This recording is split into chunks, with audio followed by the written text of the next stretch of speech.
on this. I want Terence Crawford next. You're going to make that happen? Huh? You're going to make that happen? Oh, definitely. That's the fight that I want. That's the fight everybody else want. Like I said, I'm going to get these straps that I'm going to go over there and take his shit too. All right. Errol, congratulations. Terrific fight this evening. Thank you, man. Now, strap season, y'all know what time it is, baby. Terence, I'm coming for that motherfucking belt. All right.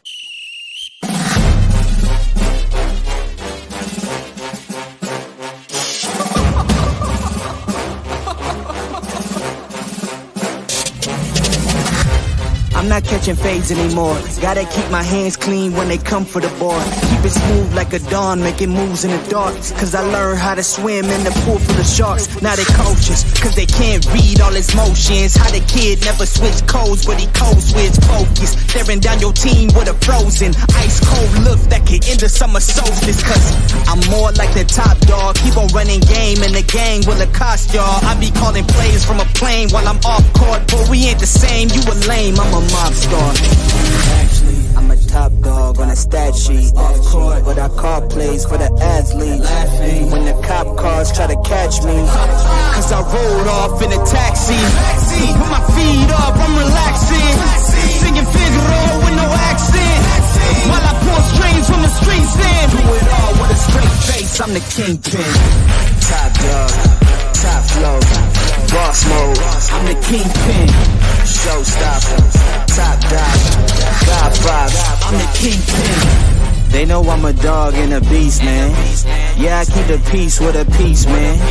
I ain't got no time for a piece, man. Why would I respond to a pawn? I'm the... Hold up! If I let my dogs off the leash, then you might want to get out of Dodge by the evening. Honestly, think it's not the blood and the beef. If they don't leave anything behind at the evening. I can see you soft, ever thought about retreating. If you never have, then they'll give you a reason. Better watch your tone, lose your bass when you speaking. Underneath the mask is the wrath of a... Cause when you learn how to smile in their face, then go cutthroat. Then they wanna call you a con when the blood cold. I remember starving while y'all had a truckload. Now I'm with the mob with the call and the gusto.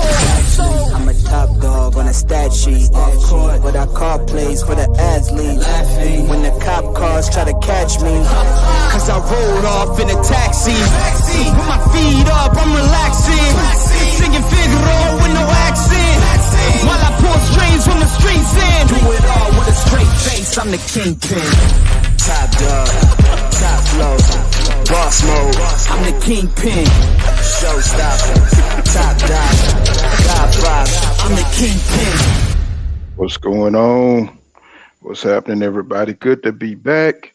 You know what I'm saying? What a great week of, you know what I'm saying, boxing, you know what I'm saying, talk, and everybody's, you know what I'm saying, ready for these fights on December 10th. You know what I'm saying? Got the top rank card. What's going on, King KO? I see you out there, my brother. What's happening with you? So, you know, we got just a lot of drama going on, a lot of talking, you know what I'm saying, coming from Terence Crawford to Jamel Charlo.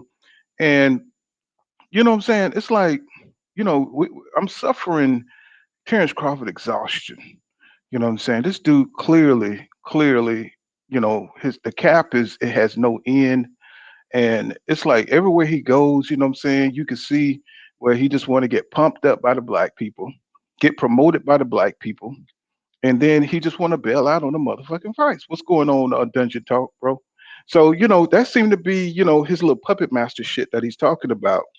You know, where he caused all this commotion in the ranks, in the boxing ranks, you know what I'm saying? Because he knows everybody, you know, he want to tantalize everybody with that fight that everybody wants to see, the fight with Errol Spence Jr. So he uses that, and he uses the beef. He starts a beef all over with Jamel Charlo, a fight that I think that he has no intentions on following through with, because if he's not going to fight Errol Spence Jr., he damn sure ain't going to move up to 154 and challenge Jamel Charlo. You know what I'm saying? And then shit all on the man record. Like, this man didn't have the hardest, you know what I'm saying, road to undisputed. Now, the shit just don't make sense. So, you know, Terence Crawford, you know, he just He thinks people are going to keep falling for the same shit over and over and over. That's why he called himself the puppet master, right? Because he feel like he could just push boxing fans emotions, you know what I'm saying? Because he knows that everybody want to see him get in the ring and fight these fights. And it doesn't take, I mean, he think everybody just going to overlook the fact that this motherfucker never been in there with nobody 50-50, right? So we supposed to just forget about all that. Just listen to him repeat himself over and over talking about damn undisputed. I'm so damn tired of hearing this nigga talking about undisputed, you know what I'm saying, over and over and over in every interview. I've already done it first. How many times we gonna hear that shit, bro? You know what I'm saying? How many times we gonna have to deal with Terence Crawford, you know what I'm saying, repeating his resume and not fighting nobody? You know what I'm saying? That's all you're gonna hear. He always sets himself up in these interviews so he can say he won undisputed at 140.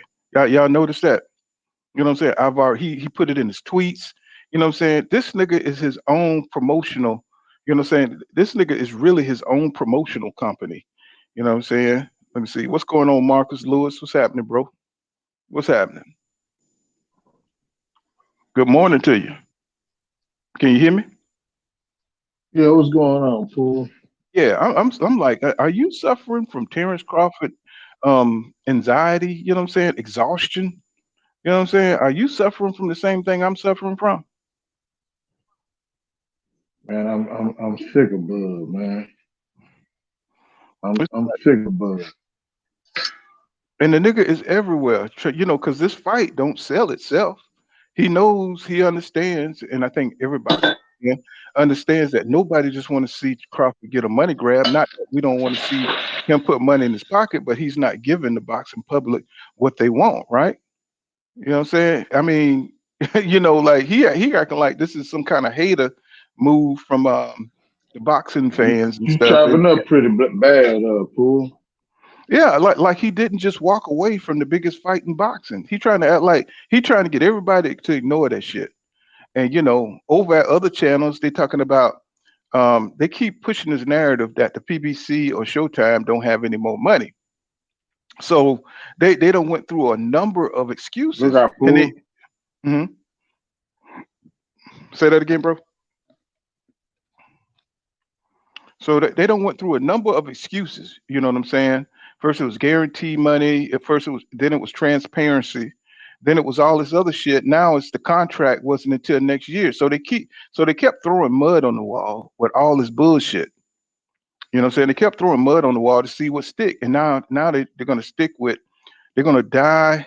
You know what I'm saying? They're gonna I don't know I forgot how you phrase that. You know what I'm saying? They're gonna die on this propaganda that you know what I'm saying? Now because the he pushed the shit back so damn long, and then they finally, tried to make a damn a revision in the contract, right? For 2023, and now they're trying to say that they wasn't gonna fight till then, right?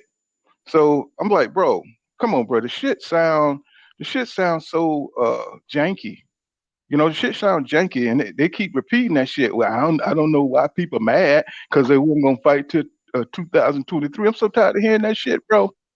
You know what I'm saying? I mean, this nigga sat on the contract and kept putting in little issues to keep it stalling the damn fight. And then he gonna once they did give him the motherfucking contract and they tried to make it meet the November 19th deadline, it was too late because this nigga done stalled it out. It's just this shit, you can't make this shit up, bro. And then he going all around. So they were dragging it out. So I had to go take the David Avenesian fight. Bro, I'm so tired of this dude, man. You know what I'm saying? And I'm tired of anybody that backs this shit. You know what I'm saying? You know what I'm saying? Nigga, you've been crying for fucking 5 years that, you know what I'm saying, you trying to get this man in the ring. You've been crying for fucking 5 years, whole years, that this man dictated you, the PBC fighter scared of you. And we've seen everything but that. You know what I'm saying? So yeah, everybody's looking at you like you're a stupid ass fool, bro.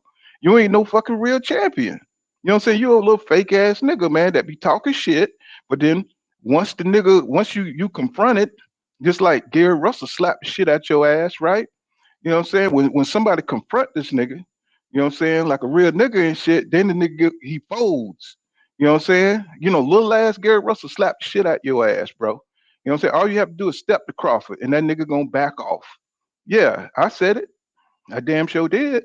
You know what I'm saying? This nigga is full of he a bully, bro. You know what I'm saying? And if you can't be bullied, you know what I'm saying, he gonna fold and run. And you can see it in all the fuck shit in his faces and shit to make he be making on these damn interviews, right? He always looking like he half bullshitting. You know what I'm saying? Just like when he always bring up Jamel Charlo, you know what I'm saying? He's always trying to shit on that man resume. This man, every motherfucker uh Jamel Charlo fought is better than any one of your damn opponents. So nigga, what how you gonna troll and be a champion, be a WBO champion? How you gonna troll motherfuckers, bro? And you got the most toe up resume in boxing history as an undisputed champion, bro. You know what I'm saying? It's like how you gonna cap on this man? You know what I'm saying? And this man had the hardest run, and you trying to act like he ain't on your level, nigga. You know what I'm saying? People are tired of the fake shit, bro. You know what I'm saying? Give Jamel Charlo his respect, bro. You know what I'm saying? This man has went through the fire. You know what I'm saying? This nigga fought some straight murderers in the goddamn 154 division. Not unlike you, nigga. You know what I'm saying? You nigga, you should keep Jamel Charlo out your mouth.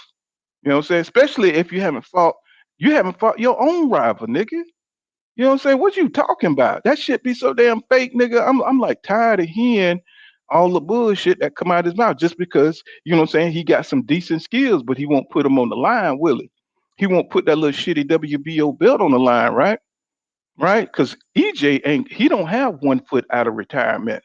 He don't have, you know what I'm saying, he don't have the problems that Kell Brook had coming down from 154. You know what I'm saying? You dealing with a motherfucker in his prime. You dealing with a motherfucker who can whip your ass. You dealing with a motherfucker who's ready. It's a 50-50 fight. Well, actually, I don't even think it's a 50-50 fight no more. You know what I'm saying? I just say that because I want the nigga to take the fight because he ain't gonna take it unless he feel like he got he got a chance to win. And now I don't think he has a chance to win. That's just the way I see it. That's just the way I see it. Because, you know what I'm saying, nobody goes through all this kind of shit. You know what I'm saying? Nobody goes all the way around, you know what I'm saying, shit, making up shit about contracts and stalling and then negotiating with a whole nother motherfucking company and backing out the biggest fight. Nigga, you could have made way more than $10 million fighting Earl Spence Jr. And if anybody thinks otherwise, then they just making excuses for Terence Crawford, right? They just making excuses for the nigga. Let me see what's going on. Let me holler at my folks here. You know what I'm saying? I'm just going down the line. What's going on, Bear 24? He says Bear 24 says he says Terrence is a straight clout chaser. That's what I believe too. Ginger Talk said Crawfish is the biggest clout chaser. He took Ryan's spot on the clout chaser. Yeah, I think so too. Uh-huh. Just like Ryan Garcia. TZ Frank said this fool still talking about the shit he did at weak ass 140. Exactly. It's like at this point, you can't. I mean, that shit was years ago, bro. You haven't done shit at 147. You know what I'm saying? You can't rest on no damn Kell Brook or Sean Porter win, bro. You got to keep it moving. You got to fight somebody in the division, and anytime it's some and the rest of the motherfuckers in the division is motherfuckers that can get up in your ass. Like Yo Danish Ugas, right? I mean, nigga, you could have been fought that dude. You know what I'm saying? And that would have killed a lot of the criticism. But none of his fans seem to mind that he didn't fight none of the other welterweights. And that is perplexing to me if you're a real boxing fan. I mean, how you gonna root for a motherfucker that fought all the generic welterweights and then talk shit, you know what I'm saying, about the best welterweights and talk shit on the welterweights that went and grabbed all three of the belts from different champions? How you even got the audacity, you know what I'm saying, to even speak out on some shit like that? And then you're gonna do one better. You're gonna go up a division you never fought at, you know what I'm saying, and talk shit about that undisputed champion.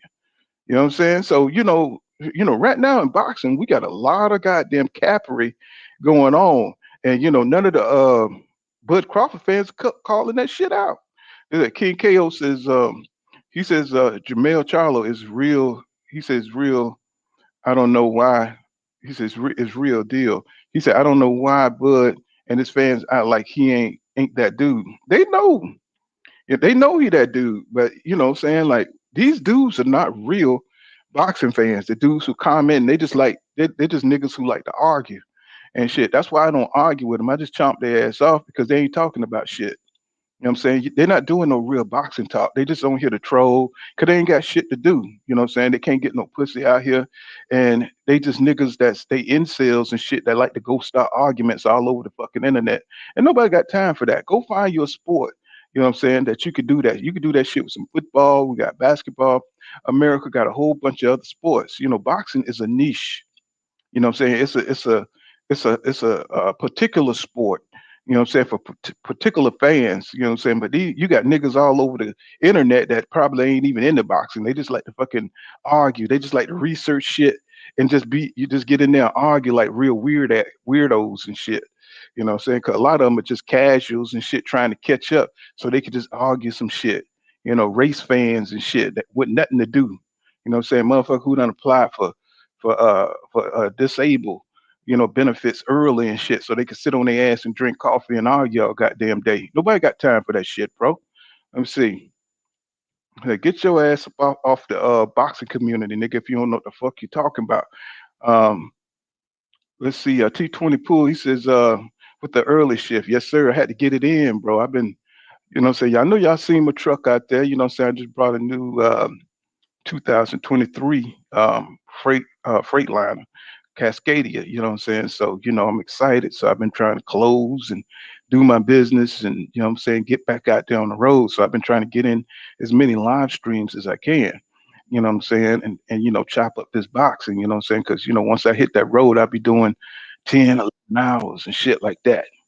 You know what I'm saying? So, you know, but, you know, when I'm off, you know, so y'all know I'm in here. Like, you know what I'm saying? What's going on up? What's happening, bro? What's going on with your pool? Oh man, chilling, bro. You know what I'm saying? I caught a little bit of y'all over there. I think he was on everything. I caught a little bit of that. But man, I had to get me some damn sleep, bro. Yeah, I feel you. I feel you. I've been sitting here putting together these videos, trying to get them ready to go out. hmm Yes, So sir. so you see this shit here? Terence Crawford, clout chasing Jamel Charlo now. Yeah, but see, like we said the other day on everything boxing, like nigga, yeah, you might have been all that, but you wasn't popping. Did nobody know your name, bruh?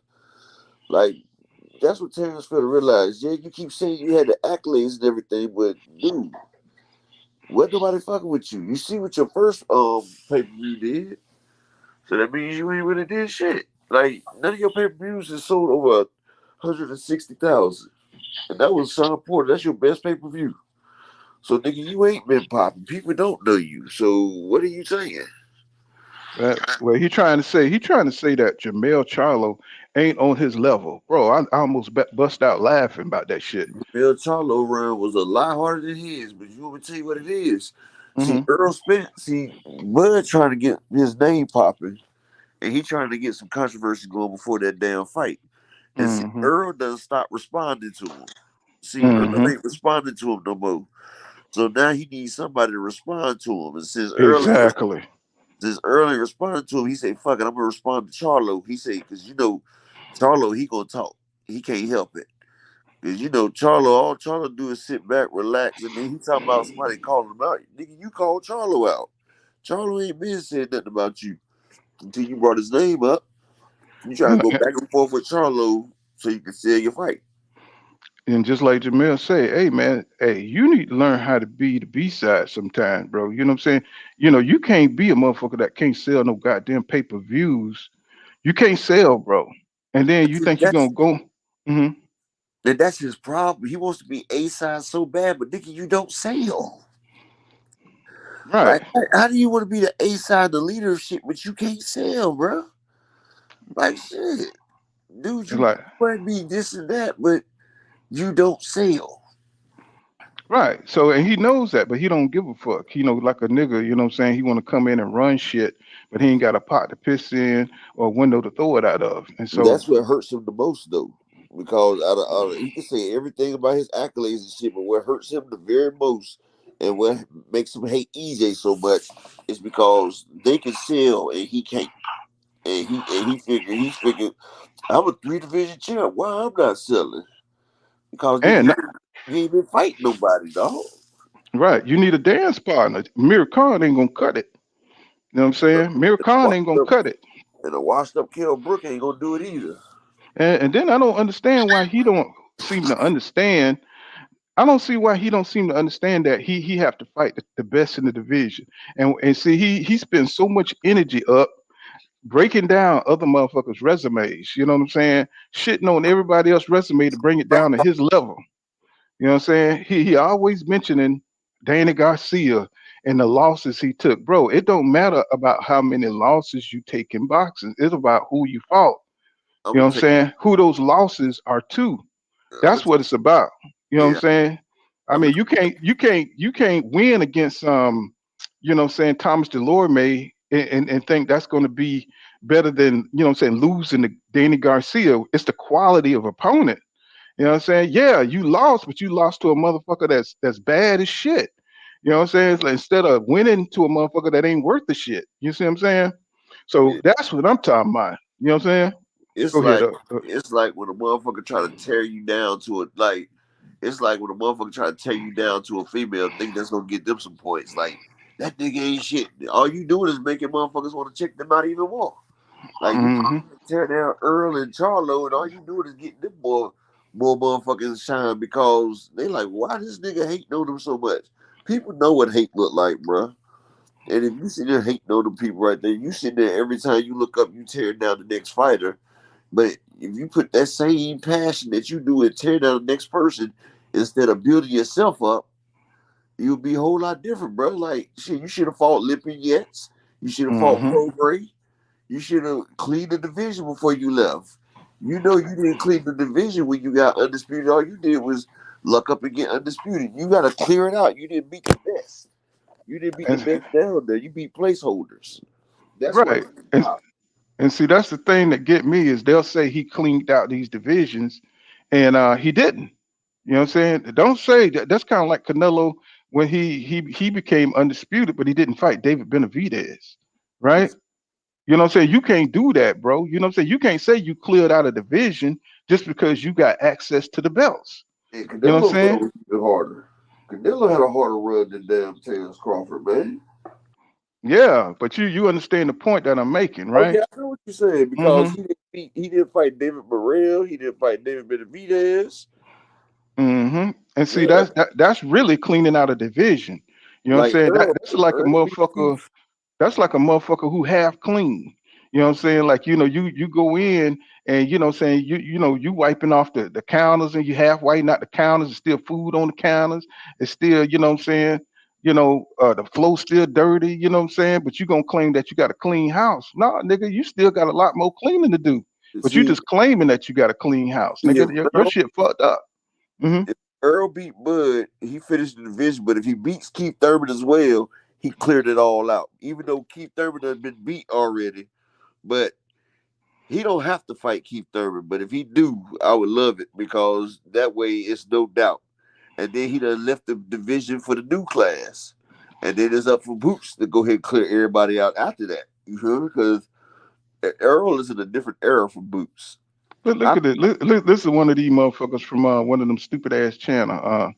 Other Wakanda channels. You know what I'm saying? That's those stupid ass super chat. racist fans. Stupid ass racist fans. You know what I'm saying? Don't let them. Hey, let me tell y'all who got your Hold on, own Paul. Hold on, channels. Paul. Hold on, Paul. Appreciate that, Ricky D. Salute to Ricky D in the super chat with that $20. Hmm. Hey, Paul, this is for your emergency great value purchase. Laugh out loud. Best show on YouTube. Yes, sir, Ricky D. You know what I'm saying? Right now I'm drinking on that goddamn great value substitute sugar for my coffee.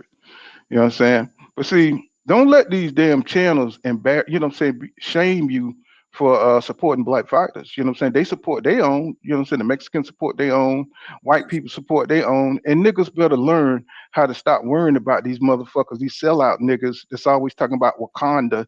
You know what I'm saying? Niggas that are trying to be accepted, you know what I'm saying, to the white public and shit like that. Fuck them people, bro. You And I'm know gonna what I'm tell you saying? It's what kind, like right? learn to be proud of your goddamn heritage and your race. Fuck yeah, Wakanda channel, motherfucker. You know what I'm saying? That's what this is. You know what I'm saying? You better be Yeah, proud to be on your own because them motherfuckers ain't gonna help you when shit go down. You know what I'm saying? Only Wakanda gonna help your ass, nigga. So anybody who wanna come over here and call us a Wakanda channel, hey, hey, I'm proud of it. You know what I'm saying? So get your ass up out of here. Somebody block that nigga, man. Get that nigga up out of here with that bullshit. Who You the know what I'm fuck? saying? We proud to be black over here. You know what I'm saying? We proud to support our own and other black channels. You know what I'm saying? Get that get that get Jay that McGill colonization bullshit up out of here. and Jay You know what I'm saying? McGill Valley. You know what I'm saying? You ain't never see they don't understand. See, I'm from back when when James Brown was still alive and singing and shit with the afros on the record. So that shit don't work on me. That work on these new niggas. You know what I'm saying? I mean, I had fucking Afro Sheen. I brought it out the stove so my goddamn I could ease the Blue naps out of King, my head. You know Blue what I'm King. saying? I had picks with a fist on it. So don't bring that shit over here, bro, because You I'm had not from the, your era. did you have the blue can with the blue top? Yes, sir. And I had that shit that when you cut your hair low and shit and you put the waves in your shit, nigga, like that hard ass wax ass grease. I forgot what it's called. Murray's. It's called Murray. Yeah, merge and shit. That's Had that merge grease and shit. You know what I'm Murray. saying? So you and brush your hair till your waves come in and shit. Yeah, Yes, sir. right. That's me all day. You That's know what Murray. I'm saying? So don't come over here with that new media bullshit. You know what I'm It's saying? Old pussy punk ass nigga over there. a damn Wakanda channel. Talking about one corner channel and shit. Oh bullshit ass sellouts and shit. Niggas who if everything went down, that nigga be right over there with them He and was a shit. Spanish person. He was a Spanish person. Don't realize that he Wakanda too. Shit. hmm I can't stand these damn sellouts and shit just because they get an extra $50 a goddamn week and shit selling out and shit, man. But I ain't gonna get on that, you know what I'm saying? Unless they make me. You know what I'm saying? Then I have to really go in on their ass like that. Cause I be seeing them out there with that bullshit, Wakanda channels and talking shit, you know what I'm saying, on black people like they ain't black and shit. You know what I'm saying? I mean, bro, the Doing shit, this Stephen A. Smith impressions. hey, I'm trying to tell you, bro, the goddamn Uncle Ben Rice shit is on deck. You know what I'm saying? These niggas are out here wilding, bro. You know what I'm saying? For those folks out there. I ain't even man, this dude, let's see if it's internet. What's going on, Mac World Media? You got that internet together? Mm, mm, mm. Boys be shoe shuffling and jucking and jiving for these They motherfuckers. sure do, man. People are tired of that shit, bro. Niggas better learn how to be proud of their heritage and support each other. They done took everything from you. Yeah, Shit. and stop trying to compete with each other and goddamn support each other. That's why every nigga that come over here with a channel, I support them. You know what I'm saying? If they got good content, you know what I'm saying? Pool was What's going on, Mac Media, Mac World Media? What's You going there? on, world? You there, bro? I know you must be out there in Arizona, boy, or something like that. There, the what's the damn word signal. with you pull? It's Okay, you coming through clear. why What's when I going try to on? connect y'all Well, his damn shit fucked up. Yeah, it be in and out every time you come up. What's going on, bro? Shit got him sound like a robot. Yeah. Well, let me read the tweet. He said, "How can I be clout chasing anyone when by the time you won your first title, I had already unified the division and was a two-time world champion and fighter of the year, and you started pro before me, Twin Charlo." He said, "Looks like you the one be doing all the clout chasing to me." See. I mean, what is that, bro? What is that dumbass shit? It's You know what I'm called saying? He could have kept that to himself. it's You know called what throw I'm saying? a rock and hide your hand. Like you threw the rock at the motherfucker, now you hide your hand down because he throwing rocks back. Like, come on, dude. Right. I mean, you came in 2008 before Errol Spence Jr. And look how he's selling, and look what kind of star that Errol Spence Jr. is. You know what I'm saying? You came in 2008. You still haven't fought the right people. You still That didn't get the right business together. What's going on, Just Do Boxing? Y'all subscribe to my brother Just Do Boxing. He's on the winning team, and him and G5 and everybody. What's going on, Big Dog? PGH Big Dog, what's happening, bro? I see you out there. And yeah, man, y'all subscribe to my man's over there. I had somebody come back say they just subscribed to you and shit from my channel and stuff. Send Champ sat send some people over here too. I thought that was yeah, wonderful. That's how that's subscribe how to that's how you everybody. do it.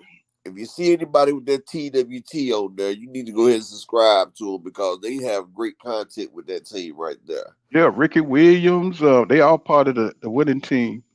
And Skywalker And Boxing and all the them guys, winning Mike team Biggs or the Boxing. LDBC, you get the winning team or the Lions Den Boxing, you know you get the complete official stuff right there. Mm-hmm. And You know what definitely I'm saying? check out your boy Champside, because Champside, he's on a whole different ball game, a whole different level. They always try to shut the man down. Mm-hmm. And see, support your black channels, man. You know what I'm saying? Because we're the only ones gonna kick it like this. You know what I'm saying? And this out here for everybody. Like it ain't gotta be no hate right there. We all can support each other. Like if we all support each other and stand strong, then what they gonna say? Hey, they can't say shit. Like everybody should be subscribed to everybody. Mm-hmm. And that's all it is. Like and people thinking just cause leaving a like or subscription, like that's doing something. Like hell, it doesn't cost you to subscribe to nobody. It doesn't cost you to leave a like. Like people act like we ask for them to pay something. Like, dude, it's free. It ain't shit costing you nothing, bruh. Like that's why when people don't do that shit, that's just the sign of hatred right there. Like a motherfucker have hatred in their heart for somebody. Like I don't understand it like that. Cause see, me growing up, I've never had hate for nobody because I knew if it was anything I wanted, it's up to me to go out there and get it. Ain't nobody gonna give me shit. And if I Mm-hmm. want it bad enough, I go out there and get it. So And let's read same fight, different round. What's going on, bro? Did I let me see, let me make him a moderator. Let me see, because he been here. He said that motherfucker Bud been fighting bums. He don't have any good fighters on just resume. Porter is the best he had. He said Bud is all talk. He don't want no smoke with Spence or Charlo. He just using them brothers' name. Exactly. And see, this is the pattern I want people to look at when it comes to Terence Crawford, because in the interview, Brian Custer said, what I'm saying, it's like I think he got a question about David Avanesian not being a dangerous fighter, not dangerous as Errol Spence Jr.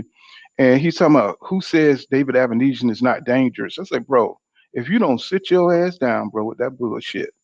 He said, now you know goddamn well nobody expect David Avanesian to come in there and beat a Terence Crawford, bro.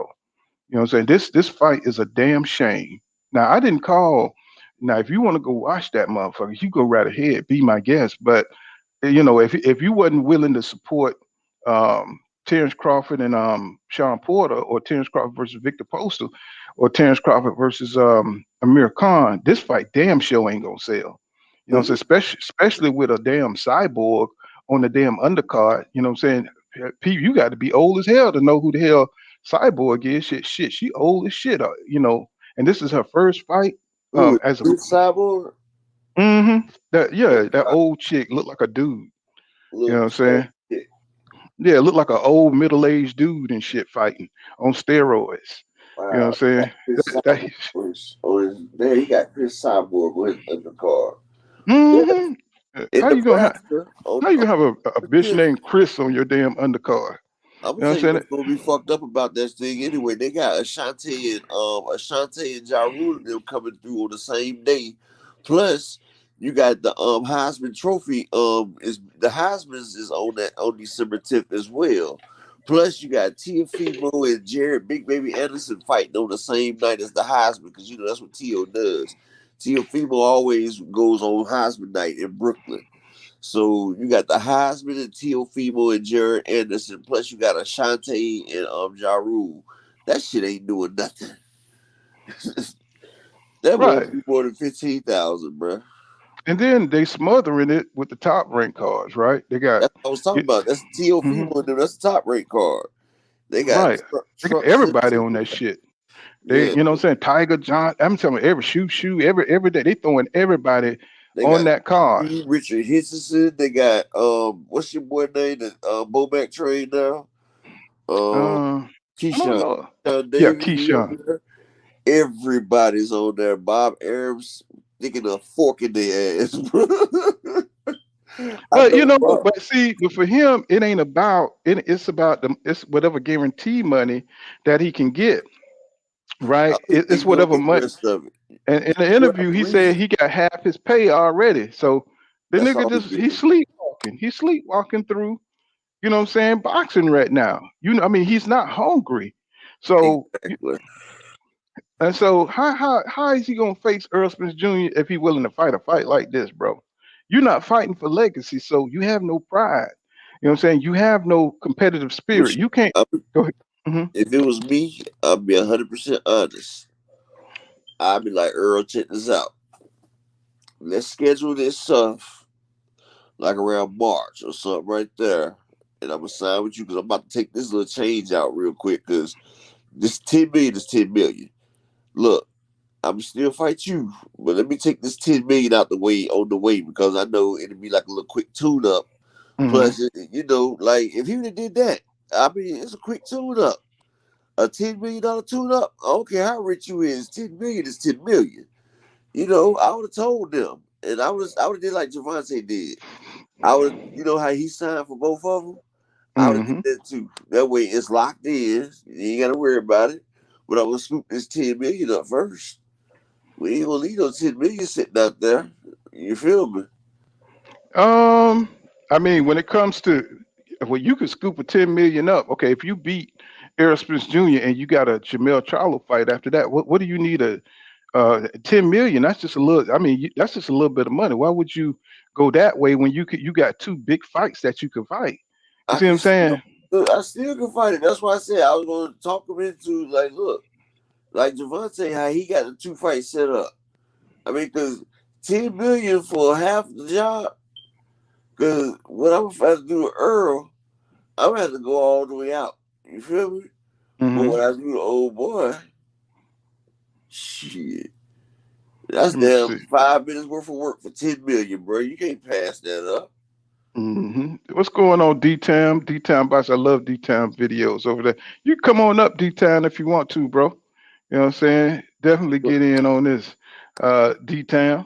You know what I'm Plus, I'm saying? He getting said, salute, Crawford. fam. Yeah, I love D-Town videos, man. D-Town just popped up and just started popping shit, boy, making great videos over there. You know what I'm saying? I be seeing you out there, boy. You be doing your thing, man. For sure, for sure. Yeah, y'all subscribe to D Town Boxing, man. That dude be having some really good stuff in there, man. Let's see, and you can pop up here if you want to, D Town. Let me see. Dungeon Talk said Bud isn't going to fight Spence nor Charlo. Bud told Andre Ward back in 2019 he wasn't going to fight Spence. He said I saw that on Manager's Marty podcast yesterday. See, it's no surprise because he's putting the seeds out there for everybody to know what his intentions are. So in case, you know what I'm saying, when he do it, nobody's gonna be surprised. You know what I'm saying? He's just that kind of dude. He's a passive aggressive speaker, communicator. You know what I'm saying? So he plants seeds. So, you know what I'm saying, when he do some fuck shit, you know what I'm saying, he can have that reference to go back on. I already told y'all I don't need Errol Spence Jr. I already told you I made undisputed at 140. I already told you I'm going into the Hall of Fame. This kind of on that kind of sucker ass shit. So he don't have to go out there and get his ass knocked out. You know what I'm saying? But Because he put a question mark up there too. He didn't say he was Hall of Fame bound. He put the question mark. oh no, he can't he think he going to the Hall of Fame. Now he I mean, really don't. You see, he put the question mark. He said, "Hopefully, my accolades will get me there." He said, "But it's up to them." That's what he said. And then when he put it up there when he was listing his accomplishments. You remember he put a Hall of Fame and he put the question mark. but see, he never thought he'd make it this far. You know, he said Yeah, it he in thought other. he'd have been took out. Yeah, he never thought he'd make it this far. And see, now that he's made it this far, the pressure is real. You know what I'm saying? Because you got to maintain that number one headband, nigga. You know what I'm saying? All the real samurais coming at your ass. You know what I'm saying? You got to be true of heart. You know what I'm saying? If you ain't true of heart, you're going to get exposed. That's like you You know? get your girl in the beginning. She said, well, "Yeah, we can have threesomes and all this stuff right here," and then she didn't catch feelings for you. Now she ain't doing none of that shit. Mm-mm. What's going on, Tom Brady? Tom Brady says, Tony made Jamil cry on national TV. Heard smack the boy. He said, he said, what's your point? What's What's up, going gentlemen? on? What's I just going I just on? want I had to cook on this one. How y'all doing today, man? Oh, all right, bro. What's going I'm on at with work. I've been watching you for a minute, probably for the last month. Man, you poor, you a motherfucker, man. You know your shit. you? Hey, man. All I'm doing is Come out of there, all I'm doing is looking at box. You know what I'm saying, and man. telling y'all what I see. What's going on, D Town in the And I'm building? not. I try not to be biased, but these Bud fans make you dislike them. Yeah. Like I just wonder what kind of men they are. That's for Mm-hmm. one.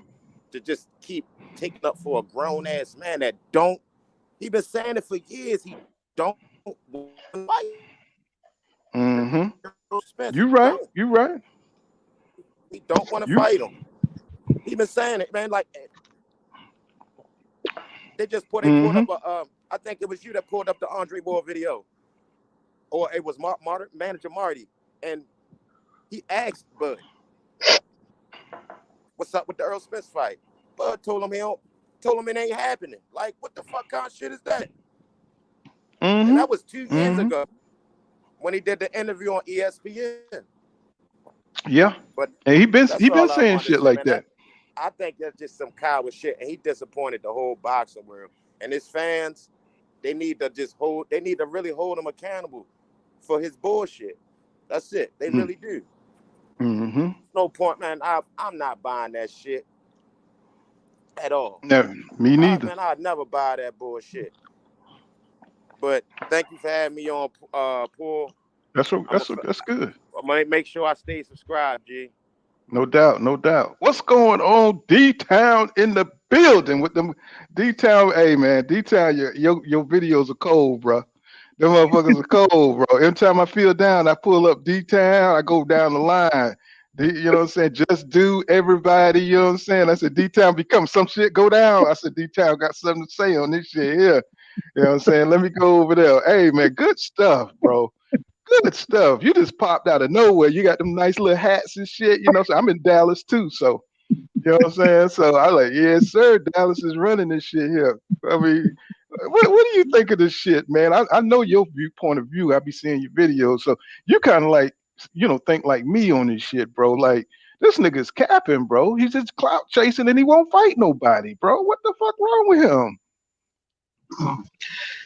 He wants the easy way up there. I mean, my deal is that he already told Andre Ward back in 2019 when Andre Ward asked him, if Earl Spence fight all these guys on this side, would you fight him at the end? He said no.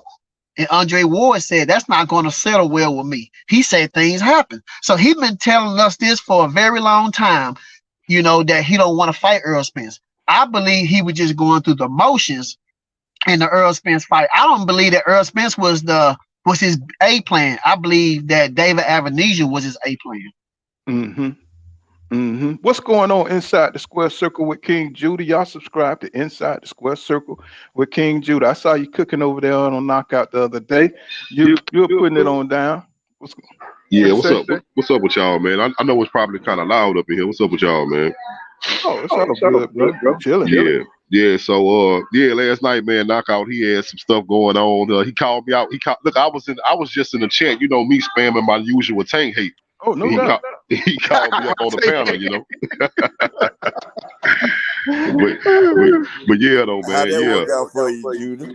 Oh, it was me and him for the first time, bro. We came to understanding, bro. And the understanding we came to is that, I'm more of a Devin Haney fan because I like pure boxers more than punchers, right? And I guess with Knockout, his thing is he said he don't hate Devin Haney. He just don't like the people who saying Tank is ducking him, right? So I said, you know what? That's fair to say because I'm gonna give him the benefit of the doubt to say that he wasn't ducking Haney and it was Floyd Mayweather. So now that he's not with Floyd Mayweather, we can see what happened next. Okay, he just said it. Now, see, Tank, I'm gonna hold Tank accountable because Tank said what he said. Now, he said after he finished these 2 fights, he said, Devin, we can do it. So Tank, even if Devin go to 140, you better go because Devin probably making this weight with Loba. Okay, so let me read. Let me see.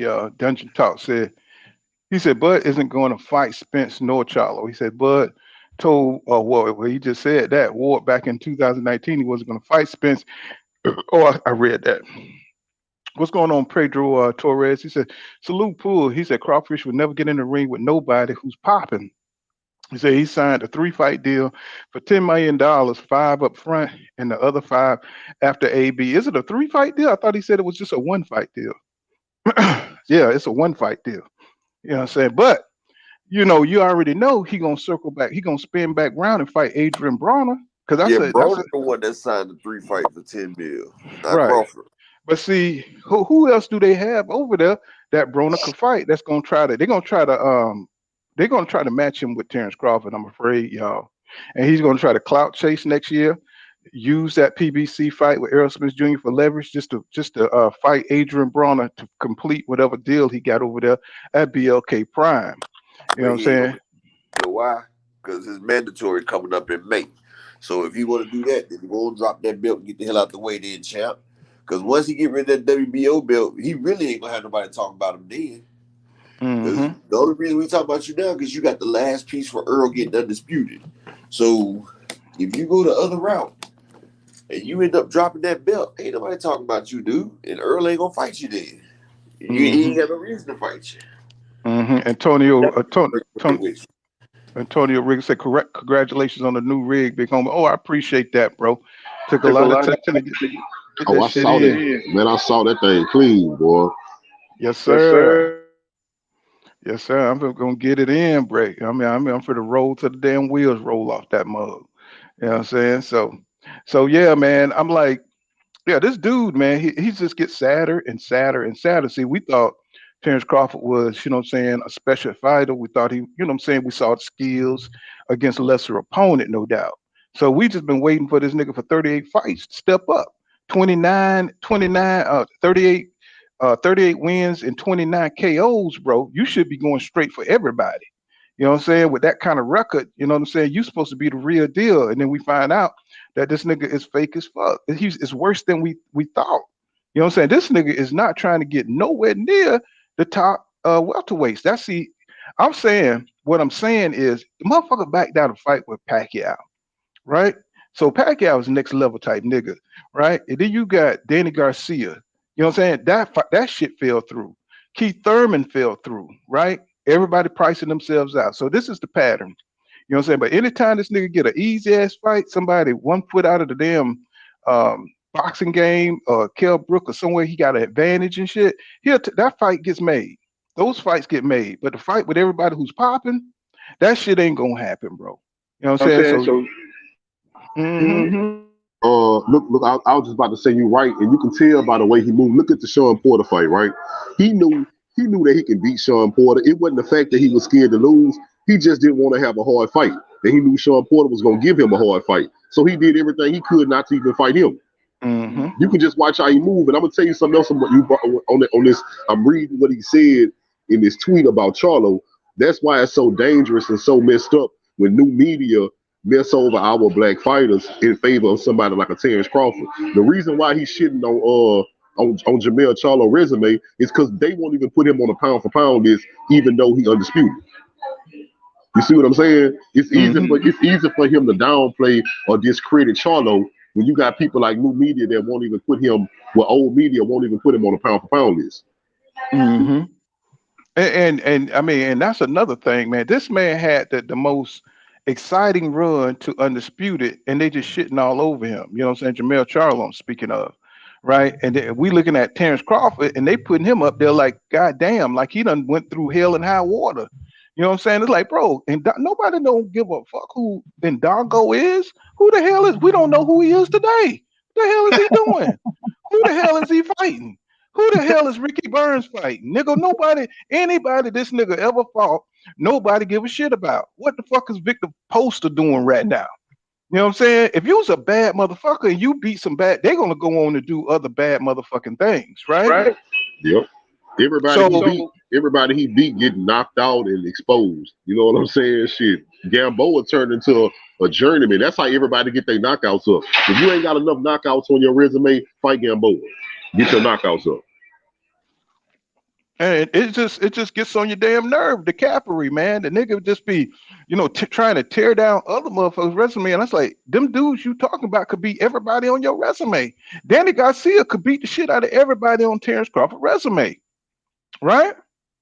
I mean, in their prime, you know what I'm saying? I mean, yeah, he lost to Porter, but shit, that was a good ass fight. That could have went either way. You know what I'm You know, saying? you know that Mikey Garcia is actually better than 99% of the people that Terence Crawford fight. You know what I'm saying? Facts. Ain't nobody that Terence Crawford fought that's the top pound for pound fighter. You know, these guys were saying that Mikey Garcia was going to outbox Errol Spence and beat him. You know what I'm saying? Errol Spence showed me more different styles than Crawford. You know, because everybody that he fought for is the Dennis Ugas, Danny Garcia, Sean Porter, Mikey Garcia, all of them had different styles. If Errol Spence beat them at their style, that means that he fought different styles. Terence Crawford do the same thing all the time, you know. So for them to be talking bad about Mikey Garcia is better than 99% of the people that Crawford fought. So I don't understand why they downplaying him.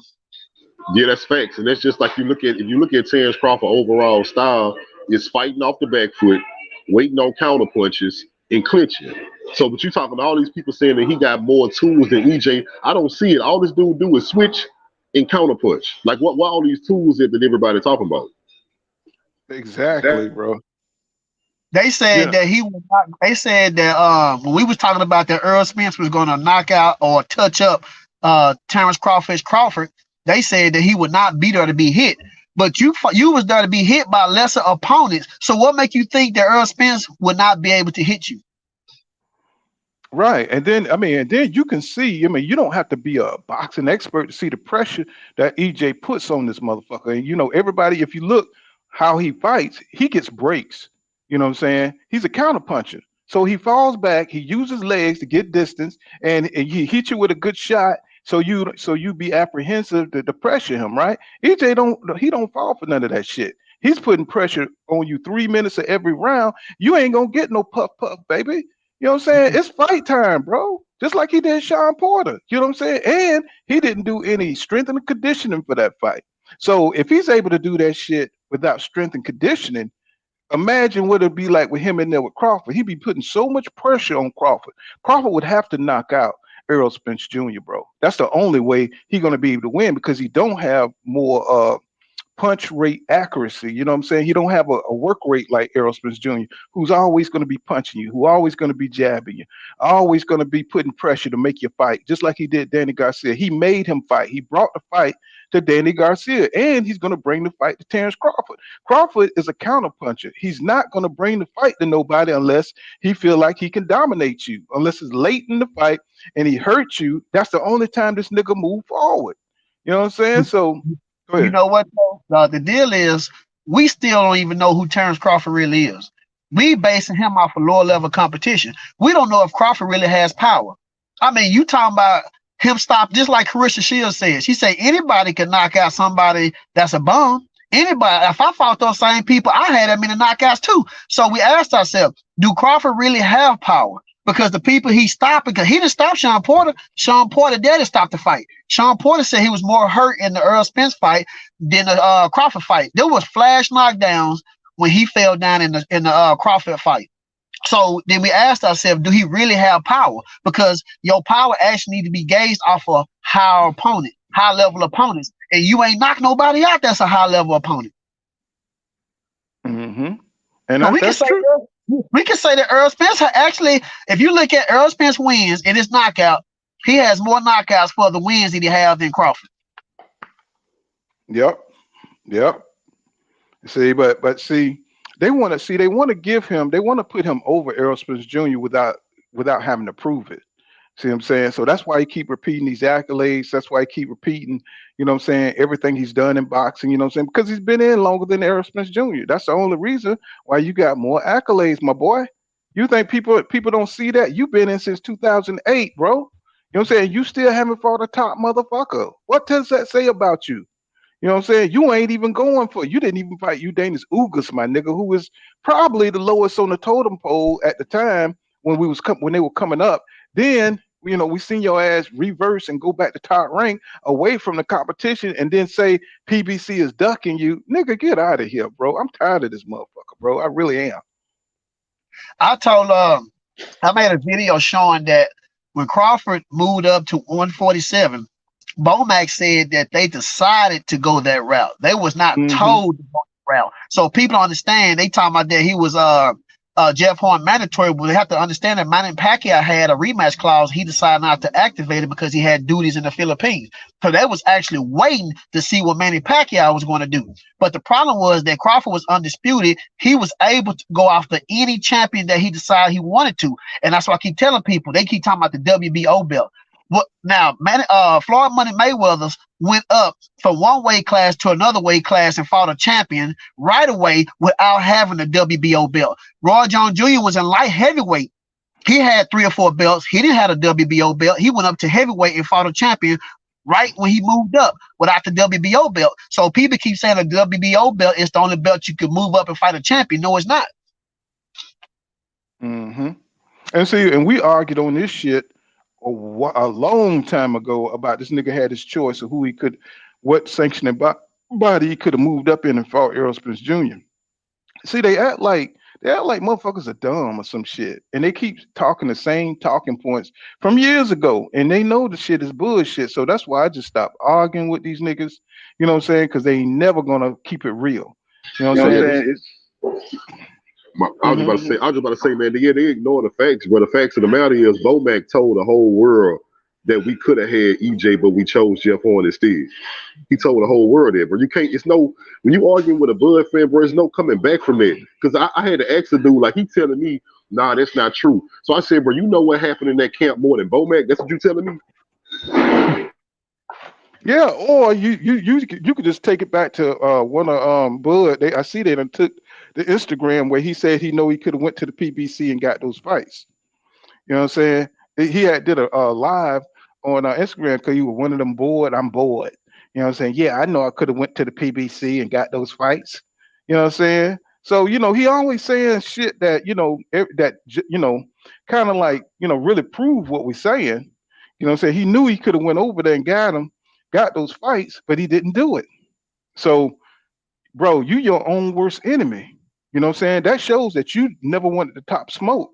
You know what I'm saying? You talk shit on Danny Garcia in his career, and you talk shit about Keith Thurman in his career, but you ain't fight none of them dudes. You can't say shit about them dudes unless you get them in the ring. They all fought each other, and you was there at the time where you could have done it too. So that's a shame on you. That make you look like a real hoe out here. You know what I'm saying? Look, that could have been a golden era of boxing.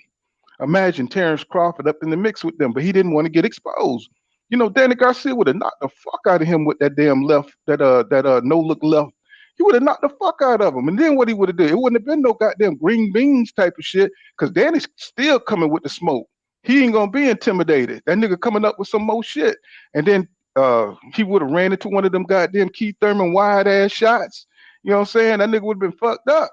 So he didn't want to find that out. That's why he didn't go fight them guys. And his fans need to understand that this nigga is not who they think he is. This nigga is a coward, bro.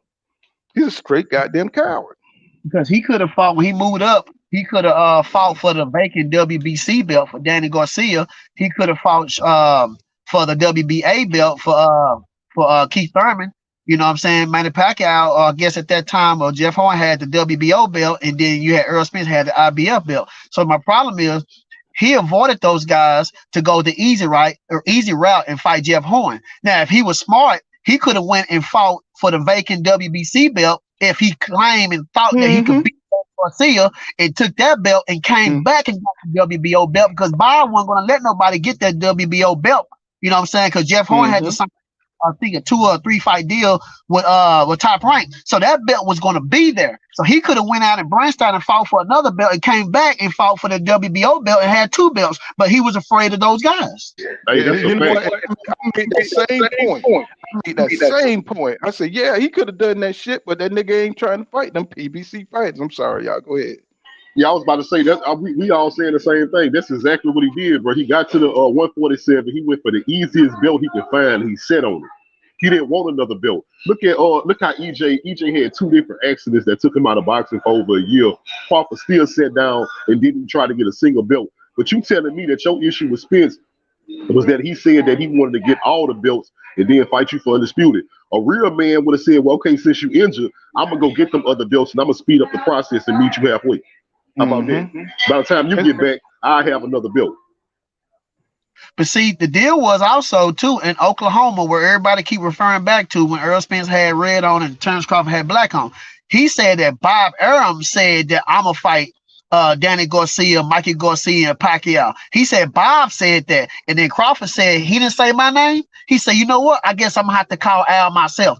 The only thing that that Errol Spence said was that why would I not knock off Sean Porter and take the easy route? That's the only thing he said. But when he started calling our names, he said Bob Arum said that. And then that's when Crawford said he didn't say my name. He said, I guess I'm going to have to call Al myself. Now, the problem is they talking about that Errol Spence want to take the easy route, but we're in that interview in Oklahoma where Crawford told Bomac was there, Bob was there, and Crawford was there. All the people was there that need to make the fight. Where did Crawford tell Bomac or Bob, hey, Monday, call Al, I want to fight Errol Spence. Errol Spence don't have to fight Sean Porter or whoever next. Matter of fact, I want to fight him. You supposed to be my promoter. You supposed to be my trainer. Let's get it done. He never said anything about that. All you heard was Bob say, stay away from Terence Crawford. We are all brothers. And then back then, remember, they knew what it took to take, Errol told them how he was going to run it, right? And then he said, they already know what it takes for him to fight Terence Crawford. That's when that 60-40 shit came up. So if he would have offered, if they would have went with the 60-40 deal back then, this shit would have been already done, bro. But see, what they did was you start seeing the beginning of the bullshit propaganda, like the shit ain't real. Like, all this other kind of shit, bro. I'm like, bro, this man has been open to fighting Terence Crawford forever. You know what I'm saying? But y'all keep creating so much misinformation, so much bullshit, and y'all just don't want to accept the reality that your man is full of shit. And you see him, he's all over goddamn social media talking all kind of bullshit out his neck. You know what I'm saying? The shit don't even sound good. The shit sound janky as hell. You know what I'm saying? He contradicting himself every time he speak, yeah, I want to fight. Nigga don't even sound realistic about the shit. If it'll happen, yeah, I want that fight. Sure. I did everything I could to make the fight. I'd be wanting to throw a water balloon at that nigga, man. You know what I'm saying? To blast him right in his fucking head, bro. Like, shut up with that bullshit. I'm gonna tell you something else too. Like, how D-Town had brought up when they was in Omaha. I guess that's where they was at. When he was they were saying, when EJ said, why wouldn't I just go the other route and take all these belts on my side of the street? A lot of people looked at that as ducking, but now that was common sense because EJ already knew how hard it was to make a fight with Terence Crawford.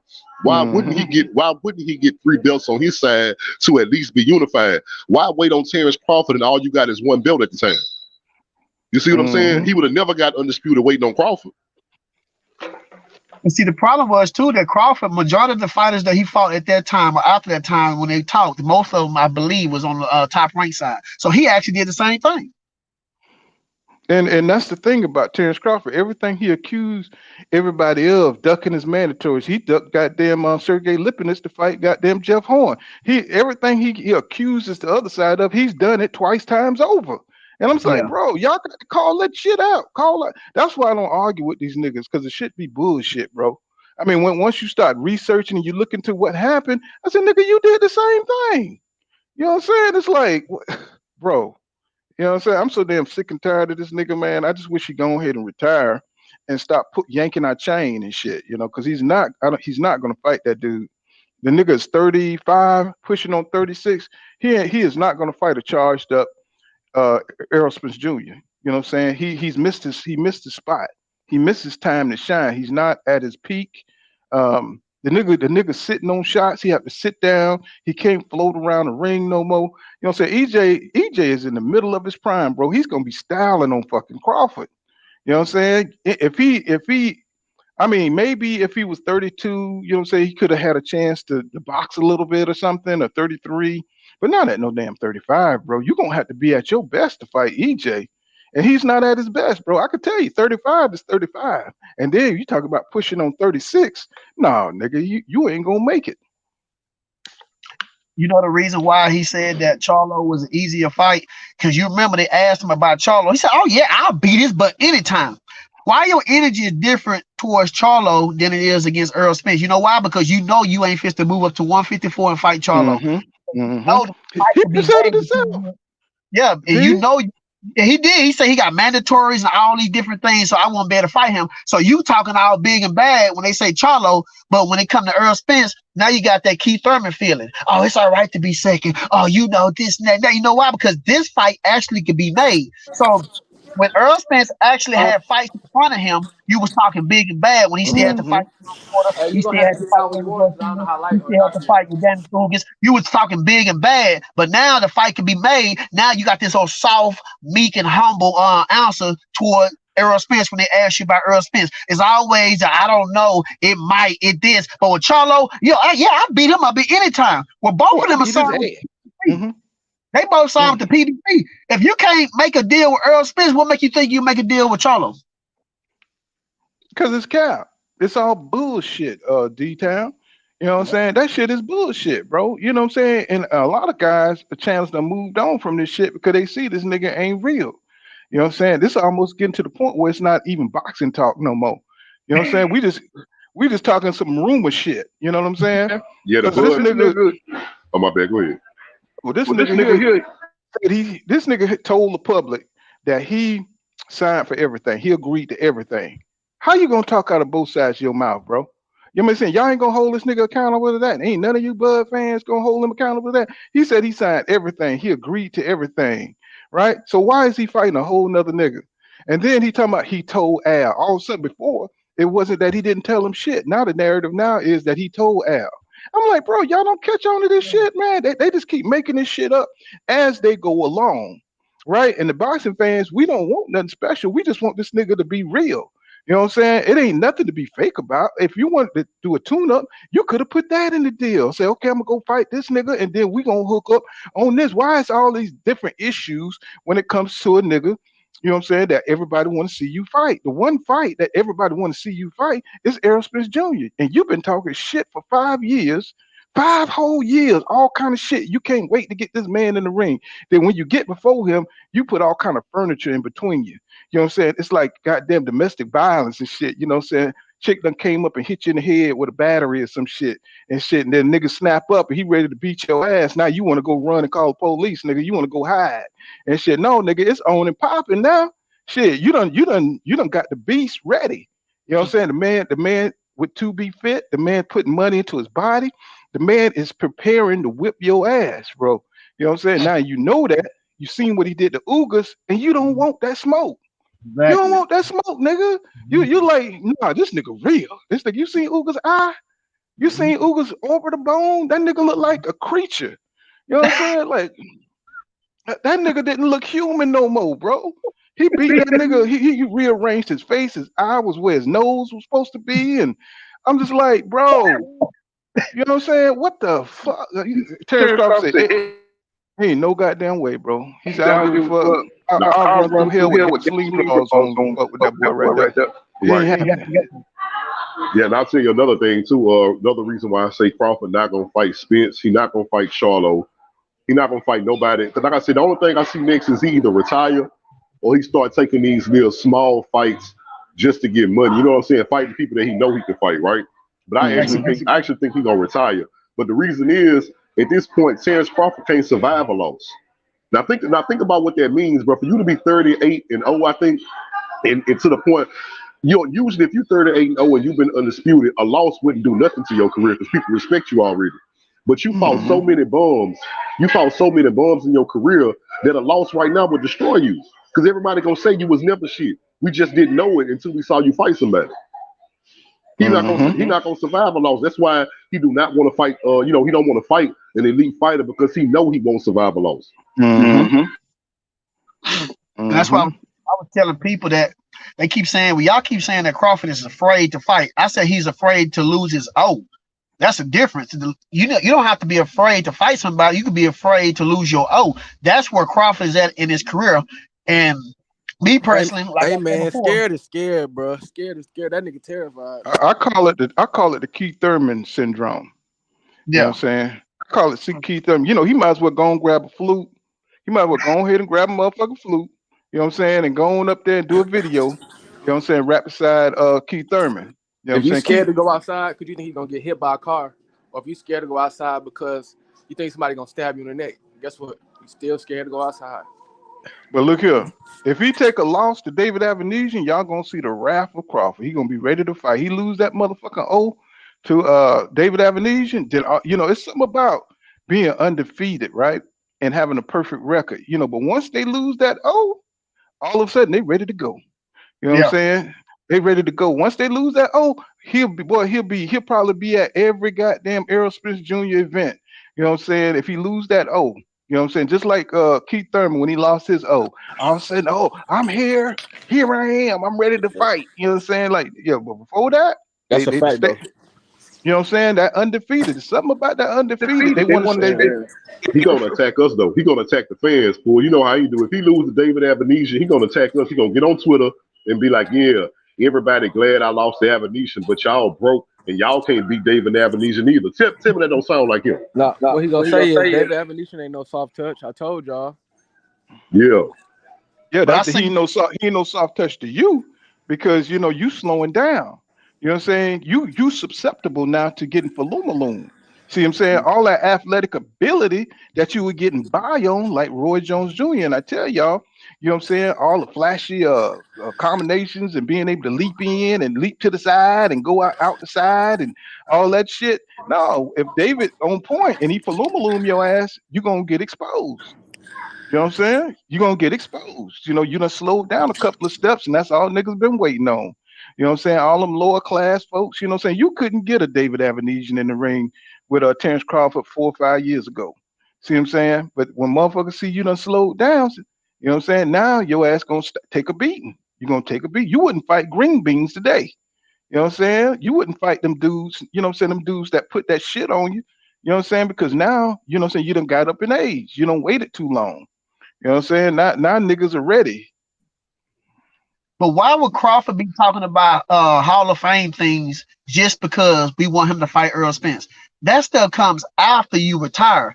I have never seen Floyd Money Mayweather and all these guys while they fist to fight a big fight talking about Hall of Fame stuff. I'm not understanding where that comes at. Where he get that at? We talking about a fight. We're not talking about Hall of Fame. We're not talking about your accolades. We talking about we want to see you fight Earl Spence Jr.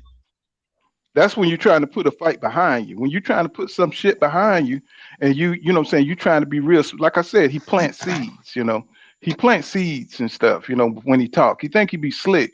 But you know, niggas like looking at you, nigga, you scared, nigga. That's how we coming. Like, nigga, what you talk about the Hall of Fame, nigga? You ain't got no damn Hall of Fame fights. Nigga, I mean, nobody wanna go on YouTube and look at you beat up Gamboa. You know what I'm saying? Nobody want to go on YouTube to see you fight Victor Poster, nigga. We trying to get you to fight Errol Spence Jr. and the top dudes, bro. And you got people begging the champion, the pound for pound #1 motherfucker, to get in here and do what he's supposed to do. You know what I'm saying? Oh, nobody's gonna pay my hospital bills. No, ain't nobody gonna pay your shit. You chose boxing, nigga. You know what I'm saying? Nobody told you to choose boxing, and nobody told you to call yourself #1. And you can't call yourself #1 if you scared to get in there and fight the best, nigga. That's all it is. He trying to make it seem like, you know, mother got a personal issue with him, but then he'll come back in the next sentence. Well, it seems if you don't fight the people that boxing fans want to see you fight, they tend to not think you the best. You goddamn right. That's exactly what it is, my nigga. So you know it's nothing personal. You know we need to see you fight these fights, niggas, or we can't fuck with you like that. It ain't it ain't got got nothing to nothing do to with do you with you being being black. black. It ain't got nothing to do with that. It's about you faking. You know what You I'm know what saying? I'm saying? It's about you, It's about you you faking the faking the funk, funk, and we and we see it. Yeah, and he think that it's just him because it's ever like it's always been like that with real fans. You know what I'm saying? He trying to make it like it's all about him. Because even with somebody like Tank Davis, it's getting to the point in his career where you know his fans ready to see him take a hard touch. So it's not just you. Boy, you about to make me call knockout. Boy, you can't talk about Tank like that, boy. You can't talk about Tank like that, boy, because you Cause you hear that hear that shit, shit. man. I'm just saying, bro. Pull, I think I got it figured out.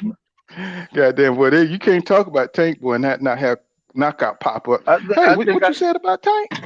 God damn it. Right. Knockout nigga just come out like Batman on your ass in the puff of smoke and shit. What y'all said? God damn it. What it is? Shit. You can't talk about goddamn Tank, nigga. You know what I'm saying? But that shit is starting to heat up too. That damn lightweight division. You know what I'm saying? Motherfuckers can't stay away from each other for too much longer. You know what I'm saying? So yeah, man, you know what I'm saying? You know, nobody's gonna watch this trash ass fight. He don't care about the numbers. I understand he's a prize fighter, but a prize fighter goes for the biggest prize, right?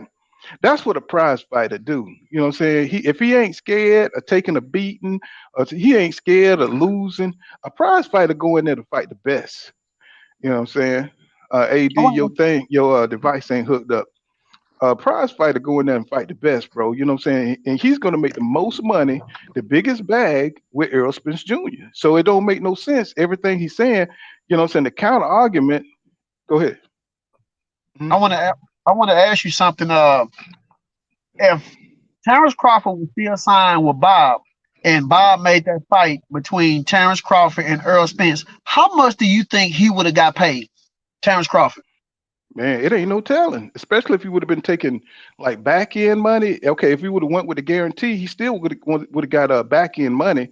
So whatever the percentage is on the back end money, how the fight do, shit, he probably would have made 20, 30 million dollars or something like that. He would have made somewhere up in there, 35 million some dollars. You know But what I'm saying? do you think he would have got paid more not being with Bob, or paid more while he was with Bob? Because you remember Bob, if Crawford was still signed with Bob Arum, you know that Bob Arum was giving him only a certain amount of money. So I see that he would have made more money not being up under Bob than what he would have got being with Bob. That's just my opinion. So I believe he would have took less still being signed with Bob. But he talking about it's a money issue. He's saying he want to get paid, but you fit to get paid a lot of money fighting Errol, but you took less to fight David Avenesia. Like you were saying earlier, if you wanted to tune up, you should have just said that at the beginning. And he said that he told Al that he wanted to fight by the end of the year. But you agreed to the term sheet that was saying that the fight was going to be next year. So I'm not understanding what he's saying. What's going on, AD? AD, you there? AD. What's up, man? My bad. What's up, man? What you got on all this? What you got on this, man? Terence Crawford cap or real? What's up? No, you know he cap, man. He cap. And he move funny. He making his hometown look silly, man. He make his hometown look like that movie Belly for real. Him, Bernie, and the rest of his little people, man. I mean, it's just sad, man. He talk all that tough talk, and then when it's time to really stand up or get in the ring with Spence, he ain't. You know, he don't want it. He don't want it. He got every excuse in the book not to. And I really, you know what I'm saying? I've really never been a Terence Crawford fan. Like I say, I tell people quick, I am a casual. I started watching boxing. I was watching boxing with Mike Tyson back in the day. And then I just started watching it again with Errol Spence and Tank Davis and the Bronze Bomber. So I'll be what you will consider the casual. But I do know enough that Crawford, I really never connected with Crawford. And that's what I think Crawford don't like. I think Crawford don't like that a lot of casuals connects with Errol Spence. And they don't connect with Crawford. And I think he feel a certain type of way about that. He feel a certain kind of way about people not rocking with him. and he been doing this for so long, and nobody's rocking with him. Errol Spence come out and everybody's rocking with him, but he don't understand that we living in the time of the truth. So of course the people gonna roll with the truth. And nobody gonna roll with all of that stuff Crawford talking about, and it's a trip to see how people switch flip mode. And I know that a lot of people don't like to talk about other YouTube stations on their channel, but you got to get your boy Blue Blood on him, man. We got to give him that work, man, because he's been compromised. Hey man, I mean I fuck with Blue, man, but I just let him do his own thing on that right there, man. Cause I've been fucking with Blue for a long time, you know what I'm saying? But I can't follow him on this one, bro. You know what I'm saying? So that's why I try to stay away from talking about Blue, man. Cause it's just Hey, Portland, ain't nothing wrong with that either, man. You're I just can't right. I can't fuck with him. What's going on, JD? What's going on, bro? Hey, how's it going, guys? Thanks for having me. Mm-hmm. I just wanted to say my 2 cents in this matter. Mm-hmm. I saw an interview. You guys probably watched the same thing with Bob Arum on Fight Hype, and when he was asked, "Hey, what do you think, Bob? Why do you think the negotiations broke down? What happened there? You worked with Terence Crawford for over a decade." And he said, when the negotiations began, I was watching them very, very carefully. And it was no surprise to me that the deal fell through.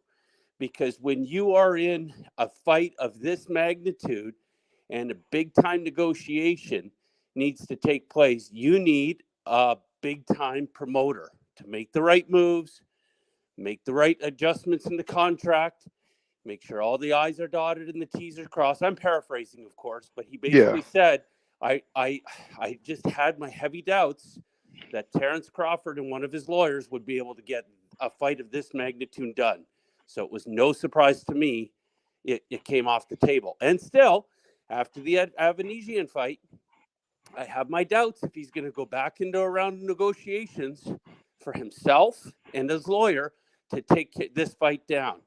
I mean, you need to bring in, even when Mikey Garcia fought Errol Spence when he was a free agent, he brought in, who did he bring in? Richard Schaefer. He brought in Schaefer as a broker to negotiate for him. That was a smart move. That was a big move, in my opinion. And, he was already a free agent like Crawford. So I have my doubts that he's able to pull this off by himself with Al and the fam. That's my 2 cents. Mm-hmm. And we talked about that too, you know what I'm saying? So, We heard Sean Porter say a little bit about, Bud don't have his business together.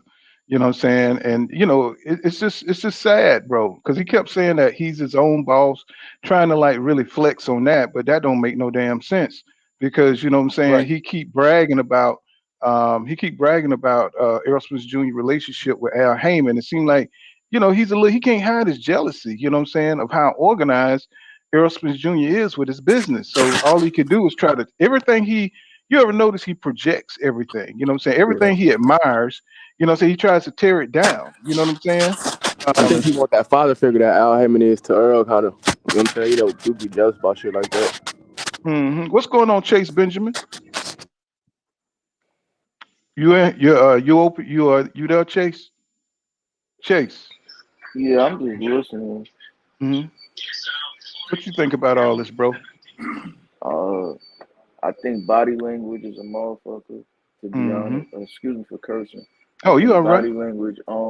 At this point, we are old enough to understand and read body language, and every time he talks, you can see the shame in his face. You know he's hmm lying. He's looking off to the side, so that indicates to me that he's looking to pull anything out his ass to say to get him out the situation that he put himself in. All hmm his moves is indicative of a man that's scared, and he keeps trying to remind us how great he is and all that. And nobody's doubting the fact that he's a skilled fighter, like he's talented as a fighter. But we all seen the people that he fought. We all seen him get touched up plenty of times. And I don't know why people feel like he's going to get in the ring and turn into Floyd Mayweather against Errol Spence. He's going to get in the ring and he's going to beat Terence Crawford. And he knows he's going to get in the ring and beat Terence Crawford. And with that being said, he's gonna lose. He's gonna lose the fight. I don't see him winning the fight at all unless he has a puncher's chance literally in this fight.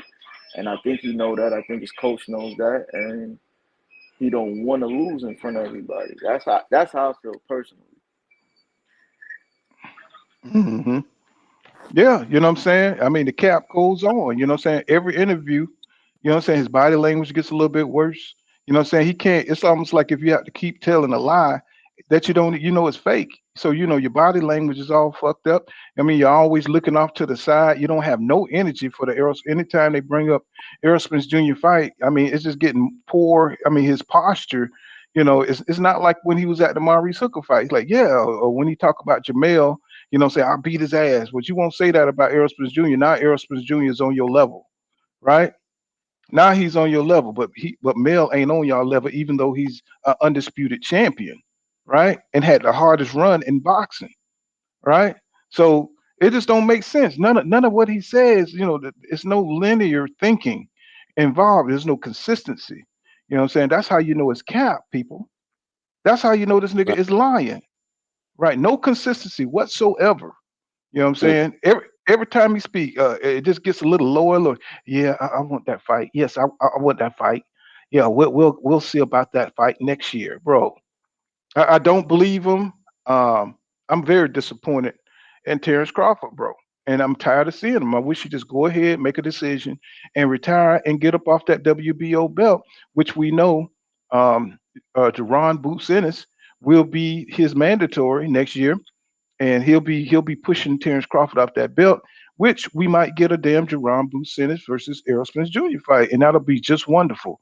You know what I'm saying? That'll be just wonderful because I would rather see somebody who's hungry, somebody who's, you know what I'm saying, that's passes the eye test like Jerron Boots Ennis to show the greatness of Errol Spence Jr. in the ring. You know what I'm saying? Because if he beats Jerron Boots Ennis, to me, that's just as good as beating or better than beating Terence Crawford. What you guys think about it? Well, I think it's interesting just to point out that he did a really recent interview. I didn't recognize the dude, some white dude. He did you can pull it up on YouTube, but he mentioned that I never duck my mandatories, and he goes, well, hold on, just out of curiosity, why did David Evanesian's name, come up? And Virgil Ortiz Jr. is your number one mandatory. Actually, Terence Crawford walked himself into it. He just said, Virgil is my number one mandatory. He goes, yeah, hold on. Well, what? Okay, so if you didn't take the fight with Errol, then why didn't we get to see Virgil step up? He goes, I don't know, man. David Evanesian is just a name that came across the desk. So that's big cap, in my opinion. He's not giving yeah. Yeah, that's cap. That's cap because he also told us that he was the boss and he make his own decisions. He choose his own fighter. So how could a name come across your desk like somebody still telling you who to fight? You just told us nobody tell you who to fight. Exactly. Mm-hmm. Also, manager Marty, I follow him a little bit on YouTube. He said, well, he brought up a good point. I didn't even think. He goes, how are you going to tell the boxing public, Terence, that you're going to go ahead and fight Maul when he's got the same manager, as Errol? He's got the same boxing manager, and matter of fact, he's got the same trainer, and it's the whole crew. So how are you going to not make a fight happen with Spence, and then you're going to go with the same crew, make the fight happen with Maul? Come on, man. I thought that was interesting because it's true. I didn't even think of that. Mm-hmm. So he's still gonna have to deal with the PBC. No matter where he go, you know what I'm saying, moving upward, he's gonna have to deal with the PBC. And if you can't make a deal with Errol Spence Jr., they damn sure are not gonna bypass Errol Spence Jr. to give you the Jamel Charlo. And Jamel Charlo, right, because is not interested in fighting. Go ahead. Yeah, they won't do that. That don't make sense for them because first of all, Jamel is already undisputed, right? So they don't want to give you a chance to become undisputed through Jamel, and you won't even give they fighter a chance to become undisputed through you. First of all, you gotta connect your device, D-Town. You gotta connect your device. Let me drop another link. Somebody's echoing. Go ahead, yeah. I'm I'm sorry. sorry. Yeah. I was just saying that first of all, they won't give you a chance to become undisputed at 154 through they fighter, and you won't give they fighter at 147 a chance to become undisputed through you. First of all, second of all, not making a fight with EJ versus making a fight with Jamel Charlo means they lose money because EJ is a bigger draw. So all the way around the board, they not interested in making a fight with you and Charlo if you won't make a fight with EJ. Exactly. And so that's how you know it's cap, bro, because this dude just say anything, bro, just to get by. You know what I'm saying? In the interviews, he's just saying anything. He don't even care, bro, that he's not making sense. You know, I mean, he's just trying. What he's doing, is just creating controversy. You know. Let me see. That's all he's doing, just trying to promote this fight. I don't know why it's not connecting D-Town boxing. You know what I'm saying? It said the fight's not connected. I don't know what that. Maybe it's the internet where you at. But let's see if you can get in some better internet range or something. You know what I'm saying? But yeah, man. But that's what he's doing. He's trying to promote this bullshit fight. He knows they're not going to make no money on their return, bro. That's just not happening. You know what I'm saying? So I don't understand. You know, well, I understand they're trying to make a splash in boxing. They're trying to get in where they fit in, but you know what I'm saying? It's just, you know, it's not going to work. Not with this card. You know, you got MMA fighters on your card, bro. You know what I'm saying? You got monkeys and gorillas on your damn card, bro. It's like that shit is whack, bro. Who's gonna pay $39.99 to watch that shit? Yeah. You know what I'm saying? I will say for Terence, you know, getting 10 million secured and in the bank to fight a guy like Avanesian, he's chasing a bag. He got a bag. Okay, we got that. And now the boxing public is putting his absolute feet to the fire. So it's all about what's he going to do next. What's he going to do after this? He's going to either oust him and he'll be blackballed, in my opinion, if he, you know, does another thing stupid like that. But once he's got his bag, then we'll see what comes of it. Like, you know, after he, you know, puts on a spectacular performance for this guy, then we'll see what's next. You know, what he chooses is everybody's looking. The thing is, everybody's looking and thinking that Albanese guy was going there and get his ass kicked. Yeah. Don't be shocked or surprised if Albanese knock his ass out, because Crawford need to be knocked the fuck out. So everybody keeps saying, well, wishful thinking and this and that. Anything can happen in boxing. It's still boxing. The guy's still a boxer. And Crawford don't have a chin. And so I've been checking out some of his the Avanesian guy fights, and I think he could scrap. Okay. You know, it could be wishful thinking, but I'm hoping like hell that he beat the dog shit out of Crawford. And then Crawford start crawling back. Bag is for a fight. What makes you say he doesn't have a chin, though? Just out of curiosity, like, where do you get that from? Who, Crawford? Yeah. It ain't really been tested. Oh. Nah, it's been tested. I'm with you though, brother. Yeah, he don't have a chin. I watched him got rocked by Gamboa, a guy that was way smaller than him. I watched Kavaliauskas drop him. And I also saw a lot of people wasn't paying attention, but throughout that Sean Porter fight, Sean Porter was catching Terence Crawford and his knees was wobbling. And Sean Porter don't have a lot of power at all. Sean Porter carried some all the way until the day he threw in the time. Sean Porter had to carry him. Yeah, he don't have a chin. He don't have a chin at all. I mean, I can see where you get that from. Like, you know, it's not one of those fighters where people get accused of not having a chin out of nowhere. I've seen multiple fights that if Terence Crawford gets hit, he gets wobbled. And not only that, a lot of people try to talk about he this defensive savant or he this expert boxer, but he get hit more than anybody I ever heard claim to be this expert boxer. Mm-hmm. I mean, and look at one of his Nebraskan folks. He says Nebraska Made says, "Bud would not fight the tough fights. He just told everyone in the Brian Custer interview that he felt EJ was a tougher fight than Charlo. He said he don't want that smoke, and he don't, y'all. You know what I'm saying? That's why I was afraid when he went back to Top Rank back in 2018 that this shit wasn't gonna happen because any champion, you know what I'm saying, around that age, 33, 32, they need to be fighting their best fights. You know what I'm saying, around that time. You know, people don't want to fight their best fight when they're not at their best, right? That don't make Yeah. sense, Yeah. right? Yeah. So, you know, that's why everybody's on tank right now. You know what I'm saying? That's why everybody's on tank because they know the older you get, the less you want to fight the best fights. You know what I'm saying? You don't want no tough fights at 35, bro. You know what I'm saying? You want all your actions when you You want to at be your glad best. or not? Right. You know what I'm Yeah. saying? So that's why this fight, it ain't about just his chin, bro. You look at how he's moved in his career. You know what I'm saying? If he wasn't worried about getting his ass knocked out, he would have went and fought Keith Thurman, Danny Garcia, and all them guys in their prime when they had championship belts. You know what I'm saying? He would have went over there. He would have went at least got one or two of them. You know what I'm saying? Or he would have fought Errol Spence Jr. earlier. But see, he's done everything but try to get in the ring with them guys. And none of the business ever works out for anybody who has the possibility, a slight possibility to beat him.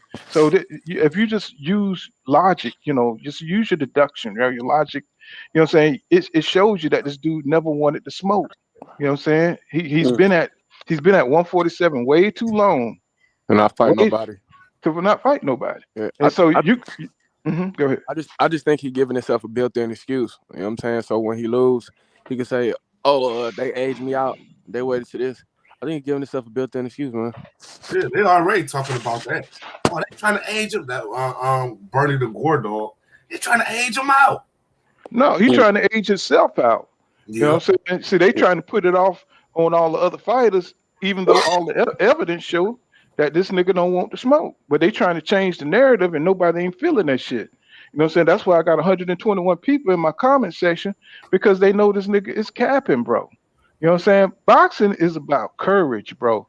You know what I'm saying? If you make it up to the top, you know what I'm saying? You got to stay there. You know what I'm saying? You got to prove to everybody by fighting the number two, number three, or the number, you know, in the top 4 or 5 guys. If you don't do that, bro, then you ain't, you know what I'm saying? You ducking.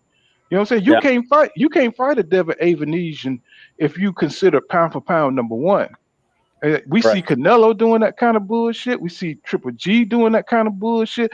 And it's only recently in boxing do we see guys trying to fight showcase fights, but they trying to make, you know what I'm saying, 8-figure money. You know what I'm saying? So they after the 8-figure money for easy fights, which I could understand if you was trying to fight the best. You know what I'm saying? Nobody don't mind you taking an easy fight here and there. But bro, you got, you know, you talking mad shit like They at the basically other doing that fighters. Floyd shit where they You taking know, exhibitions. well, if he wasn't trying to break down Danny Garcia, you know, talk shit on his record, saying he lost to everybody at 147, but you didn't fight him, nigga, you know, that don't even make no sense. You know what I'm saying? And Yeah. then when Danny Garcia was fighting EJ, you was on The Danny Garcia nutsack. the You know the what I'm only fight saying?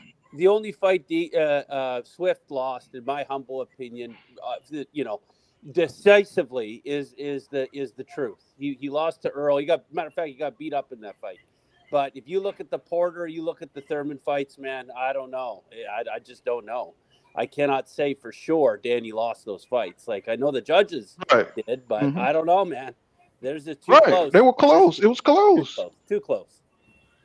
And No. you know what I'm saying? But for him to talk shit on Danny Garcia and he never fought the man, I just think that's a shame.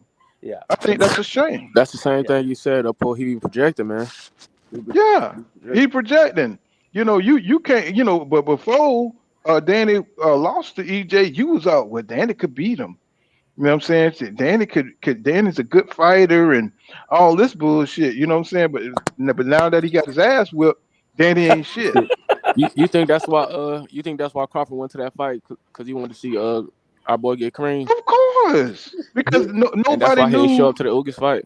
nobody knew what Errol Spence Jr. was going to look like after that car crash. So everybody, he Yeah. wanted to be front and center to see EJ get his ass knocked out. You know what I'm saying? So he could be sitting right there and be like, yeah, I told you EJ wasn't shit. He wanted to be the Yeah. first one there. He would have been over there in the corner. Hey, boy, you all right? You okay? Yeah, he whipped your ass, didn't he? But Yeah. no, that's not what happened. No. What happened, he saw EJ dig deep, you know what I'm saying, and pull that championship material out on his ass, and he beat the shit out of Danny Garcia, Yeah. right? Yeah. And you know what I'm saying, and the dude, you saw him physically hurt in that fight from that accident. That you saw him pulling back because we never see EJ pull back in the fight. You know, he was tired, he was exhausted. Round like maybe the eighth, ninth round, I'm gonna say, before he started turning it back on, he had to back off. He had to take a breather. You know what I'm saying? And he wasn't 100%. But see, when we saw that Ugas fight, Oh, yeah. 110%. That nigga cranked up like a lawnmower. Yeah. See, when he got hit, and he was in such great conditioning. And see, that's the thing about being in great conditioning. You bounce back. Your recovery ability is on some Wolverine shit. You know what I'm saying? And he was in such great shape. He was just able to bounce right back. He got right back in the game like it wasn't nothing. That's exactly who Earl is. He the Wolverine and Charlo like Vegeta. And if Crawford win this fight against Albanese, that's because Albanese took a dive.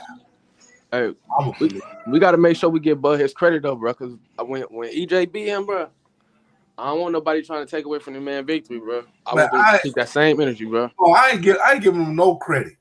I wouldn't care when EJ beat him. I hope EJ beat the brakes off of him, break both his eye sockets. I wouldn't care. This is a legacy fight for EJ though. Yeah, it still be a legacy fight. He was trying to fight Manny Pacquiao at 40. So, hey, and he pulled out that fight. You know what I'm saying? Hell yeah, he pulled out that fight. Yeah, but you guys know why. But don't nobody talk about that though. Don't nobody talk about that shit. He pulled out because Bob wanted to wrap him into another contract for 2 more years. That's why. Nah, they say he pulled out because the money. Yeah, that's what I heard. It was about the money. Bomac told him not to sign the contract. And I don't think Bob don't want him for no other 2 more years. Bob he said he was losing money. One fight. Shit, Bob. You know what it was too? Because Errol, he had wanted that upfront money again. I think he wanted his money up front. Well, but the thing is, Bomac is still under Bob because he's got to train Keyshawn Davis, right? He's still messing with Top Rank. So it wouldn't make it just makes no sense for him to talk Terence Crawford out of that deal when he still got to deal with Top Rank. You know what I'm saying? Even though Terence Crawford is a free agent and he's still hanging around the Top Rank gym like a dude that graduated from high school and shit. You know what I'm saying? Still going back eating lunches and shit. Yeah. Getting no free lunches and free towels and shit. Just talking to all the young hoes and shit. You know, still looking like the big man on campus. He was the quarterback. You know what I'm saying? He done went and failed at the big university. Now he's coming back. He done played in a couple of games and shit. You know what I'm saying? Went pro and didn't do shit. Went pro. How you gonna eat my sausage this thing? You gonna make me. Well, I just want to see what he does after he grabs his bag. That's going to tell. And he'll be either blackballed or there's no sense of boxing still. Yeah, he's about to retire. Marvin Hagler said it best. It's really hard to get up and train out of satin sheets when you're a multi-millionaire. Now, I know most of these guys are. However, $10 million guaranteed. He's not going to get 10 million, man, guaranteed. He's not going to get that. I thought they paid him. Look, the IRS already licking their lips. You got the trainers. You got everybody. You got Bernie the boxer. You got everybody that got their hand out. So he ain't going to.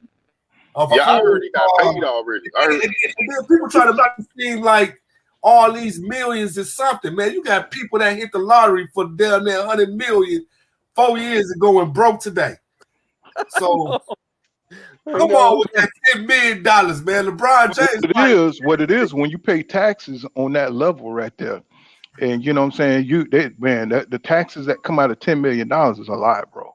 Yeah, I don't know what the ratio is, but I know they pay the highest bracket unless you know, some of these guys who knows how to, you know what I'm saying, how to skip those you know what I'm saying, get those They still get the money, and then they got to pay afterwards. It's not automatically deducted. It's not like it's not like a tax. It doesn't get deducted. They get paid out.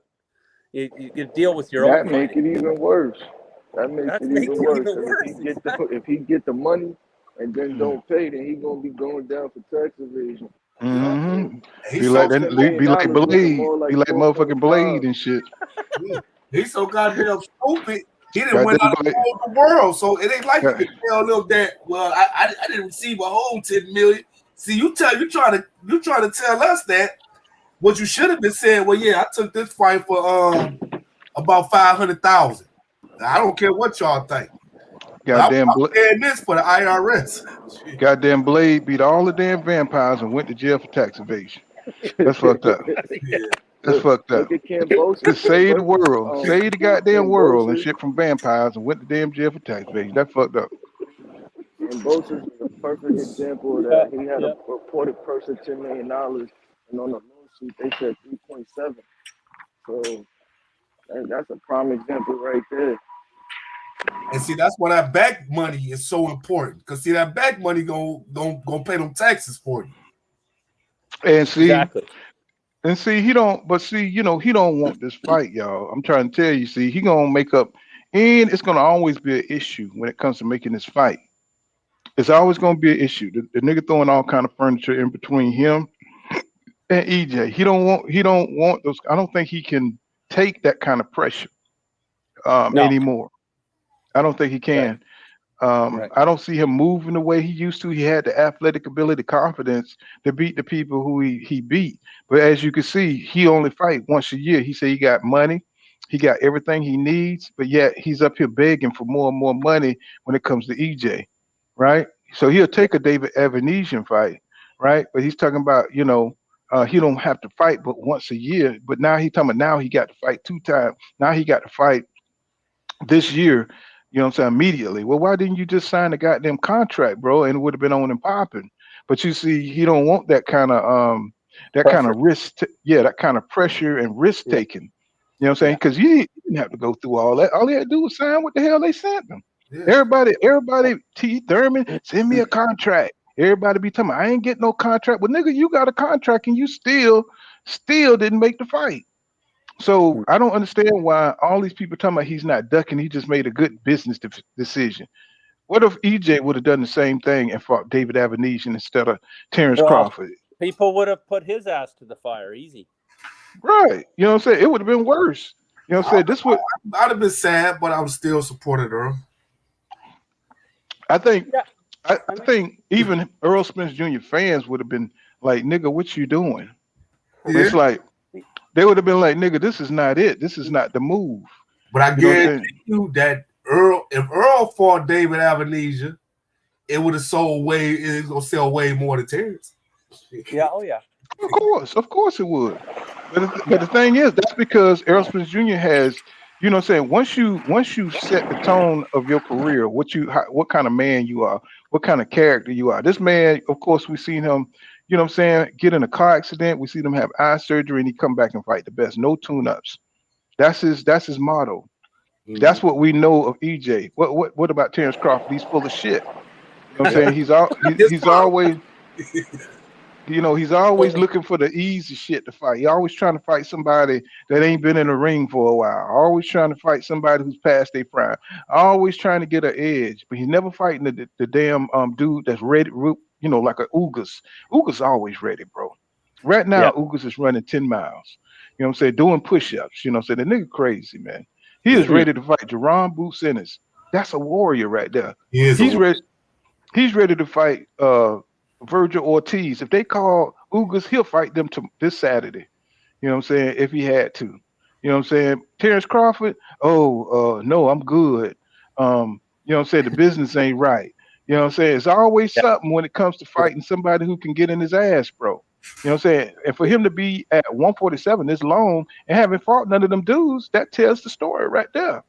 To me, that's circumstantial evidence. That's strong circumstantial evidence that he's convicted of. You know, he cannot sit here and say that, you know, say he fought the best at 147. All he could do is say, I was undisputed at 140. You know what I'm saying? I know what it feels like to have those 4 belts around me. But, bro, nobody remembers a weak ass undisputed run, bro. You know what I'm saying? You know what I'm saying? I'd rather look at Josh Taylor run, you know what I'm saying, than Terence Crawford run, right? That was Didn't he have a harder to harder go. run than Yeah. So to me, I'm just so tired of hearing his pompous ass. Saying talk about saying when Katie Abdul asked him your signature wins, and when he said Ricky Byrne, I turned that shit off. I said hell no. Well, hold on. It's I don't. He had to go over to Scotland for that, and when you bring a boxer over to his hometown, fight in front of his people, that and he was the champ at the time. It's on a different level, but I can see why he said that was a big one. It's no different than when Errol did it to Brooke. It's way different because Brooke would beat the shit out of Ricky Burns. Well, what I'm saying? Yes, I know. I know what you're saying. I know what you're saying, though. Yeah. You hear what I'm saying there. It's that's why I know what you're saying. It was a mismatch, of course, but I could see why he brought up the Ricky Burns fight. He was hot at the time. But if you're a shitty fighter in America, you're a shitty fighter in Scotland. You know what I'm saying?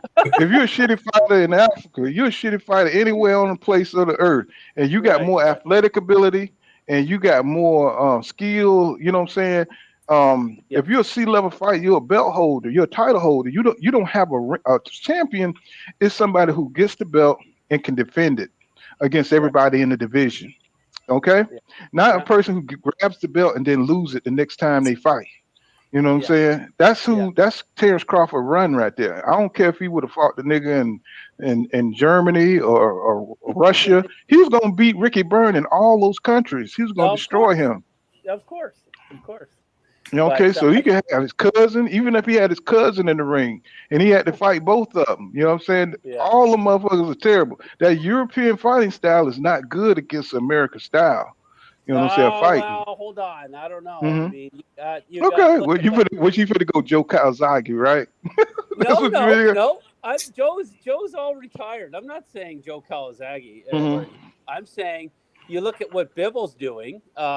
Or what Better Beef is that? Bivol that's not European, is it? I mean, that nigga like fucking some kind of Hun or something. They also have yet to fight a top American boxer. Yeah, that's true. Well, if you look at how Bivol fight, he fights in American style. You know what I'm saying? He's a boxer. 1, 2. Something wrong with your mic. Go ahead. You're echoing. Somebody. I'm getting a little feedback. Okay, yeah, that's better. But Bivol's looking good, and Better Beef's looking like a real monster, in my opinion. And that's interesting. What's happening there? It's two fighters. Who's been running it for the last 30, 40 years? Oh, Americans run the show. That's what I'm saying. In specific, African Americans run boxing, in my opinion. But it's interesting.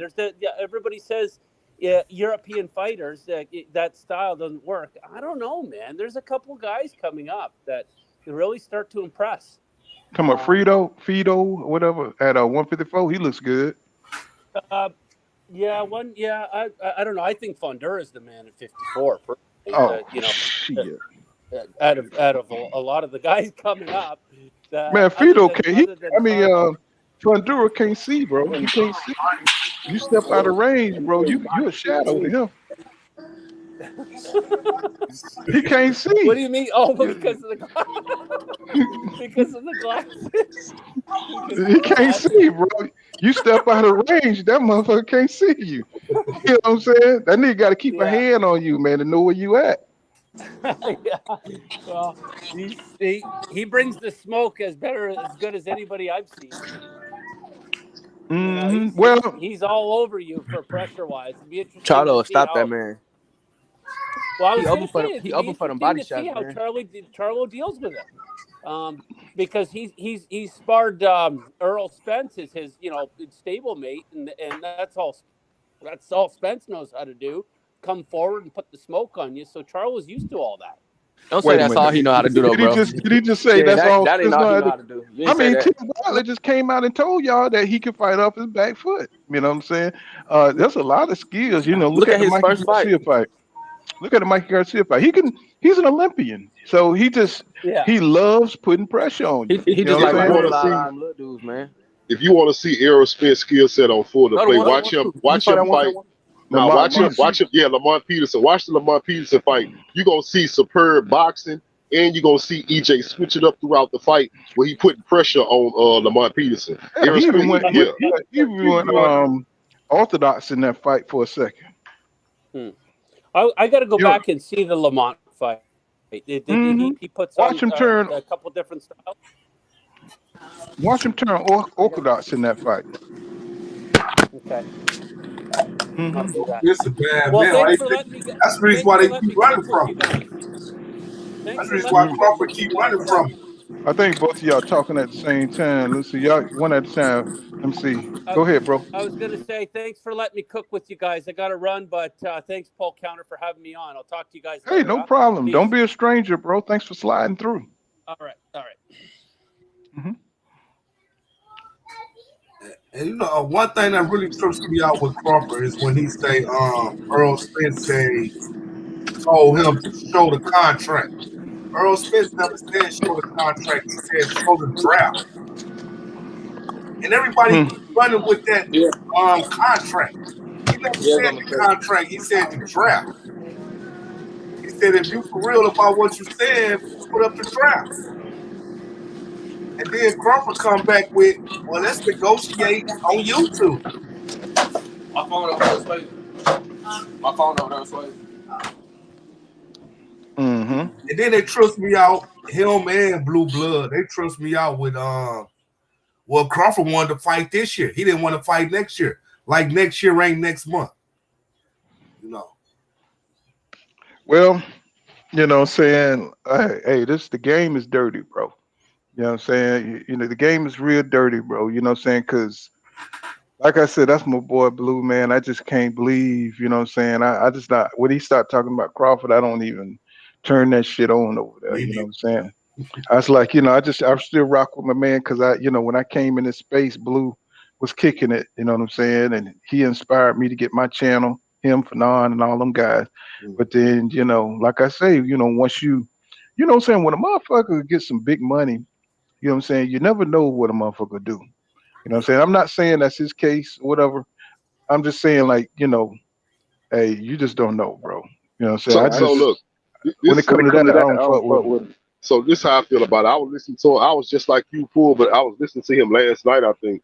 Hmm And this how he put it. And I know y'all know how he put it already, but this how I looked at it when he said it. He was saying that he found out that Crawford wasn't going to be able to fight Errol Spence until 2023. And he also found out that Terence Crawford wasn't cool with it.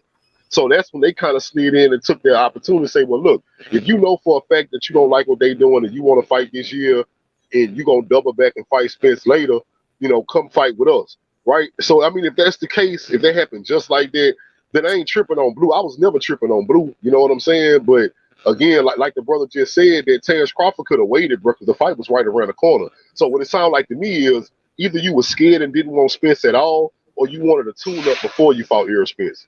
And if that's the case, you could have been had a tune-up, bro. You went a whole year without fighting nobody.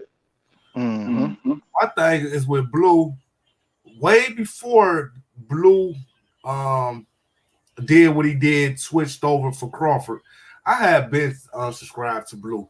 And the reason why is because, to me, when he used to go live, and it really used to irk my nerves to see a grown man huff and puff over likes.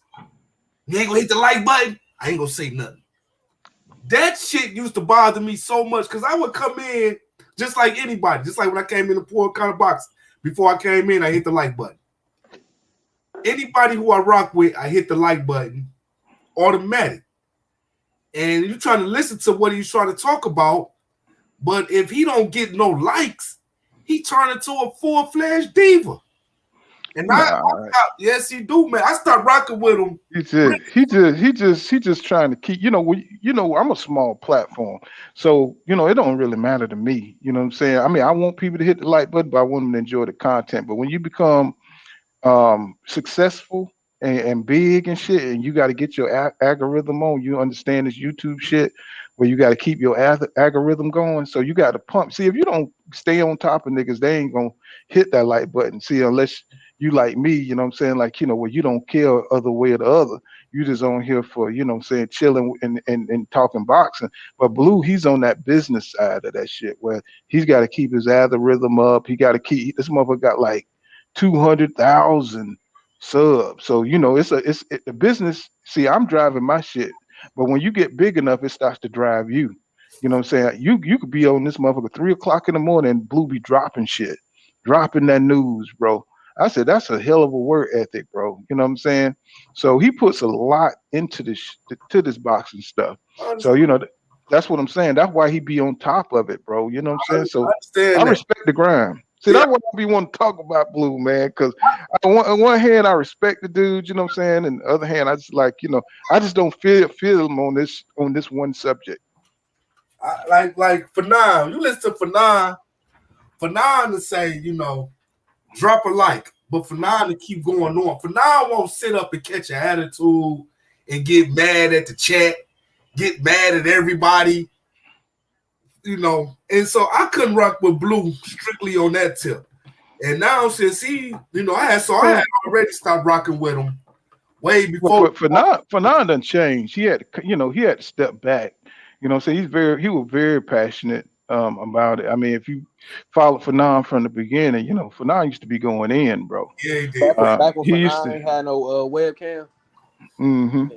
Yeah, he used to be going. Well, he was like real laid back. Then once he got on, started getting some subscribers, he was going in on motherfuckers. He would have like some drag out fights on there and be, be going in or talk about the intelligence and. Why don't Fanon like Devin, man?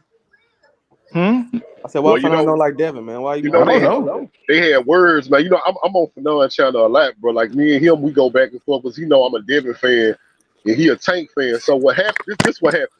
Fanon he prefer Tank over Devin, right?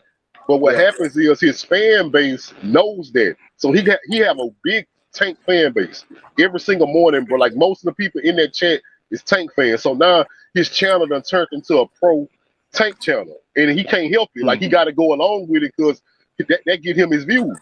So it's almost like he a pro Tank channel now. And, he was almost involved in brokering the I think he was brokering the Devin Haney and who was Gary Russell. Yeah, Gary Russell fight, and somehow. I mean, he was deep into that shit, you know what I'm saying? And then all of a sudden that got all screwed up, and all of a sudden he didn't like Devin Haney or whatever. So, Bill Haney said his name, like Bill Haney went off on him, so Fanon didn't like that either. So he got some history with the Haney. Fanon is a truth channel, man. He ain't no pro. I think he's just a pro boxing channel, and he just spit facts. He pro Tank, man. I mean, they say Spence. He pro Tank, man. It don't matter. It don't matter what fighter you go for, as long as you keep it real. Yeah, you know what I'm saying. I like Fanon. I like how Fanon do it. He pro Tank, but I mean, I like how he do it, bro. He give Devin his credit. Like he always say, what I like in the young kid, but he prefer Tank. I can't get mad at him for preferring Tank. Like boxing, he gonna kick you out. Yeah. My thing is that I like all those young fighters, but I'm not. If you had a Tank Davis fight and you had a Devin Haney fight on the same time, I'm gonna watch Tank. That don't got nothing to do with how good they is, bro. I feel you, bro, but I'm gonna watch Devin Haney. Yeah. See what I'm saying? It's all about what you like to see. I like to see people that can get in the ring and hit and not be hit. I like to see that. And I'm gonna have my computer and my phone. I'm gonna watch both of them. God damn it. Oh yeah, I'm gonna check both of them out. I mean, I watched this fight when he just fought old boy, the guy he just fought for all of the titles. I forgot his name. And you talking about Cambosis, but see, that's why when you said you will watch Tank, the reason I will watch Devin, because I know the way Devin move, every fight he in, it means something. Yeah. He trying to fight fights that mean something. So and he fighting more competition. Yeah, he trying to fight tougher and tougher competition. When you watch Tank fight, bro, you might be fighting a nigga you never heard of. You might be watching somebody you never heard of. But I'm saying, he done made two somebodies out of nobodies. Ain't nobody know who Cruz was. Ain't nobody know who damn Mario Barrios was. No. Tank made motherfuckers. And I'm tell you what's a trip is because before I did Angela Yee from the Breakfast Club. She had bought a house down here in Detroit, and I was one of the carpenters there. You from Detroit? Yeah. My bad. I'm from Saginaw. Go ahead. Oh, okay. And she said, you know who she asked I know who Devin Haney was. And at the time, I knew of Devin Haney and the other little young guy, Shakur Stevenson. And I like Shakur Stevenson. And so I'm like, yeah, she like, yeah, that's them my people and this and that. So I'm like, oh, okay. So I go on YouTube and I forgot what name she had said, but I pulled up Shakur Stevenson fight and I said, here go your boy. Man, she caught a whole attitude with me. I say, well, damn. I'm like, I'm not no boxing. Like I said, I'm a casual at this point, Mm-hmm. So I don't know. I didn't know that I didn't know. I got the name switched up. I got everything switched up. Mm-hmm. But she was like, no, that ain't him. I'm like, I thought you said this guy. She said, no, I said Devin Haney. I said, oh, okay, well, let me go look him up. And then I went and looked him up. I like Devin Haney. I like his father, but just, like, you tell me to pick between Errol, Spence, and Terence Crawford. I'm going to pick Crawford. So you say pick against Tank and Devin. I think it'd be a hell of a fight, but I have to go with Tank just because he got that knockout power. But it can also go if Tank can't get him out of there and Tank do him the same way he did the other guy.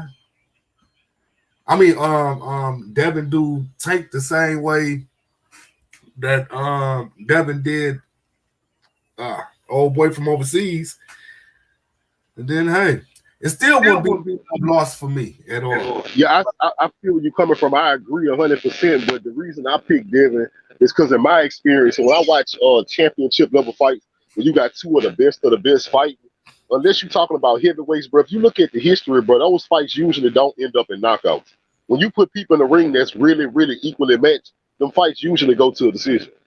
Because both of these fighters are so good that even if you hit harder than me, the other guy is good enough not to get knocked out. I bet. So that's why I said I got Devin, because like basically I think about it if I was betting on the fights, right? Like I wouldn't bet that Tank Davis is gonna knock Devin out, even though I know he can. I wouldn't bet that, bro. Like I wouldn't put my money on it. Peace. Yeah, I can understand that same way that they say Errol could knock Mikey Garcia out. Hey, I was on the stream with Devin the other day, y'all. You going out, bro? I was on the. Can you hear me? Can you hear Paul? I can hear you. Yeah, I was on the stream with Devin. Went out there for a Devin about 2 days ago. Yeah, and we was asking him. I was asking him, was he gonna move to the 140? Was he gonna? You must be capping hard, boy, because your shit went out. It's going. Is it in now? Can you hear me now? Yeah, your internet sound like a robot. Is it just me? That's probably, I don't know, because somebody else said they can hear me. Y'all hear him? I can hear you. I can hear him. Oh, okay. It must be it's just me. I can go out and come back in if you want me to. Let me go out and come back. I can hear you now. But it sounds you like a robot. Maybe it's my internet. Oh. Yeah, I was on the stream with Lil Devin and Bill the other day on can you hear me now? On H Money Show. And I was asking the kid, I was really asking they father about Shakur Stevenson fighting him. You know what I'm saying?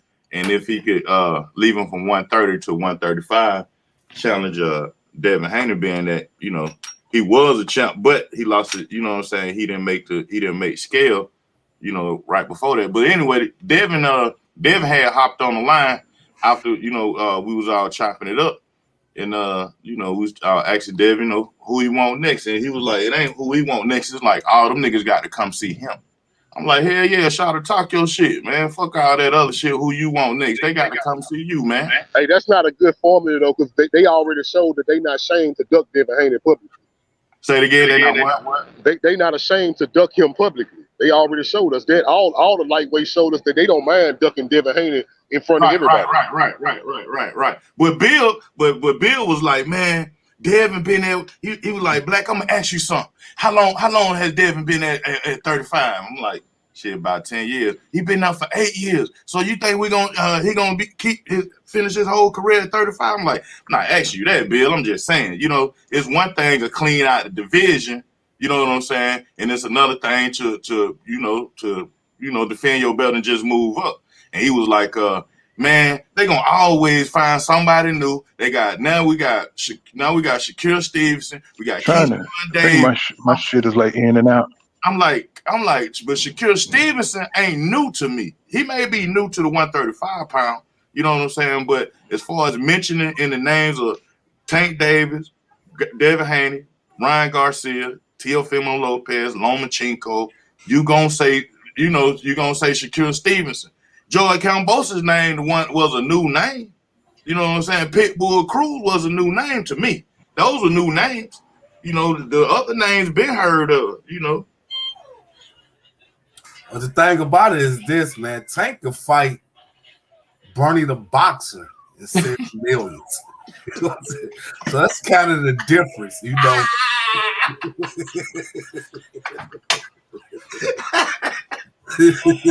Oh shit!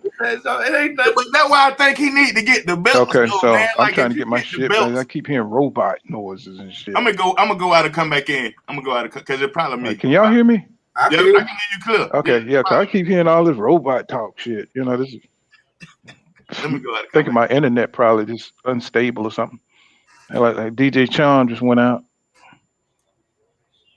So, yeah, I think you know, Tank is a big name, man. He can fight anybody, man, to make money. So I don't think he need a belt. He don't even have to have a belt to even get in the ring with anybody to make money. You know, I just don't want to see them. I'd rather see them guys go at it, man. I'd rather see them. That's just me, man. You know, I can understand. We got Shakur coming down the line now. Shakur putting that pressure. You know what I'm saying? He putting that pressure on Tank. You know what I'm saying? He coming. You know. Right. And hey, Paul, I say that Shakur ain't. I don't know how Bill looking at it, but he ain't no newcomer. He been part of the crew. Like he knew the 135, but he ain't new to. You know what I'm saying? To them big lights. That's what he mean though. He knows Shakur. They fought together in the amateurs. He just saying.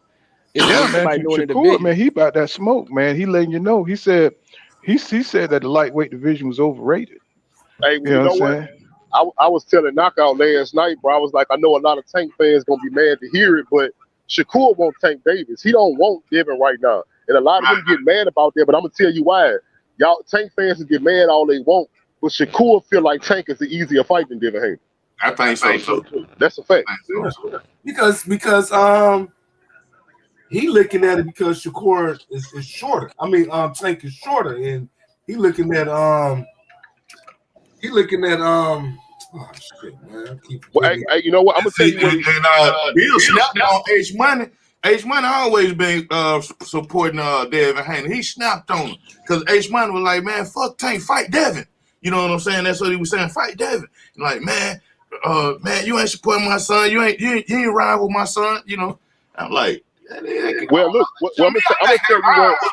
If you want to fight Shakur and not Lomachenko, that's what he said. Not Tank. He said, "Fuck Loma, fight Shakur." You know what I'm saying?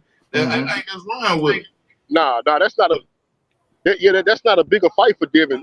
Loma is the right move over Shakur. But I'm gonna tell you what Shakur said about the Tank situation. He was saying that when he was sparring Tank, he said, "Man, I only saw Tank as a big puncher." He said, "I wasn't worried about Tank outboxing me or out thinking." So that let me know. I'm reading people what they trying to say behind the scenes. So Shakur had already let me know that his biggest fear is somebody who's smart. Yeah. So if he don't think you can outthink him, he's not worried about you.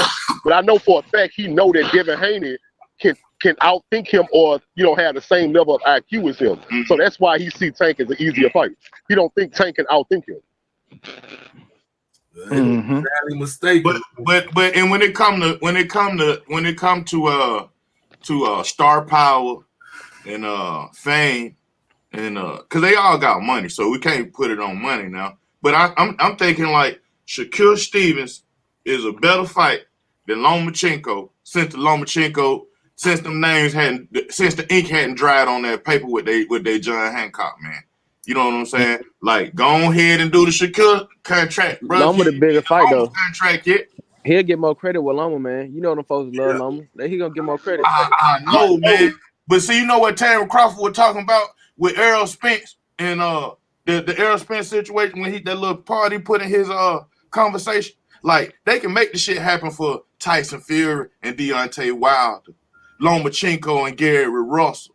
You know what I'm saying? But when it comes to two brothers, for some reason, man, they have a hard time getting their panties out their ass. You know what I'm saying? Making some good shit happen. To me, it seems like they try to make all the black fighters fight because the risk is higher. You know what I'm saying? They know, just like, Floyd knew when he fought other black fighters, that was going to be his hardest fight. Right. You know what I'm saying? These guys know that they talented. They can lose that fight. Yeah. It's like Canelo won't fight no black people. Yeah, Jamel Charlo fought Tony Harrison, Rosario. He fought most of his opponents, except for a couple of them been Mexican and some Russian, but most of them folks been black. So he's different. They want the black Charlo fighters want to be the eliminate best. each other. You know what I'm saying? Devin don't mind fighting other black fighters. I know he don't. Yeah, I know he don't, and that's what he's trying to tell his pop. You know what I'm saying? Like, nah, they all got to come see me. Well, now I think Devin gonna make most of his noise in his career gonna be at 140. That's when you're gonna see Devin taking any and everybody, because what's gonna happen at 140, I'm gonna tell you two things. Them dudes at 140 not gonna be as scared of Devin as the 135s was. Hopefully not. And two, they can't afford to be, because we already saw Devin got avoided at 135. If he go to 140 and they do the same thing, that's gonna make them look terrible. So let me ask you, so you agree with Bill with Devin fighting one more fight at 135 and going to 140? Yeah, I think he should fight Loma, get that name under his belt, go straight up to 140 and fight Teofimo Lopez. Put that pressure on him like you putting pressure on Tank them. Remind the world that Teofimo already ducked you, and if he ducked you again, he a bitch. So you saying, okay, I see what you're saying, because Tank and Shakur is new to Devin's narrative of being a bitch. Well, what I remember is that, okay, from day one, I give Tank credit on this. Tank always said, you know what, the belts don't matter to me, right? Right. So the other guys, though, when you talk about Loma, Tio, Ryan Garcia, they use that as a reason not to fight Devin. Oh, you don't have a belt, so you're not worthy. Or you know what, I want to be undisputed. So Devin, one by one, all them dudes ducked Devin. Then Devin became undisputed. Devin said, well, look, I got the belts. Now y'all fight me. Every last one of them said, you know what, the belts don't matter no more. Right. So I feel like he need to double back. Like I say, move up to 140. You already got to get Loma under your belt. Move up to 140. Make Teofimo Lopez fight you, or make the whole world see him as a bitch. And then after that, like I say, you already at 140. Tank been at 140 before, so you can get Tank eventually, right? And then I know for a fact, bro, Shakur Stevenson is not gonna end his career at 135. So I think Shakur and Devin gonna meet up, bro, at 147, bro. Because a lot of people don't see it yet, but Shakur gonna end up being at 147. Yeah. You say they gonna meet up at 47. Yeah, I think they gonna make each other. They gonna make each other the last fight of their career for two reasons, bro. The first reason is they real cool with each other. They is, and they know that they each other's toughest fight. They gonna make that their career defining fight towards the end. Man, I don't know. I dig it. I think if we can see in the future, that'll be some fire shit. But we know that life is a roller coaster, man. You know what I'm saying? So, like, if you have certain opportunities in front of you, man, then, because the old saying, some opportunities only knock one time.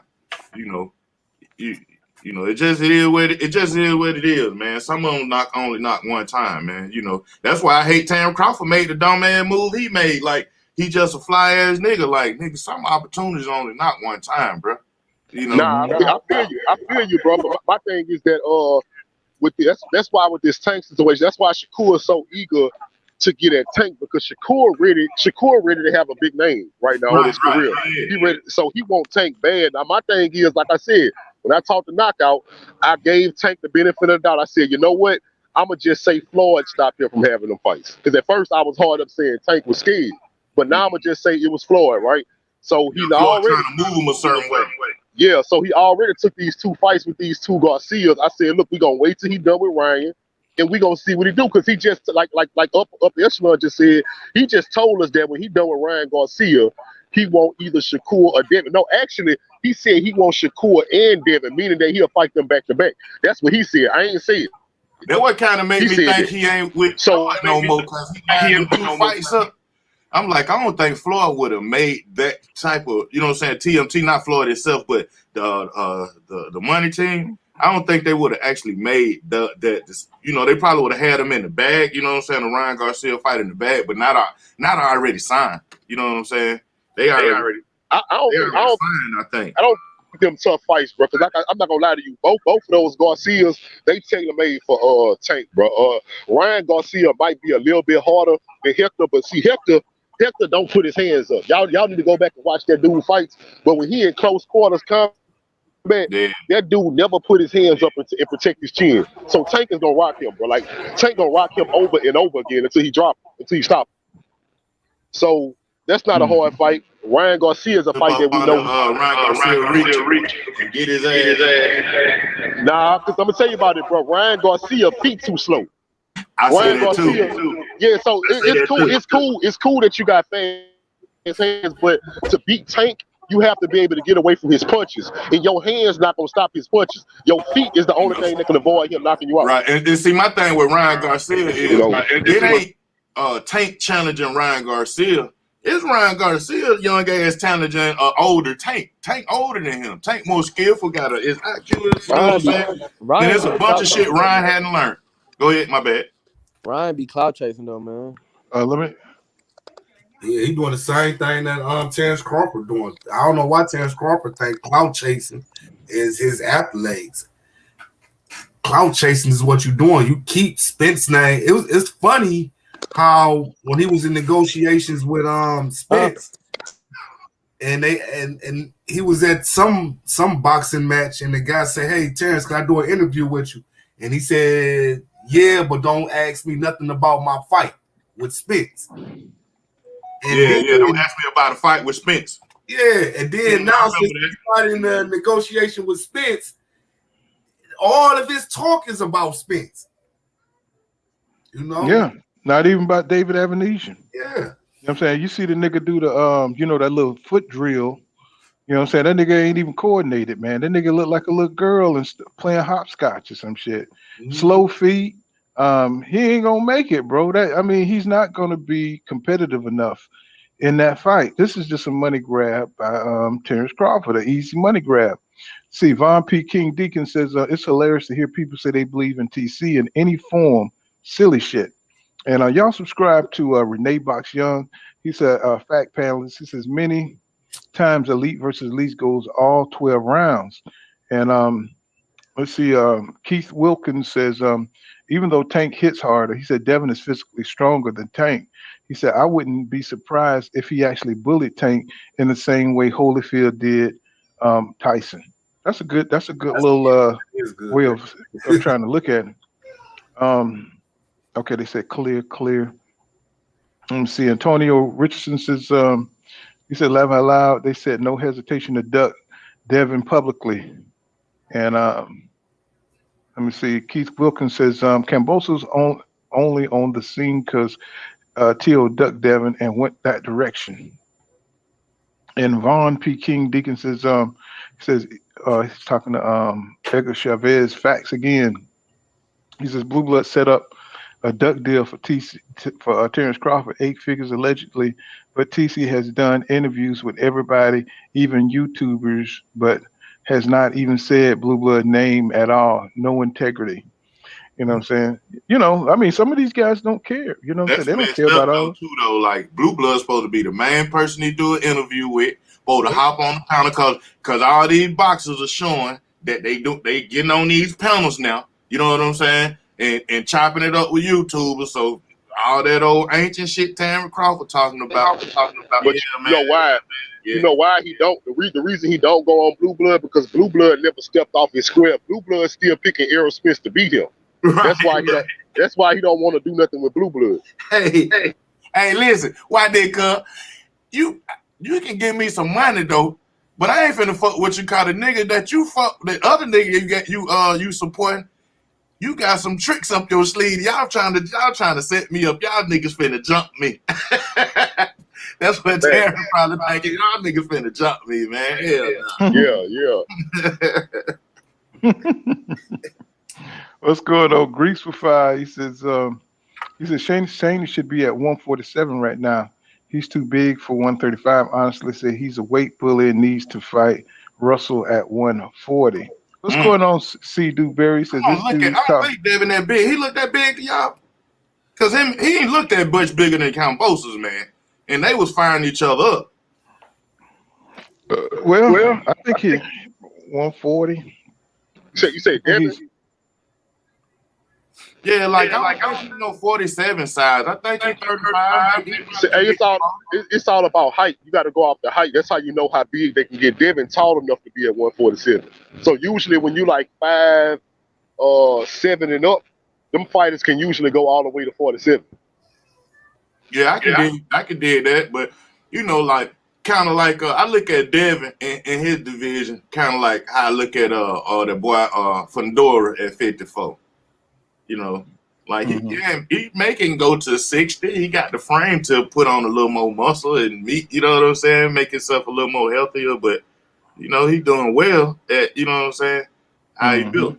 Kind of like Deontay Wilder too. When Deontay Wilder stay under 220, he be fine nigga asses up.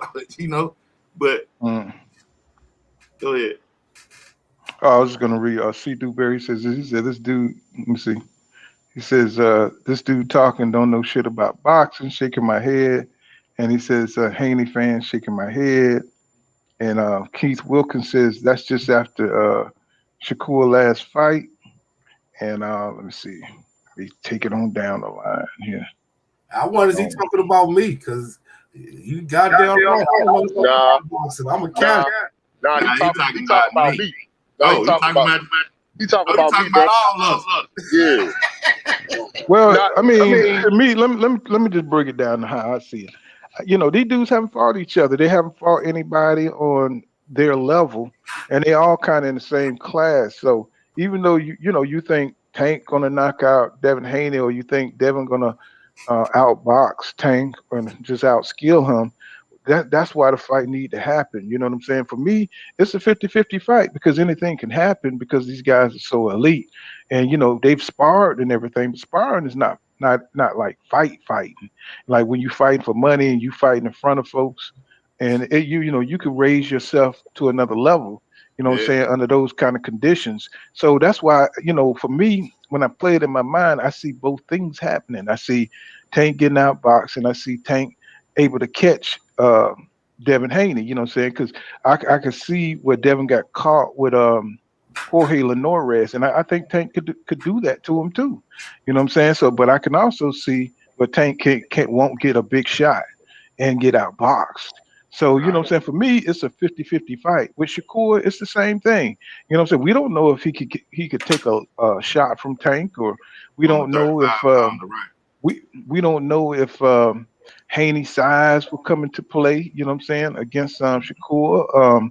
We don't know. These guys got to mix it up. So, to be on one side so hard as a boxing fan is kind of crazy to me, because I'm looking at their skill and I'm just like, man, you know what I'm saying, anything could happen with these guys. You know what I'm saying? I don't see either one being more dominant than the other, because they're all, so good at what they do best. Devin is good at boxing. Shakur is great at boxing, and Tank is good at both. He's good at boxing, but he's limited to his dimensions, so he would have to sell out at times in the fight.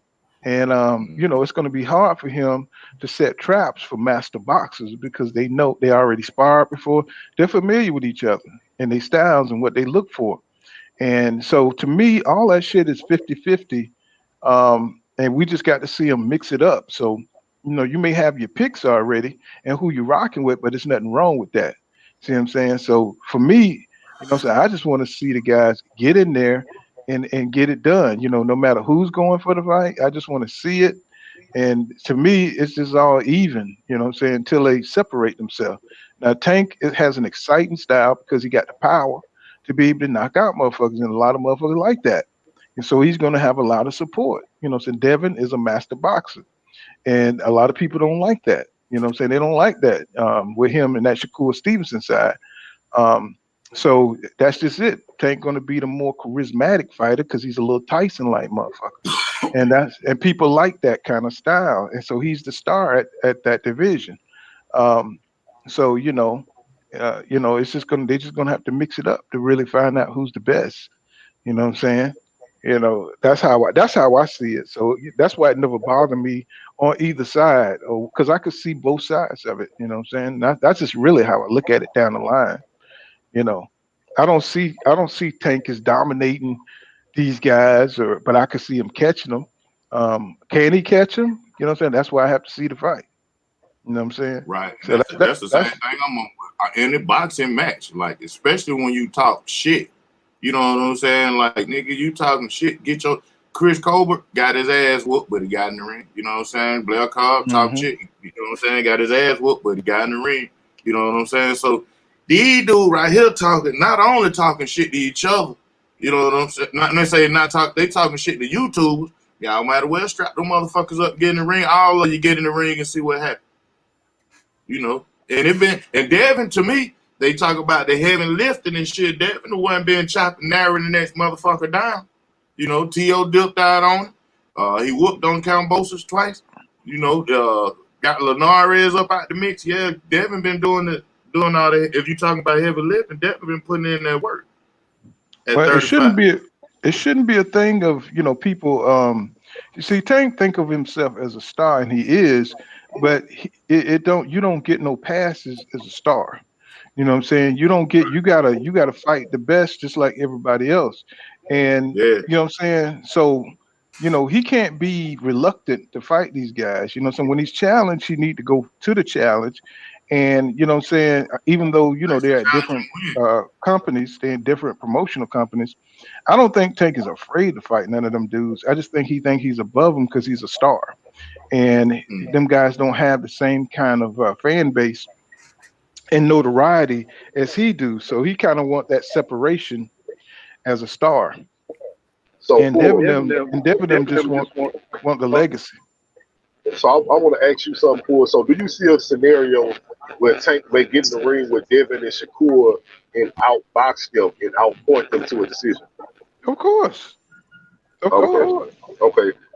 And me personally, I do see his skill where that can be possible, but I think it's unlikely. That he gonna outpoint them, right? So my whole thing is I just don't understand the people who just know for a fact that Tank Davis is gonna beat Devin Haney and Shakur. I don't understand those people.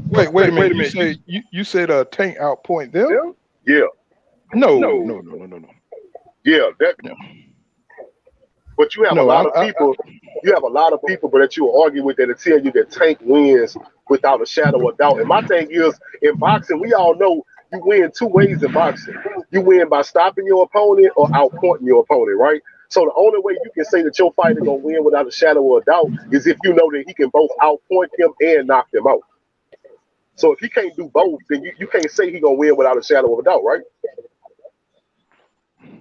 Right. Yeah. That's how I look at it anyway. That's why I say I don't understand people. That's when you talking about dominating motherfucker. Yeah, that's dominating. You gonna outpoint him, and you can stop him if he get too close. That's dominating the fighter. Yeah. But see, you got to think: can Tank walk down one of these dudes? You know what I'm saying? Like he did Mario's Barrios. Can he put enough damage and slow him down to the point where, you know what I'm saying, they can't move like that? See, that's something that can happen. He can catch them, you know what I'm saying? But we don't, but like Shakur said, when he was sparring Tank, he said he had to switch his shit up. And he had to get more defensive. And so I'm just like, all that's running through my mind. And I said, you know what? Fuck all that. I just got to see these dudes fighting in the ring. because it's just confusing once you start thinking about their skill set and what they can do. So anything's possible, except for I don't think Tank can outpoint those guys because that's what That's what they they do. do. Right. But did you hear what Shakur said? Though Shakur said, "Yeah, if you pay attention, he was like, yeah, man, he got defensive on me. He said that didn't work either though. So I was like, damn, bro. Shakur making like he must have been working tanking there, bro. That's how I took it. He was like, yeah, he switched it up on me because he couldn't land a big shot, and then he got defensive, but that didn't work either. But he But did he did say say, Tank caught him, and I'm thinking that's with headgear on and shit. So right. that kind of lets me know that Tank can't catch him. You know what I'm And saying? bigger And he gloves too. And bigger gloves. yeah, yeah. So that's why I say it's 50-50 for me because Tank got that equalizer, and even though those guys are great boxers and stuff, you know what I'm saying? If they get hit on the chin like anybody else, you know what I'm saying, they could go down, but more likely, you know what I'm saying, a boxer's going to beat a puncher. You know what I'm saying? More likely.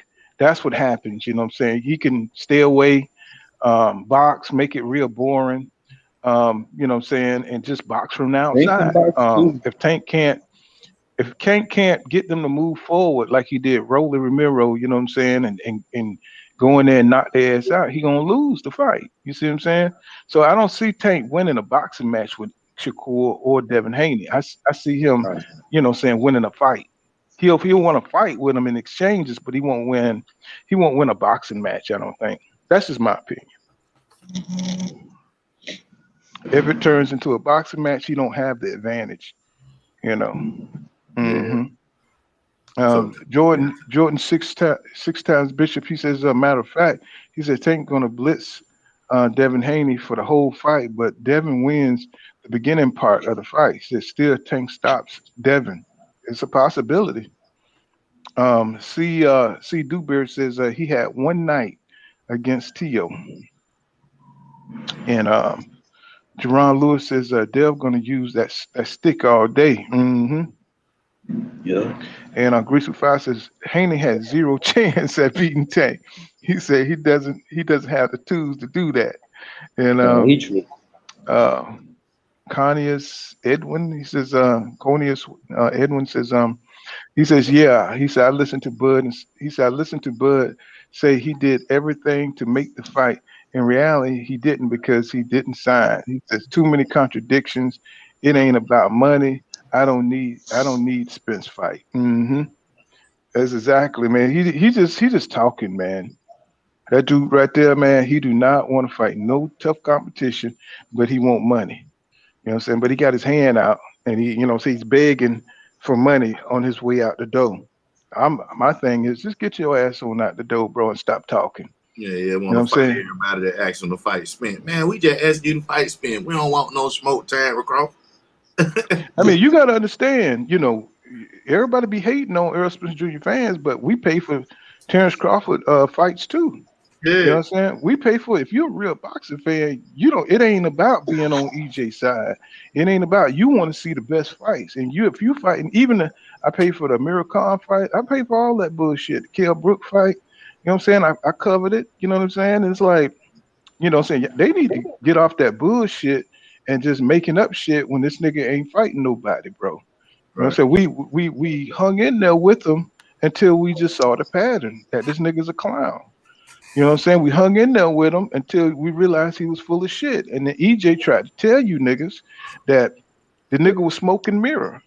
You know what I'm saying? He told you that from the beginning. We didn't know what he was talking about. But EJ, if you ever notice, EJ, he ain't gonna explain himself a lot of times. He just gonna let you know that the nigga ain't want to smoke. You know what I'm saying? He gonna move on.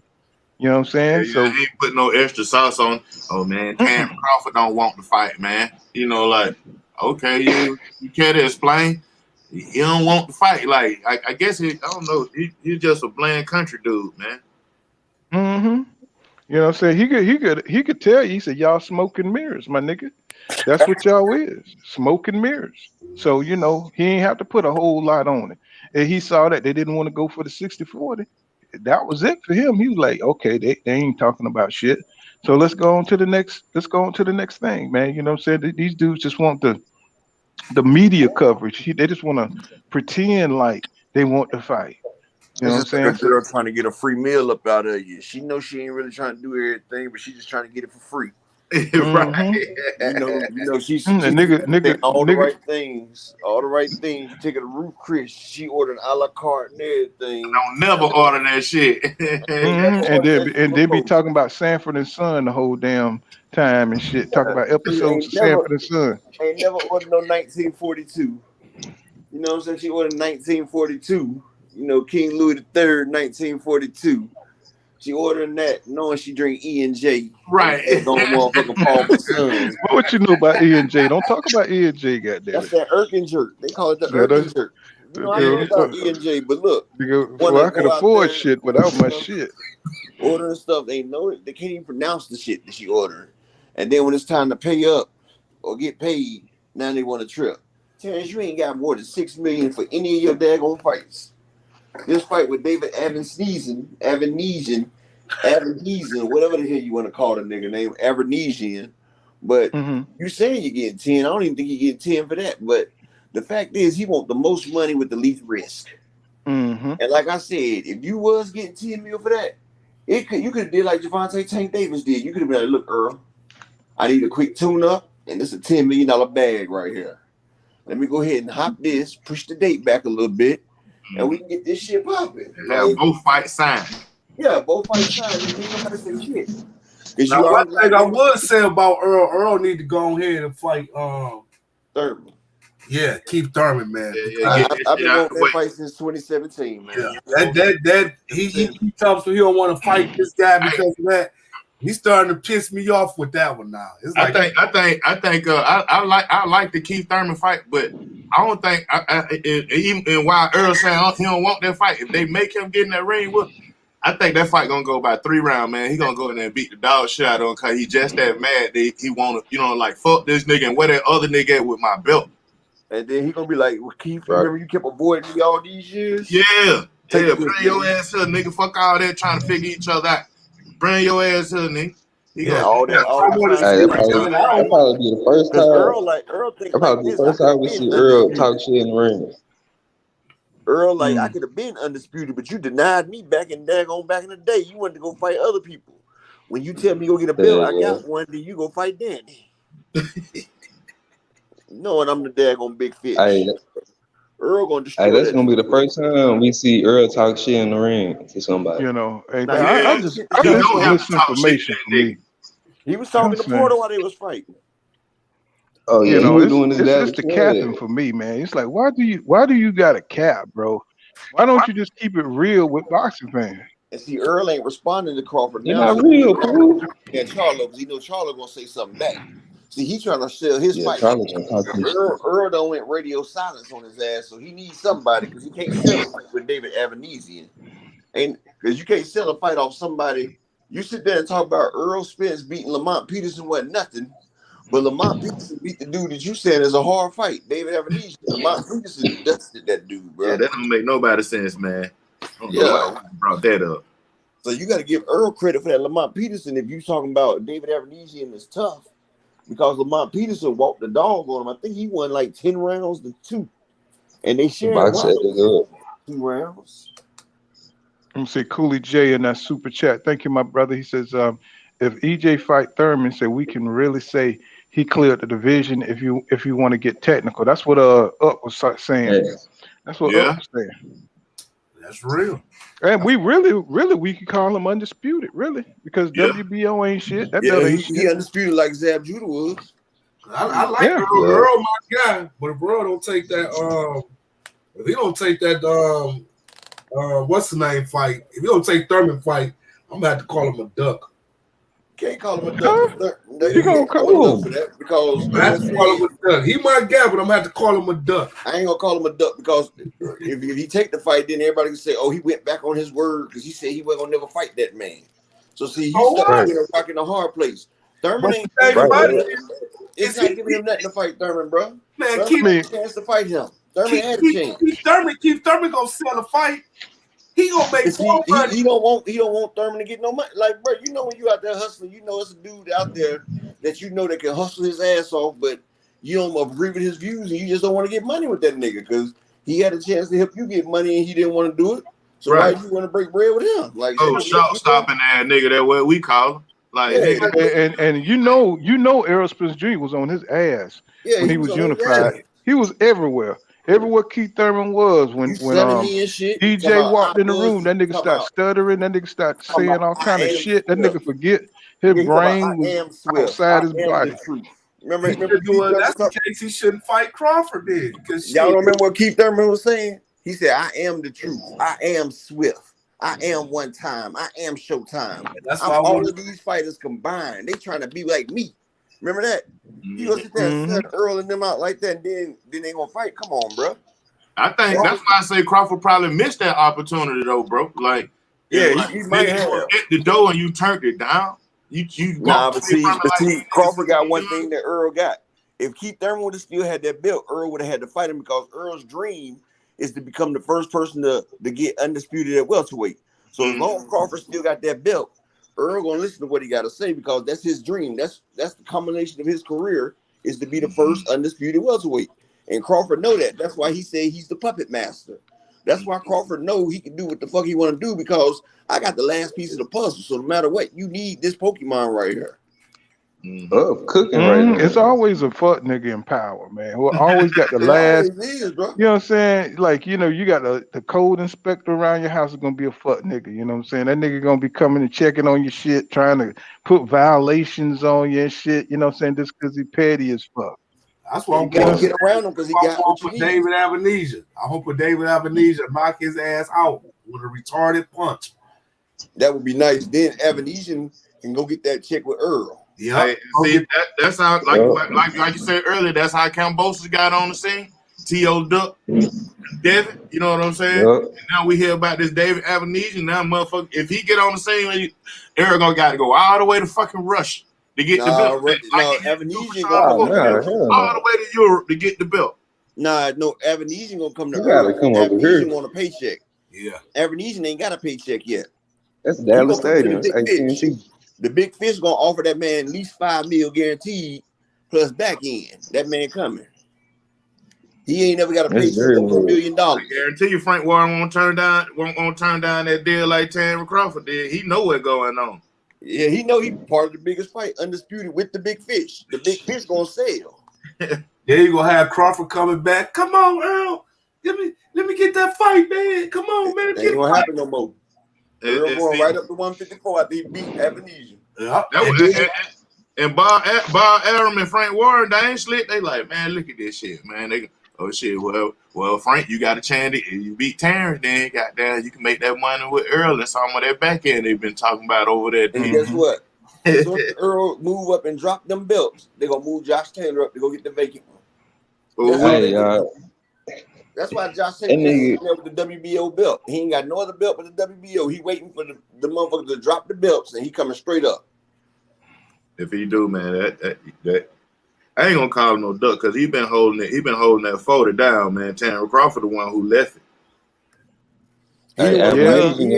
Terence Crawford had Sergey Lipinets and Regis Prograis as his mandatories. He wasn't trying to hit that Regis Prograis or Lipinets smoke. Shit, if that nigga wouldn't fight Ray Robinson, he damn sure wasn't gonna fight no Regis. And Ray Robinson whooped his ass in the damn amateurs. Yeah, whooped him. I'm talking about it's just too much circumstantial evidence that this nigga don't want no smoke. You know what I'm saying? If y'all look at the way he moved, you know what I'm saying, from 140 to 147, you know, it's just too much evidence. If you really wanted to prove you the best, you go towards the best. You know what I'm saying? You don't just try to ease into the division and shit, you know what I'm saying? Unless you just take a tune up and then you go straight to the number one dude. You 5'8" with a 74-inch arm reach and you go down to 130. Bomac said we're gonna start him in the lower divisions. You know, they we're gonna say the easier route. Kid down there, bro. At 130 with a 5'8" with a 74-inch arm reach, looking like a crackhead at 130. He was to them dread. I used to like Lil Terrence back then. No, I ain't gonna tell you no lie. Lil Terrence with the dread, boy. I thought that nigga got. I said, what? They gonna get that nigga a fucking chance? Why he gonna whoop a nigga ass? And they gave him a chance, get gun boy. Yeah, the money down there. God, Gamboa hey, jumped up 2 divisions though. Gamboa was the beast at 126. Yeah. And then he had a year layoff. He had a year layoff before he fought Crawford. He didn't even get a chance to get no tune up. Crawford got that man straight off a 1 year layoff. Go look at it. Yeah, that was 50, I think that was 50 Cent trying to be smart, getting into boxing. You know what I'm saying? And didn't know what the hell was going on. Got that man for Lumaloon. Yeah, man. Like yeah. say. I got me a chump right here. I got me a chump, man. They put that man up against Terence Crawford, and they were over with. No, hey, y'all think Avanish didn't do Bud the same way Baltimore did Zab Judah? Oh shit, I forgot about that. That'd be some funny shit. Yeah. How old was Zab Judah when that happened? He was in his prime now. He was 35, wasn't he? He was 36 when he fought Baltimore. Yeah. Shit, I don't know. Nah, it was in the prime because Zab came back and beat his ass though. Another fight. But Avanish ain't got no power though, bro. I've seen him. He ain't he done knocked out the last 6 of them damn foreign people, but Avanish, his dimensions, he just right for Crawford. He's small and is he hitting like Mean Machine? Huh? Mm-hmm. Is he hitting like Mean Machine again? Y'all see what Von? Mean Machine knocked him out. True. Just like Von P. King Deacon says, he says, what animal in the jungle you see the king lion run from? Right. He says the lion chases everything in the jungle. Except for the motherfucking elephant. The elephant chased the fuck out the lion. Yeah, man. He the same age Terence Crawford. He was 30. It's a part in Africa where them lions, they don't hunt nothing but elephants. No, I see. Yeah. God damn, only niggas. You understand the analogy he making? God damn it! I understand that. Yeah, said that lion a bad. Lion can't be no tiger. God damn it! Huh? You know what I'm saying? That's how niggas be. You know what I'm saying? Lion can't be no tiger, nigga. Then what about a bear? You know what I'm saying? Like a lion to kill his goddamn tiger. Crazy as hell. Shit, hell, I don't know about that one. Shit. Man, a lion to fuck a tiger over, man. I just saw so many videos. Bro, I used to do research about animals. Do you realize a tiger is like 900 goddamn pounds? A lion is 600 pounds, bro. A tiger is 900 pounds. Man, tiger's big as fuck, bro. A tiger, no, it's still not bigger. It's not bigger than the lion, man. When they compare, real talk, it is. A tiger is bigger than a lion. A lion's only 600 pounds, bro. A tiger can get to 1,000. Listen. The only reason why they say the tiger is the biggest cat is because of where the tiger is located at. No, sir. Everybody knows. No, sir. Everybody knows a tiger is bigger than a lion. It's like facts. Real. You know what? I used to think the same thing. I remember talking to one of my homies about it. And I said, man, the tiger way bigger than the lion. He said, man, how you gonna tell me? Man, I just left the goddamn circus. The goddamn lion twice as big as that tiger. That's the little snow tigers, bro. I'm talking about Bengal tigers. Yes. Tigers, no, bro, listen. A Bengal tiger gets to 1,000. A lion gets to 600. I'm trying to tell you, bro. A lion gets to 600. Plus, they got huge. They got this form. Hey, bro, y'all can look this shit up, bro. They got the lions and tigers crossbreeding. They're making ligers and tigons. Yeah. They're making tigons and ligers. Yeah. But listen, you see, the lion is a lot smaller than the tiger. No, it's not. Bro. Okay, bro. 600,000, bro. 600,000. Pull it up. No, it's not. I'm gonna look it up. Hey, I'm gonna look it up. We trying to tell you, bro. It is facts. Tigers always been bigger than lions. It's not. It's all over. I'm not gonna argue semantics when it's facts. It's in black and white, bro. Listen, it's all over YouTube. All thing I do is pull up lion versus tiger. It's all over. That is fictional fights. You looking up a battle? You talking about guys comparison? Go to National Geographic, pull up the weight of a lion and the weight of a tiger. And what my man on National Geographic said, he said the difference between a lion and a tiger, he said you throw some meat out there. Bruh, lions and tigers are completely different. Tigers are the largest felines in the world and can reach up to 12.5 feet in length, including the tail, and up to 650 pounds. Look at the comment section. Everybody know tigers have always Lions been tend big, to bro. weigh between Always. 330 and 550 There's never been a kilos and dispute measure on that. between 6. Okay. Oh yeah, How go long for did it. they say a tiger can get? How big they say a tiger get? 12 what? 12 feet, 12.5 feet. Oh, man. It's 12 all feet, over, dude. Listen, it's all over YouTube, man. They Yeah, got I'm looking at YouTube the ain't chart real, right bro. now, man. And it says chart I'm looking at says 6.8 feet for a lion, and that's the African, Southern European, and the Asian lion get up 6.8, and tiger, which is Asian, get to 12.8 feet. Max weight 225 kilograms, 496 pounds for a lion, 300 kilograms, 666 pounds for a tiger. Period. Sociability rise up to 30. So yeah. So they what about the barbarian lion? That big bro, you reaching now, bro. They twice the size. The barbarian lion, you might be talking about an Asian lion. No.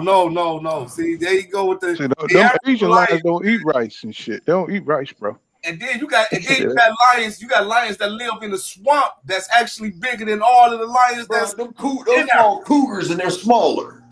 What's called lions? Southern Europe. No, that's a cougar is something that live here in America. That ain't nothing but a big. But they're called mountain lions. They're small. I ain't talking about mountain lions. I'm talking about African. I'm talking about African lions. Bro, he just read the thing, bro. You can't make it be right when it's not. Dang, you act like y'all listen. This is common knowledge, bro. It is common knowledge that tigers are bigger, bro. Like Terence Crawford fans right here. That is a Crawford fan right there. You got all the proof in front of This is Africa. I mean, anybody who watch a damn documentary, you know what I'm saying, on the tigers, they tell you how big they get. We just watched the 6 lions of those 6 lions that dominated Africa. I'll be watching that shit, man. Hey, That Poole, shit's this some is how the interesting Crawford shit. fans be, Poole. You got all the truth in front of them, but still trying to argue fake facts. It ain't no, because it ain't no truth. So it's not your truth. Hold on, listen. When you can look it up on YouTube, I watch the shit almost every other day. When you can look it up, you gotta watch that again, bro. Go on YouTube. D-Town. Tigers are bigger. Lions have longer tails than tigers. They bigger, bro. A lot of people don't know better, man. And see, y'all, and then people ask why the Crawford fans. This is what the Crawford fans do. Niggas, we love shit about lions and tigers and bears and oh my. Tigers are more aggressive, muscular, and have greater agility. Hey man, I tell tigers you, and lions are two of the world's most dangerous animals. The fighting force of each differs significantly. Oh yeah, that hippo. Tigers be eating them the hippo motherfuckers beat up a lion. The hippo chase and kill lions. The hippo chase and kill anaconda. It chase and kill alligator. The hippo is terrible. Tigers be pulling them niggas in India. That's a mean ass motherfucking animal right there. The hippopotamus, man. I thought they were some nice animals, man. Yeah, it's a big the hippo will kill you, bro. Yeah, man. They'll kill the shit out your ass, man. I thought that was something. Let you be in a boat. Them motherfuckers I thought attack they your eat boat. grass and shit. Nah, they Hippos some mean ass motherfuckers, man. Them some mean ass motherfuckers. Your boat and they will try to eat your ass up with 12 foot. They got 12-inch damn teeth, bro. And I seen when they bit through this one raft and bit through the dude's leg, like bit through the damn leg, like the tooth smashed through the dude's leg. He trying to get away. I said we talking cats now. That hippo like fucking with that elephant, that damn Mexican elephant. Hey man, you don't pull kind of boxing, bro. We might go in and goddamn. I seen a hippo kill an alligator. That's why the conversation with the animal, we already bloody talking about boxing. Shit. Hey, look, I seen a hippo kill an alligator in one of them documentaries. The alligator, animals don't get no pass. Shit. Look, it was a big 20. It was like an 18-foot alligator. He went over there he was trying to go get a baby hippo, and one of the male hippos seen him. Man, they killed that damn alligator, bro. It was like 3 of them, man. They had straight rip them apart. They had him in the air, biting into him. The alligator was trying to bite back. They biting into him, going through his skin, everything, just tossing him. I said, damn. Okay, so let me clear my last little point up with Terence Crawford, the lion, and the and Errol. See, Errol Spence is like the lion. Terence Crawford claimed that he been chasing Errol Spence for all these years. That's just like a coyote. Whenever you see lions hunt, Hyena, bro. I'm talking about a hyena. I'm not talking about the hyena. I'm talking about the coyote. I'm talking about the little bitty dog. Mm-hmm. Every time you see the goddamn lion hunt or the hyena hunt, you see that little bitty motherfucker sitting there waiting on scrap. Now, That's the African hunting dog, bro. I ain't talking about the African wild dog. I'm not talking about that. I'm talking about coyotes is over there, bro. Huh? I ain't no talking about like a vulture. No, I'm talking about the jacko. Oh, the jackal. Okay. The jacko. Terence Crawford is like that goddamn jacko. That's as soon as he see a motherfucker get killed, even though you can say, well, damn, jacko chasing behind the motherfucking lion. That's Terence Crawford chasing behind Spence. But Terence Crawford know better than to get close to that goddamn kill. I think Terence Crawford more like the buzzard, the vulture. He wait till everybody go the bones off of it. Just like Kell Brook was going eat up anything. He came in like a vulture and wanted to pick Kell Brook clean, pick Sean Crawford clean. And I think he had a deal with Sean Crawford. He like, man, you already out the sport of boxing and you already doing your podcast. Why don't you come make this bag with me, man? Because you see that best friends. Yeah. Best friends. That same week he went on that nigga podcast. Mm-hmm. I didn't even know them niggas were friends like that. They paying paintball. Oh, they weren't friends. Remember, Terence said we ain't friends until the fight end. Yeah, you know they play paintball and everything. You know he took a dive. Well, his dad gave him the dive. Yeah. And see, they did it after he started hitting the daggone floor. I think that was the signal right there. You know, he hit the ring. He looked at his dad. Dad tossed in the towel. That was the signal. Like, Dad is up. I understand. That's a good analogy, though. You know what I'm saying? Motherfucker, just like Canelo be waiting for a motherfucker to look bad. Yeah. Waiting for a motherfucker to be half. He thought Bivol was free. Vulture motherfucker, man. And see, he I thought wish Bivol was dead. Bivol wasn't dead. He was playing dead, so he can catch that vulture. And got Malone. Playing possum. That's what the hell he got. That's like the animal called the carcal. The carcal is a big. Crawford didn't want to go out like the other nigga. He know the end of the year was coming. He seen it happen at the beginning. That's why I keep bringing these names up. He saw it happen to Blair Carr. He saw it happen to Chris Cole. He saw it happen to goddamn Canelo Alvarez. Who else? This was the year of the upset. Who else got upset this year? Should have been Dillian White, but all right. you said Chris Colbert already? Yeah. That's Chris Colbert already. Ramirez. Yeah, Ramirez got upset. It was a bunch of upsets this year, man. Valdez. Yeah, Terence Crawford didn't want to be one. I mean, he's a big ass disappointment, man. You know. You know, how you gonna switch out like that? Switch your whole energy up and then start downplaying the fight, bro. I mean, you see what that man did? That shit lame. After Uga hit that man and knocked him up, he knocked that mouthpiece out. Then he knocked him up against the rope pull count. Then the man come off the rope and beat the hell out. You saw that shit. Hey, we all saw that shit. Great White Hype. Smiling. Exactly what it was. Yeah, Earl came hold on, y'all. Y'all seen that? I wouldn't want no parts of no nigga that can do shit like that, man. Like, hey, cool. Laughing and shit. That movie, The Great White Hype, with Damon Wayans in it. Yeah, I saw it. Remember when the dude was beating Damon ass and hit him up against the damn rope, and he popped him, and the nigga head went back on the rope, and then he came back, and what he said, nigga, you trying to embarrass me on TV? Remember the white boy was the white boy was giving it to him. See, Ugas was giving it to Spence, and then he hit Spence. Spence went against the rope just like Damon Wayans did. Spence looked up and said, "You trying to embarrass me on TV?" And you remember after that white boy said to the white boy, it was over. Spence said that the Ugas, it was over. Like, nigga, you trying to embarrass me on TV? I mean, you saw EJ dig in, bro. After he got knocked down, that nigga went to smiling, and it's over for you, bro. This is it. That nigga came with them uppercuts.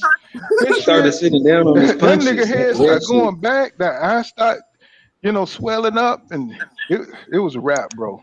And Ugas had some good shots. He fought. Ain't even gonna front. Ugas acted like he wanted to go back in there. He didn't want to go back in there. He was happy as hell to stop that shit. Hell yeah. Making that shit look good, man. Like, I want to go. Thank you. Well, you know when your adrenaline high, you don't feel that shit.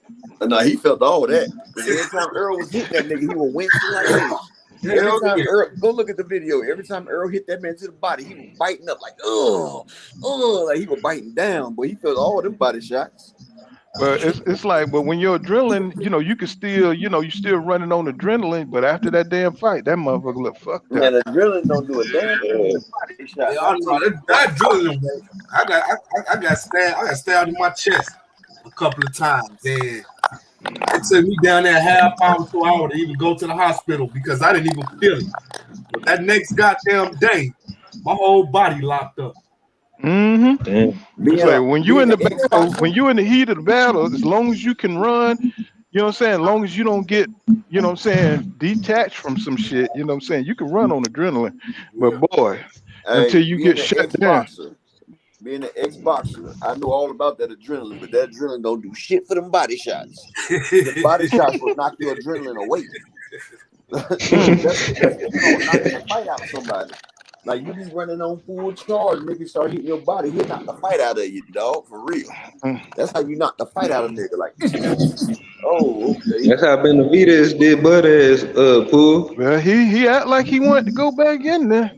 You know what I'm saying? Like you say, he probably didn't, but he was still moving. Like, don't stop the fight. That nigga's a warrior. Benavidez knocked that nigga back 5 feet. Yeah, he a tough. He a real warrior because shit. Yeah, he a real warrior though. I had a fractured rib, man, and that shit ain't no joke. That shit is no joke. So for Earl to break his rib, and he still won, man. He done seen what that championship life feel like, bro. Once you done seen what being a champion feel like, but you don't want to just go back to, bro. Like being regular, 100,000 a damn fight, bro. And then you done start making a couple meal on a fight.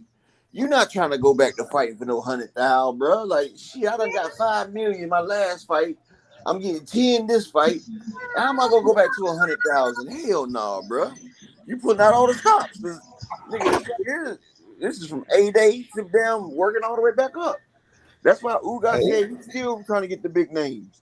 He's not trying to go back for that little bit of pay, man. He done seen what greatness felt like, and he feel like he deserves it. I bet Crawford won't even fight Ugas. Ugas will beat that nigga for the third time. Oh, hell no. Beat him for the third time. Let's see, Von P. King Deacon says, he said EJ is the king of the jungle. He says King Lion. He said TC is the gazelle. He said KT is a giraffe and all of food. He called that man a gazelle. And do it all 36 says the ref told Ugas and Spence to stop after the mouthpiece came out. He says Errol started walking with hands down, then Ugas hit him. Yeah. That's like when Danny Garcia called Earl Spence after it was over. They was in the corner and Danny Garcia took off on him with one of them damn no left hooks.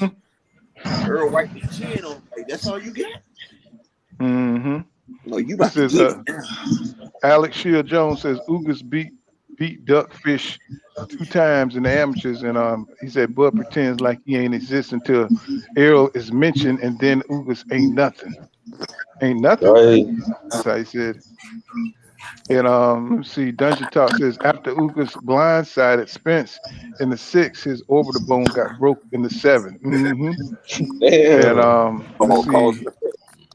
let me see, Earn Incorporated said, Pool, we rocking with you in Chicago. That's what's up, bro. He said, rock with you hard in Chicago. That's what's up, bro. I appreciate that shit. And my run, I used to have a lot of runs through Chicago, boy. Let's see, Cooking with Frank says Bud and Bernie are the same person. Laugh out loud. Yeah, that's why Bernie should use some of that damn money, man, and promote Bud the right way, man, other than being on the YouTube with some bullshit. Because I know Terence Crawford paying them pretty good, man, and Bo Mac, man. You know what I'm saying? They whole promotion shit looks lame as hell. I hope so for him to be capping that damn hard. I hope he getting paid good. Box ain't even got over 5,000 damn subscribers. That's telling you how much Look, that nigga can't even get his subscribe count over 5,000. That man better not be hanging around Terence Crawford for That's because of Terence Crawford to pay get per a view light bill sales. paid, man. He better be getting paid. He better have a real position in town. Come on, man. See, when I look at Terence Crawford, it's like this. How we be talking about ourselves, black people, and for that matter, and helping each other, pull each other up and stuff like that. Bernie better found out a position to have in Terence Crawford's life, and you know what I'm saying. Like I ain't one of the ones that say because you're a pro athlete or whatever. You know what I'm saying? Because you got a successful business, you got to just hire your family member or your friend. You know what I'm saying? One of your family member or your friend should know the job. Yeah, but if they like he should fit. I hope Bernie got a real job over there, man. I hope he ain't just, you know what I'm saying, hanging out, you know what I'm saying, with them because they got millions and on TV and shit. That ain't, that wouldn't be smart. You know, Bernie stays with Crawford. Oh, he live with him. Oh, he's a personal assistant. So he got a personal assistant check. He got a spot out there. He got a job. He got a job. He got a spot right now on Crawford rent. He got like a little house on Crawford. He got a job, man. He got a job like in Menards. He works somewhere. He works cleaning. Yeah, he cleans like refrigerators and stoves, shit like that. What the fuck? Come on, man. My partner wouldn't be. I couldn't have no best friend that's a millionaire. You know what I'm saying? And I not have a real position. I don't know who that white man is, that Mexican man, or that Chinese man. One of y'all motherfuckers got to get up and let me sit down. Damn. Hey, for sure. Hey, Paul. Yeah. I'm about to turn it up so I can hear y'all, but I'm about to hop in this daggone water real quick. But I'm still hear y'all cooking shit, though. All right, then, bro. Smooth Groove Boxing said, we love you down here in Oak Cliff Pool. Oh, no doubt. I appreciate the love down there, bro. And Bree 187 says, we rocking with you in Charleston, South Carolina. That's yes, sir. You know what I'm saying? I love South Carolina too, bro. You know what I'm saying? I mean, I be all over the country, so man, I get to see a lot, bro. I get to experience a lot in different states and stuff, being a trucker and everything, man. I love rolling around this country. You know what I'm saying? It's like, especially I be going to Charleston, VA, I'm talking about everywhere, bro. North Carolina, you know what I'm saying? Shit, I even be out in Dakota and goddamn Montana, bro. You know what I'm saying? I be everywhere. I see. Cooking with Frank says, Bud, he says, man, Bud ain't paying Bernie over $20 an hour. That's fucked up, man. As hard as, but listen, Paul, the man go hard for him. Like, I'm pretty sure the guy that do the announcement, the ring announcement for Devin Haney, like the spokesperson for Devin Haney, that Devin probably give him a pretty cool check. You know what I'm saying? And this man go out on a limb for Terence Crawford, man. You know what I'm saying? Yeah, he be capping hard.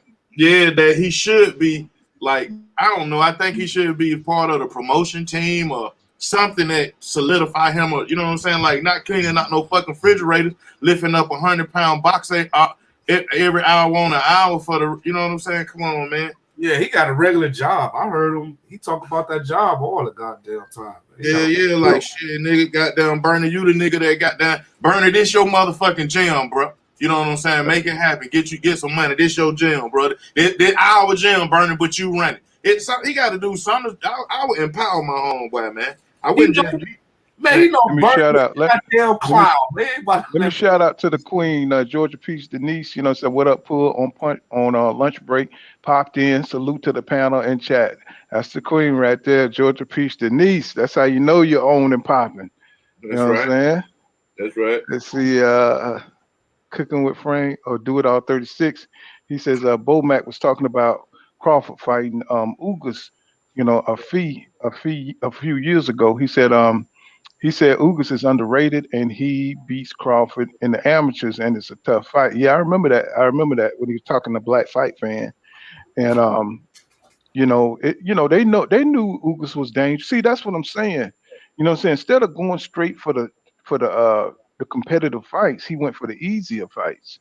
And to me, that kind of exposes who he truly is as a fighter. And we all know that if you don't fight the best, You know what I'm saying? That's going to make you susceptible to losing to the top guys because you're not keeping your skills sharp.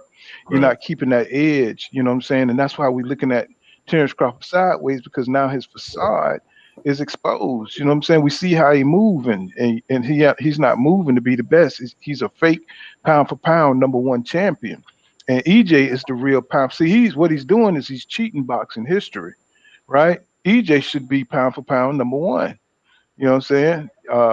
At least at that division, he should be.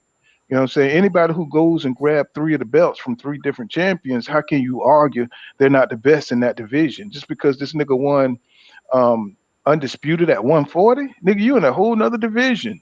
Stop talking about that shit, bro. Everybody's tired of hearing that same old tune. You know that EJ don't know what it feel like, but nigga, you the one who's ducking the fight. So it's just interesting that you got it. That's why I call him a fuck nigga, because you know, say anybody that can duck you and then say you're not fighting your mandatory is a fuck nigga. You know what I'm saying? That's a fuck nigga. You know, so you stalled out the negotiation. You didn't sign the contract, and all because of you, this dude now got to make other plans to fight fights he don't want to fight. He's trying to fight. He's trying to fight you, which is the best fight at 147. But how you gonna duck the fight and then criticize this man? Talking about he don't fight his mandatories. You know what I'm saying? I was like, boy. I mean, bro, all you can do is shake your head, bro, and say this is the worst kind of fuck shit we have ever seen in boxing, bro.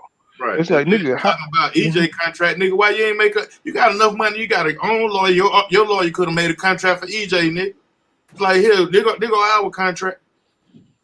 If it come down to the paperwork, man, he just didn't sign because something was wrong with that dude. I think he and I don't like using the word scared, but listening to how he talk, I'm gonna use the word scared on Terence Crawford. He was scared of EJ, man.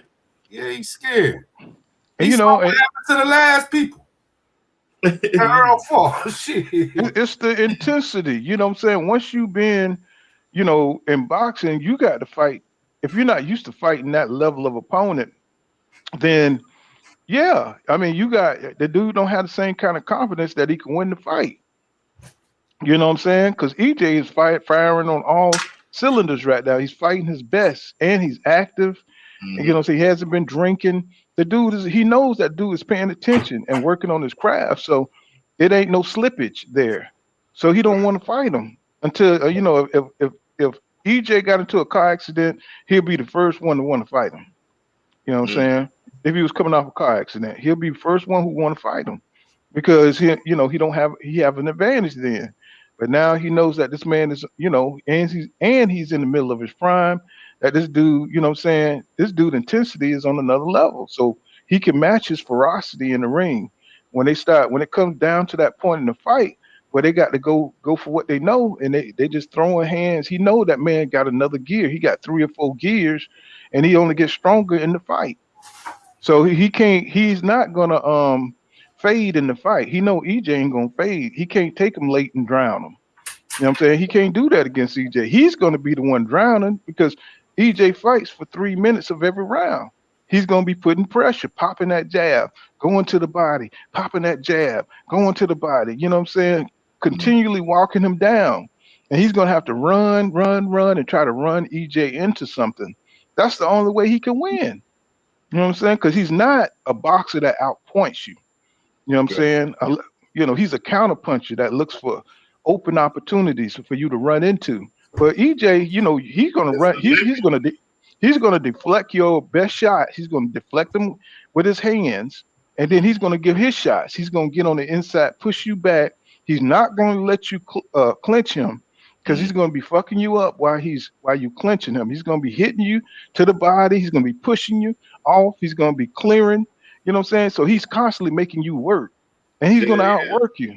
Especially when he be ripping away from the clinch, like you can't even punch him back because he trying to rip away from your clinch. Like, man, let me figure out how to hold this young nigga down, man.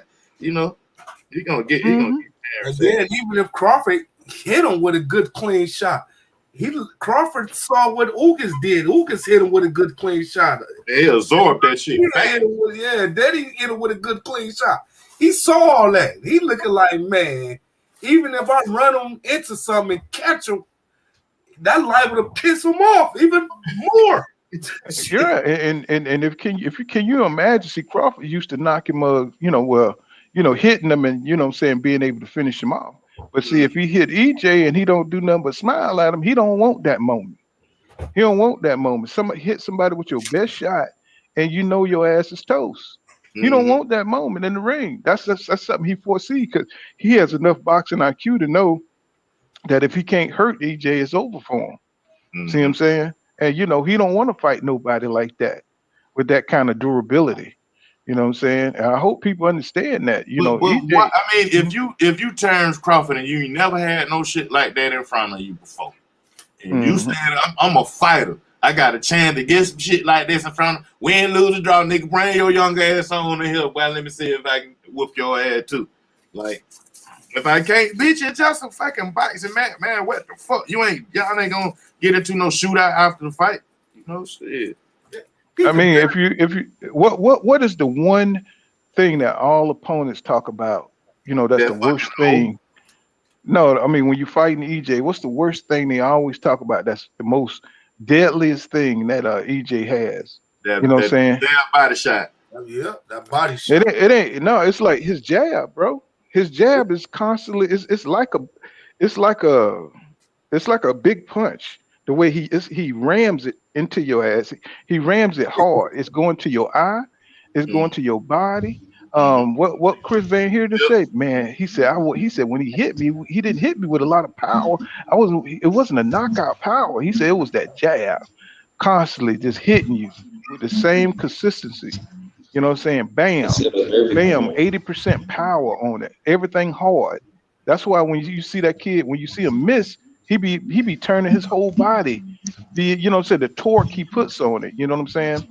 And it's like, it's that consistent, somebody beating you up in the neck, you know what I'm saying, the eye, consistently throwing 100 punches around. Crawford ain't gonna survive that shit, bro. He is not durable like that. When Jose Benavidez hit Crawford to the body one hard time, Crawford wrote in the contract 50 punches per round, EJ. If 51 punches, you can disqualify, cuz he want that in the contract. Right. And see, he's used to being able to jump back and motherfuckers be apprehensive about coming forward. But see, EJ don't have that kind of fear. You know what I'm saying? He's used to having enough time to calculate and make different moves because he done hit somebody with a great shot. You can hit EJ with a great shot. He's still coming, bro. I seen Danny Garcia knock shit out of EJ in the corner with a nice uppercut. And EJ mirrored his ass on the ropes right after he took that shot to the goddamn jaw. And you heard that shot. That shit said boom. And EJ just kept mirroring him, just kept his ass on the ropes. And that motherfucker, Danny was trying to mix it up, boy. He was trying to move laterally, boy, but EJ was on his ass, bro. You know what I'm saying? Yeah, I'm like, Danny ain't got shit. Danny can't get around that motherfucker. Does no dip left, no dip right. He can't get around that bit. Right. And see, when he get in there with Keith Thurman, Keith Thurman wheels a little bit better. You know what I'm saying? So he tried to catch you when he moved laterally. He gonna try to catch you with a wide hook coming on the other side, either which way he dips. You know what I'm saying? So he gonna try to come back. You know what I'm saying, with a wide hook. You know what I'm saying? Why he got you moving one way? And better be trying to learn how to not learn how, but I know he gonna be fighting get his backward game together because EJ gonna put his ass on that back foot, Jack. And see, that's gonna wear Keith out. That's gonna wear him out going backwards. So wherever he training, he better train so he could be moving for 12 rounds. You know what I'm saying? Because EJ, he's gonna be pushing him back on them ropes, just like Josecito Lopez did him. Just like even Mario's got him on the ropes, and that was his first trip at 147. So if them dudes can do that to Keith Thurman, EJ could do that. But I think we're gonna see the best Keith Thurman.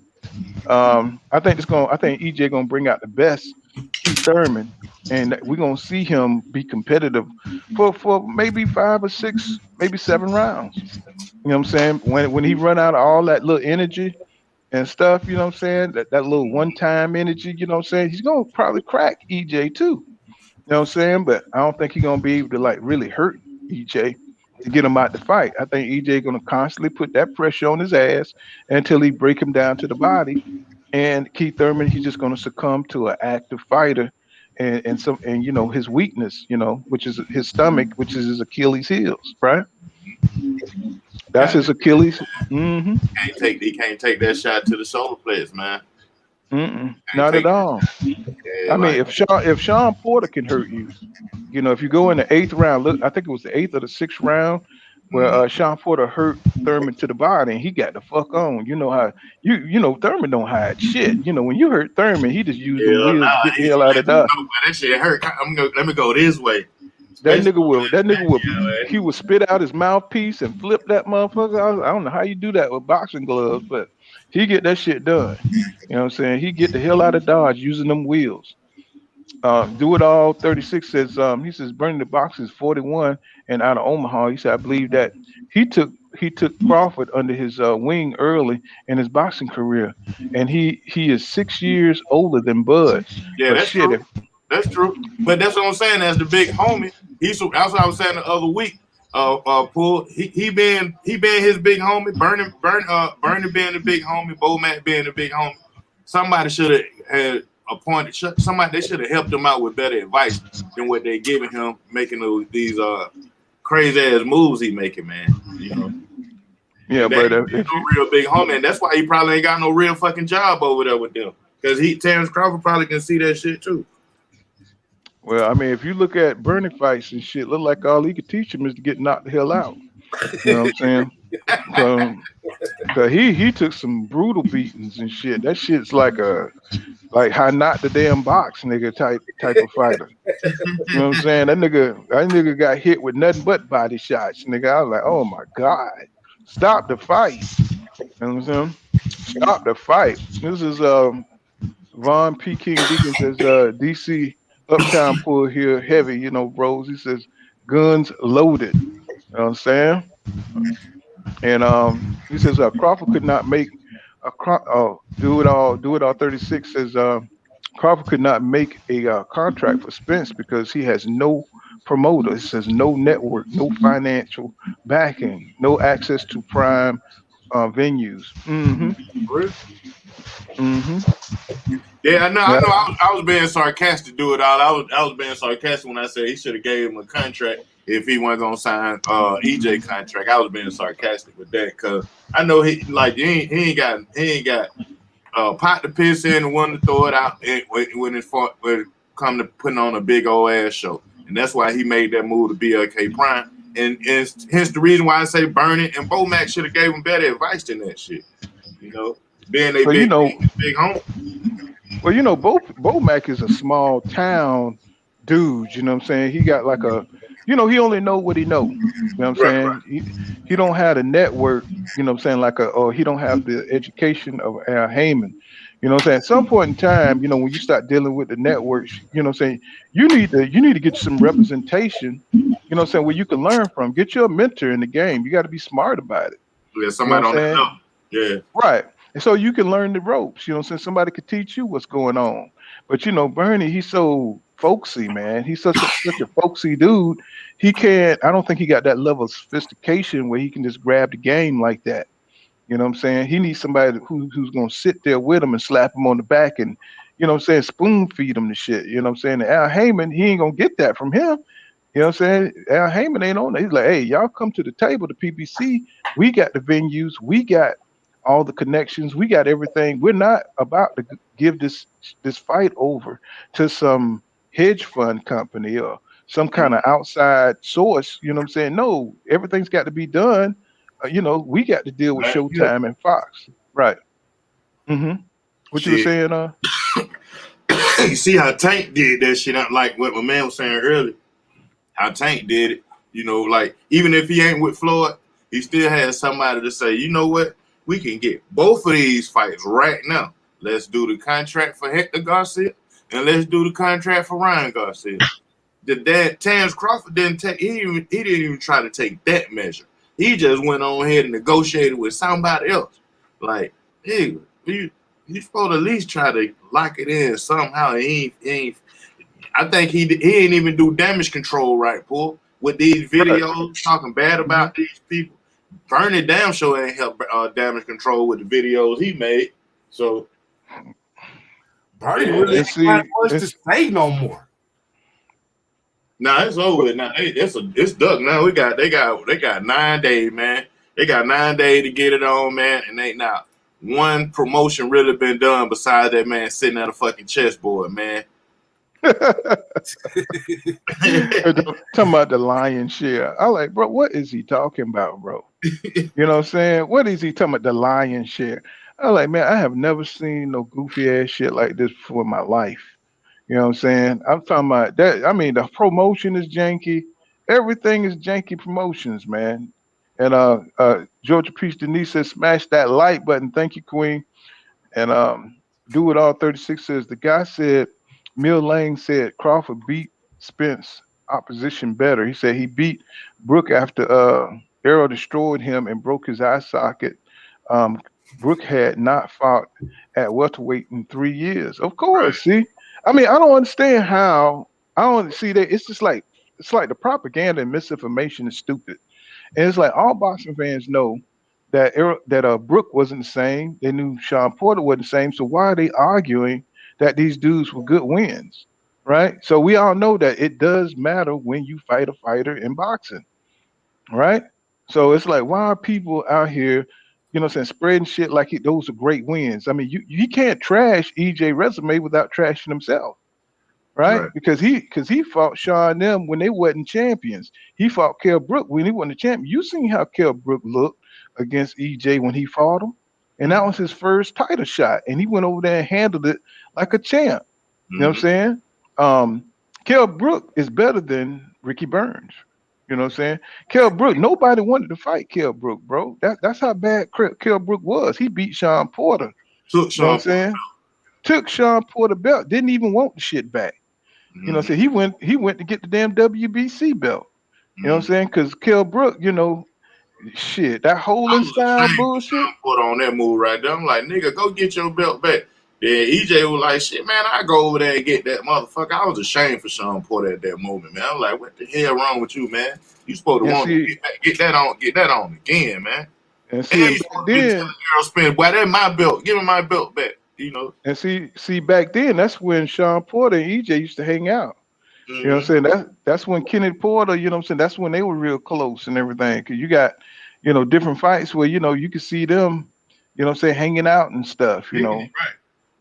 And so, you know, I mean, so he knows. EJ went over there and broke that dude down.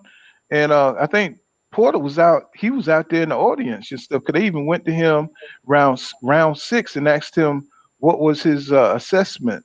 And he had it even. You know what I'm saying? When it was at 6, because, you know, the Brits had Kell Brook winning every goddamn round. You know what I'm saying? They had him winning everything. Then when round 6 came, he broke Kell Brook ass down. They was like, oh, it looks torrid. He looks torrid in there. I was like, after all that capping they had done, you know what I'm saying? And so, you know, EJ, he showed that he had that heart. He had that grit. You know what I'm saying? To break Kell Brook with all that holding ass shit he was doing, all that illegal shit he was doing.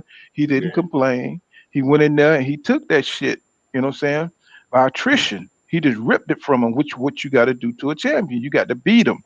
You got to rip it from him. You know what I'm saying? He did that. And Kell Brook was a bad motherfucker, man. They just don't understand how bad Kell Brook was. And then when he fought Crawford, did he look like the same Kell Brook that fought EJ? It ain't because EJ ain't no less a fighter than Terence Crawford. It's because that nigga had went up to he couldn't make the weight no more. You know what I'm saying? He had to drain himself down to make the weight just to lose the fight. He didn't have his trainer. You know what I'm saying? He didn't have Ingles in his corner. Ingles didn't even come over to this motherfucker. He was doing interviews where Brooks is gonna lose. He was saying Brooks was gonna lose the fight. He didn't have no proper training.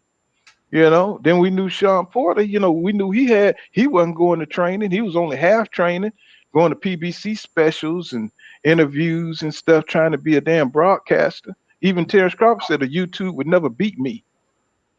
You know, a YouTuber would never beat me. I think even then he was doing the Porter Way podcast, you know what I'm saying, while he was half training and shit. So, you know what I'm saying? So those are not great wins for Terence Crawford, bro.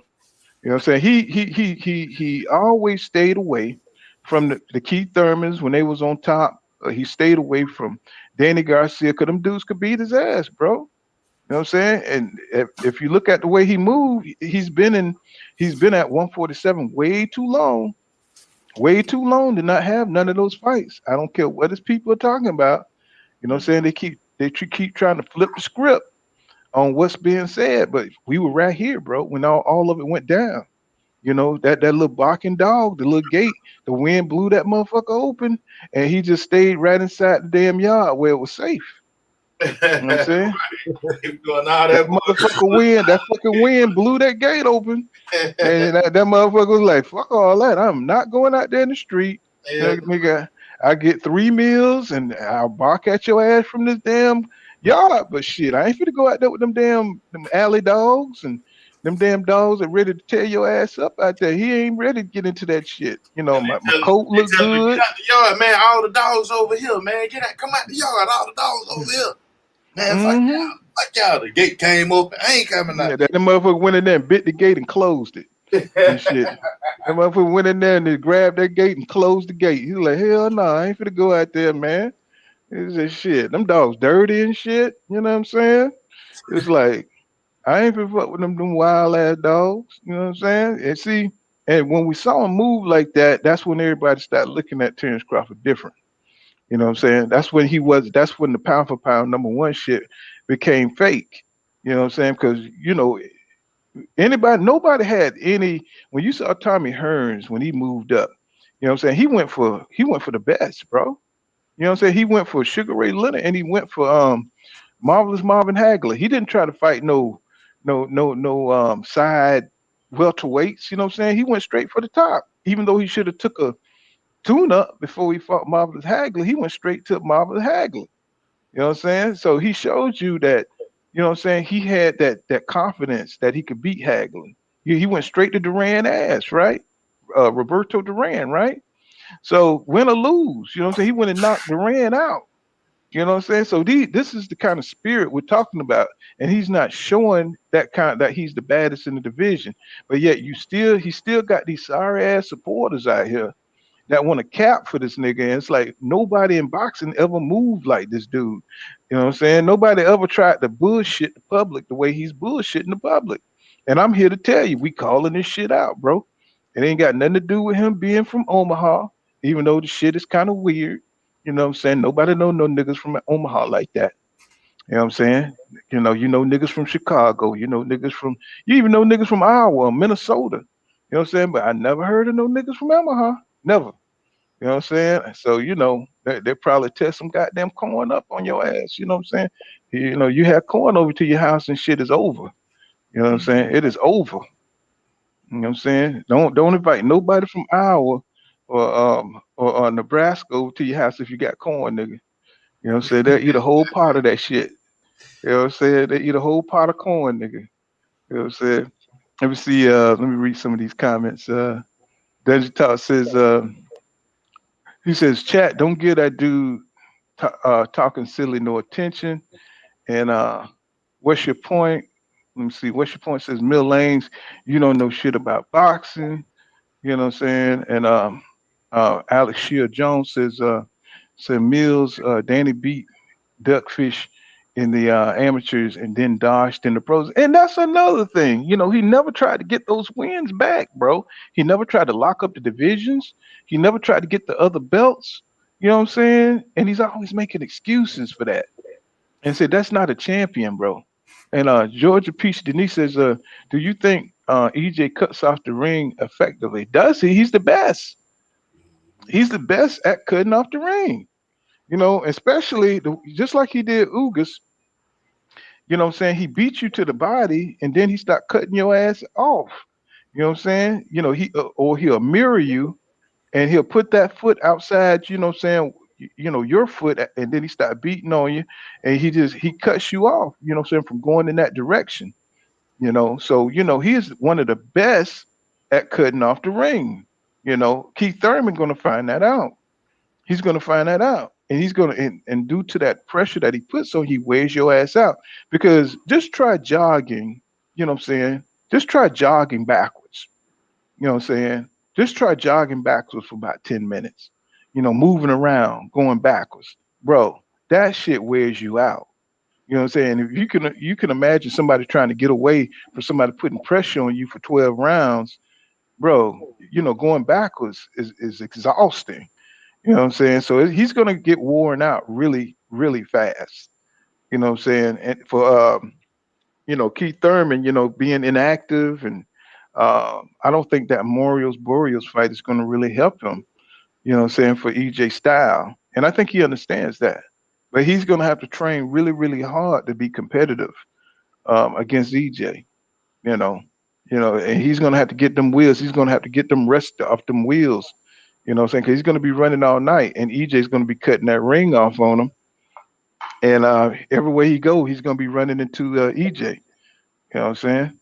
So do it all 36 says Bud is following the top ranked blueprint of building a fighter. He says call a fighter out and use their name to build them up. He says, Bud always called EJ out. Then one of them had another fight coming up. Yeah. Like just like when he was fighting Ugas, when he had to fight with Ugas, and he was all out there in Dubai talking about he's looking for the big fish, calling him a bitch and all this stuff. And I Yeah. was like, you know what I'm saying? That's exactly what Do It All 36 talking about. You know what I'm saying? So just like Shakur was saying about Tank, saying he got two fights. You know what I'm saying? So he could call his name, he could talk shit on his name because he knows he got two fights ahead of him. You know what I'm saying? Ms. Lane says little Mikey did not want no smoke with Bud and the pros. He said he knew what what it was hitting for. What but what he did instead ran for EJ. Well, EJ is the money man. No, that's It ain't not no- what it happened. ain't it, That ain't it what ain't happened. no go ahead, When bro. Terence Crawford fighting him, you don't get shit. When he fought Earl, he got 17 million. He That's got what I more than just Terence said. Crawford ever made in his life for fighting Earl Spence. So if you're gonna say something the correct way. He seen that bag with Earl Spence. He fight Terence It Crawford. ain't no He about to beat Terence Crawford, and all he gets is about $1 million. 17 is a whole lot bigger than one. hmm And let's see, Young Billionaire in the building, y'all. Subscribe to Young Billionaire Boxing, you know what I'm saying? My man, you know what I'm saying? Like what's his name? YSM Sports, man. He be having some great interviews, man. He be putting in that work, traveling all over the country, man, getting these interviews. Man, he has some of the best content out here. These are some of the best boxing channels out here. Young Billionaire be putting it in. I love how he breaks down fights. You know what I'm saying? Young Billionaire, man, he is doing it. These young guys are killing the game, bro. I wish I could get out there with him and do some interviews and stuff, but you know what I'm saying? He is one of the best here on YouTube. Let me see. Alex Shield, he's laughing. Mills Lane laughing. He said, so Ugas could beat Bud right now. I think so. I think Ugas could beat Bud. It's a reason why Bud Crawford hasn't fought any of those guys. You know what I'm saying? If it's been this long and the nigga ain't fought none of the top welterweights, that should tell you something. You know what I'm saying? That should tell you something right there. Um, he says TC ducked Aerosmith Junior Pack. Um, um, Danny Garcia, Ugas called Dud out 4 years ago. He says Dud wouldn't even say Ugas' name, laughing my ass off. He says Mills. He said Ugas would bang Dud out. He says TC. He says TC knows this fact. He said and that's why he never said Ugas' name. Right. See what I'm saying? If I mean the circumstantial evidence, if you just look at how he moves, how he never fought anybody in the top, that should tell all his fans that this dude is a fraud, bro.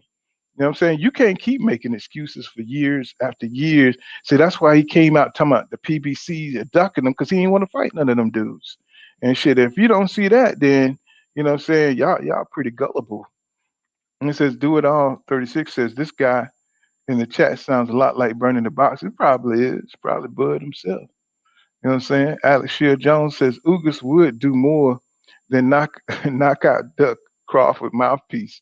He said head put him in a coma. And Cop Killer says big facts. He says Vaughn, way to cook that nigga. See, these are pure boxing fans, purists. You know what I'm saying? They want to see this dude challenged. And that's the problem. See, his fans don't want to see Bud challenged. they want him just to go on into retirement undefeated, so they could brag about, saying he was never came close to losing. So if he never fight nobody that could beat him, shit, you could make that claim.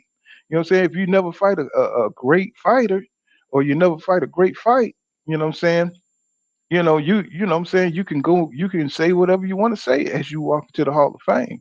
But like Up say, shit, the nigga may not make it to the Hall of Fame.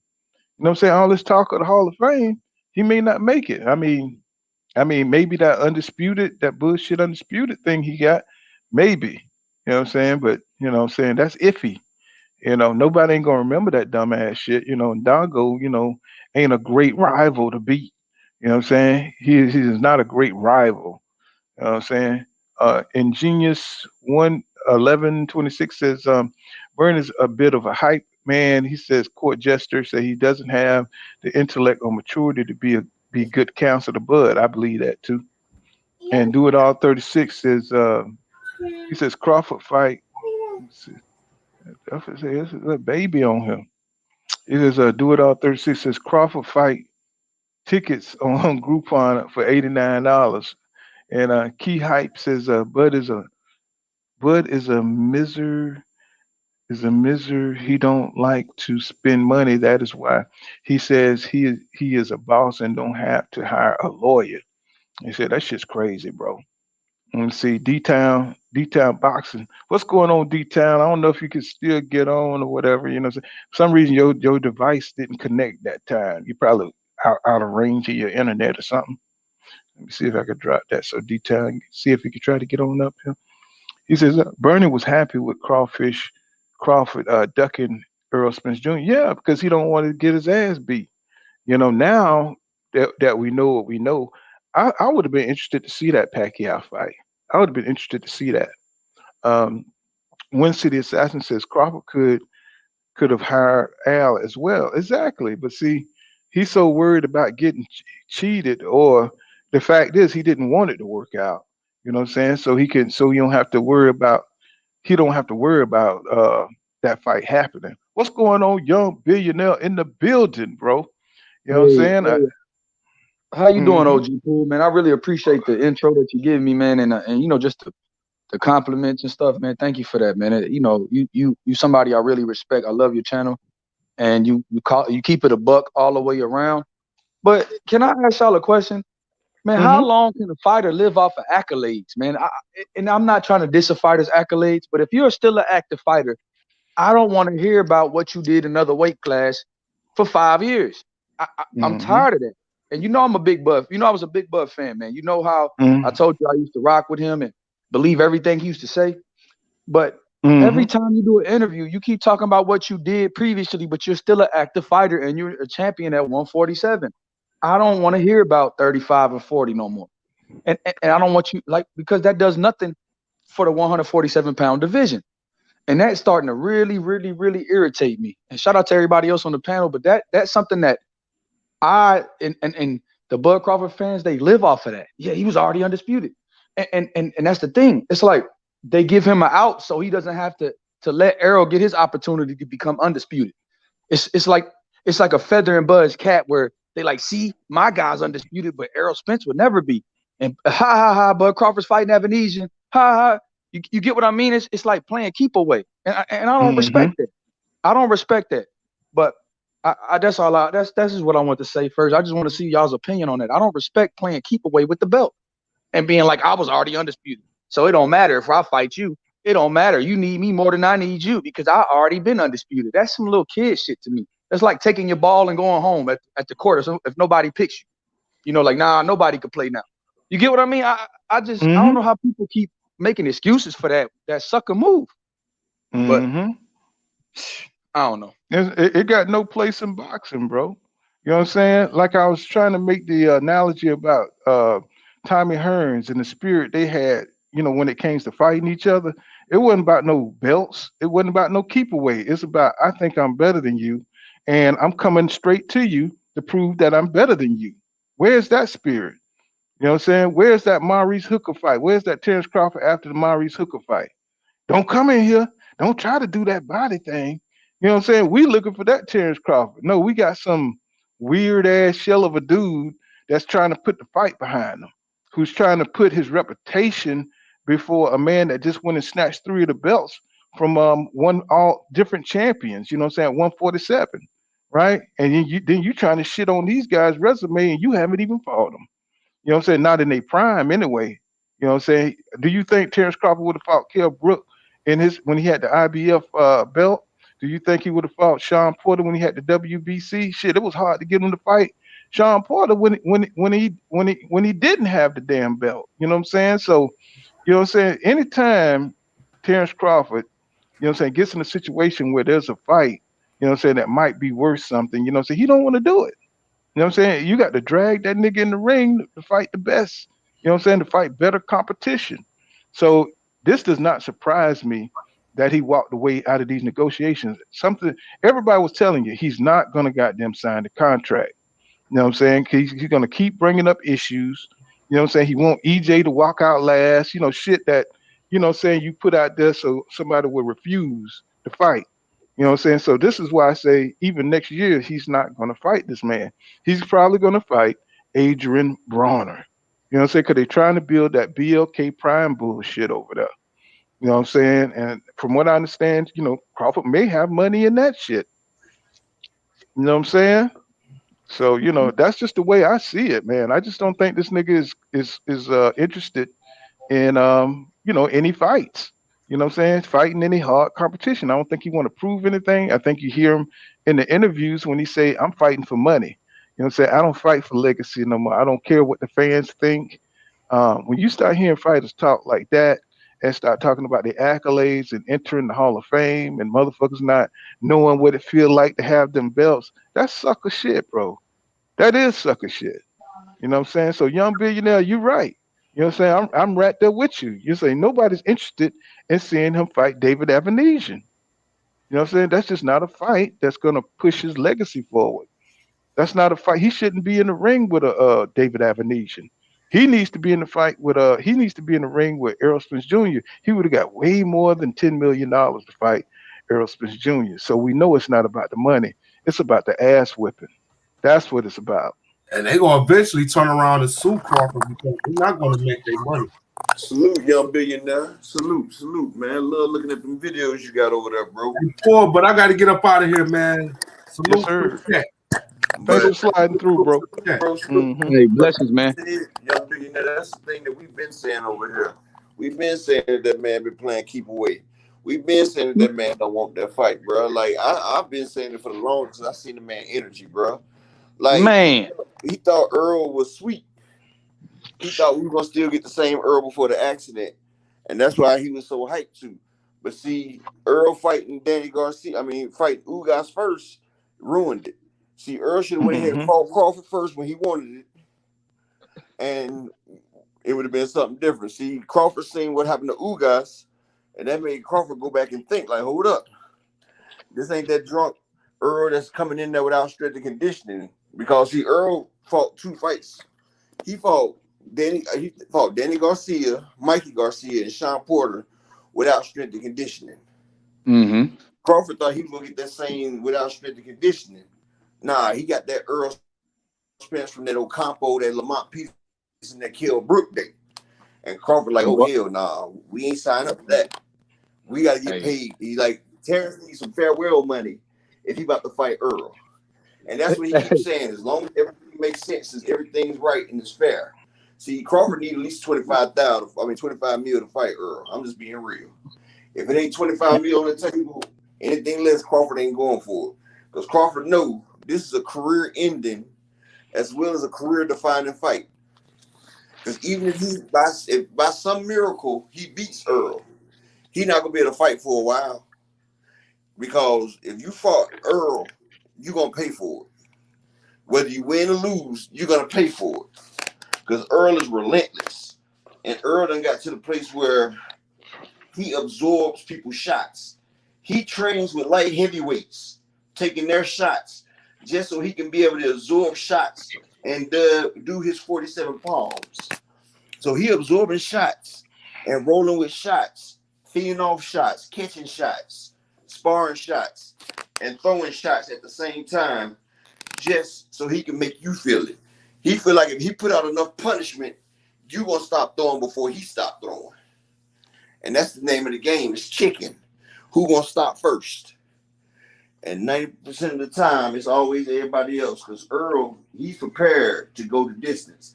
That's why Derrick James and them say these people ain't used to fighting. They want to box. They ain't ready for a fight. A fight when you go in there, you put it all on the line, and you dig it in, and whatever happens, happens. And ain't nobody ready for that right there. It's only a few people that's ready to do something like that. You got Charlo, he ready to go that way. You got Amonte Stanionis, because him and Butayev, they did it.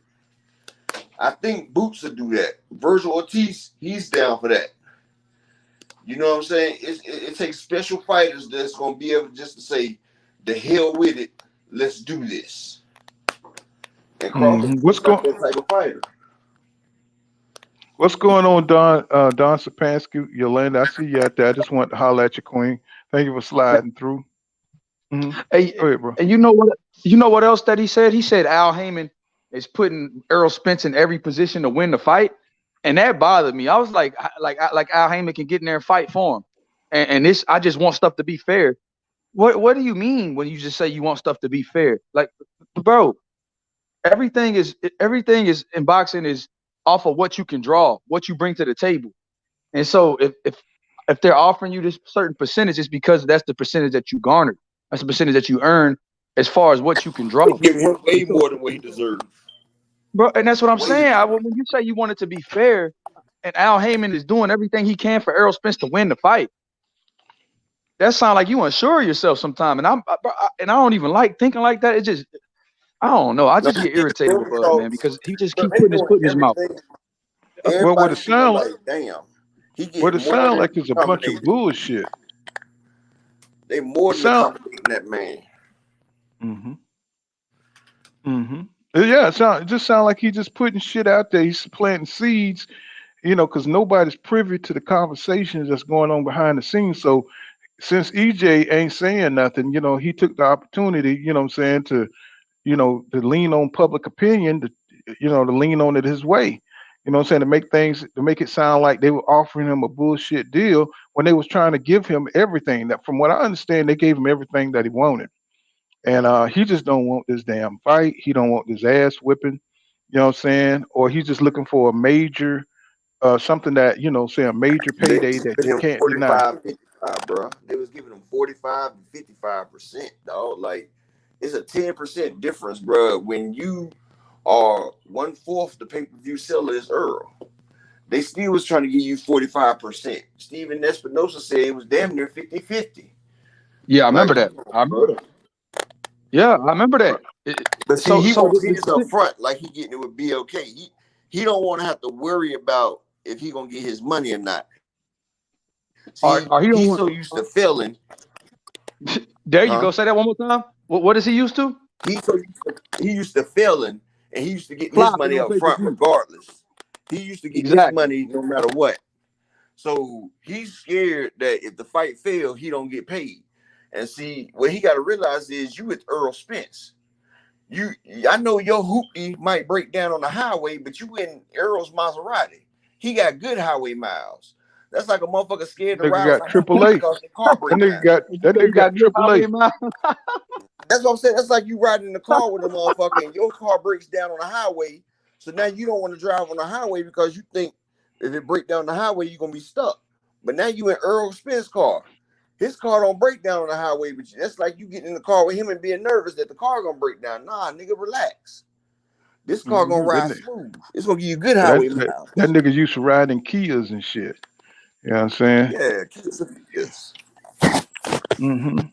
Do It All 36 says Crawford was not gonna fight Spence before Errol fought Lucas. Say what?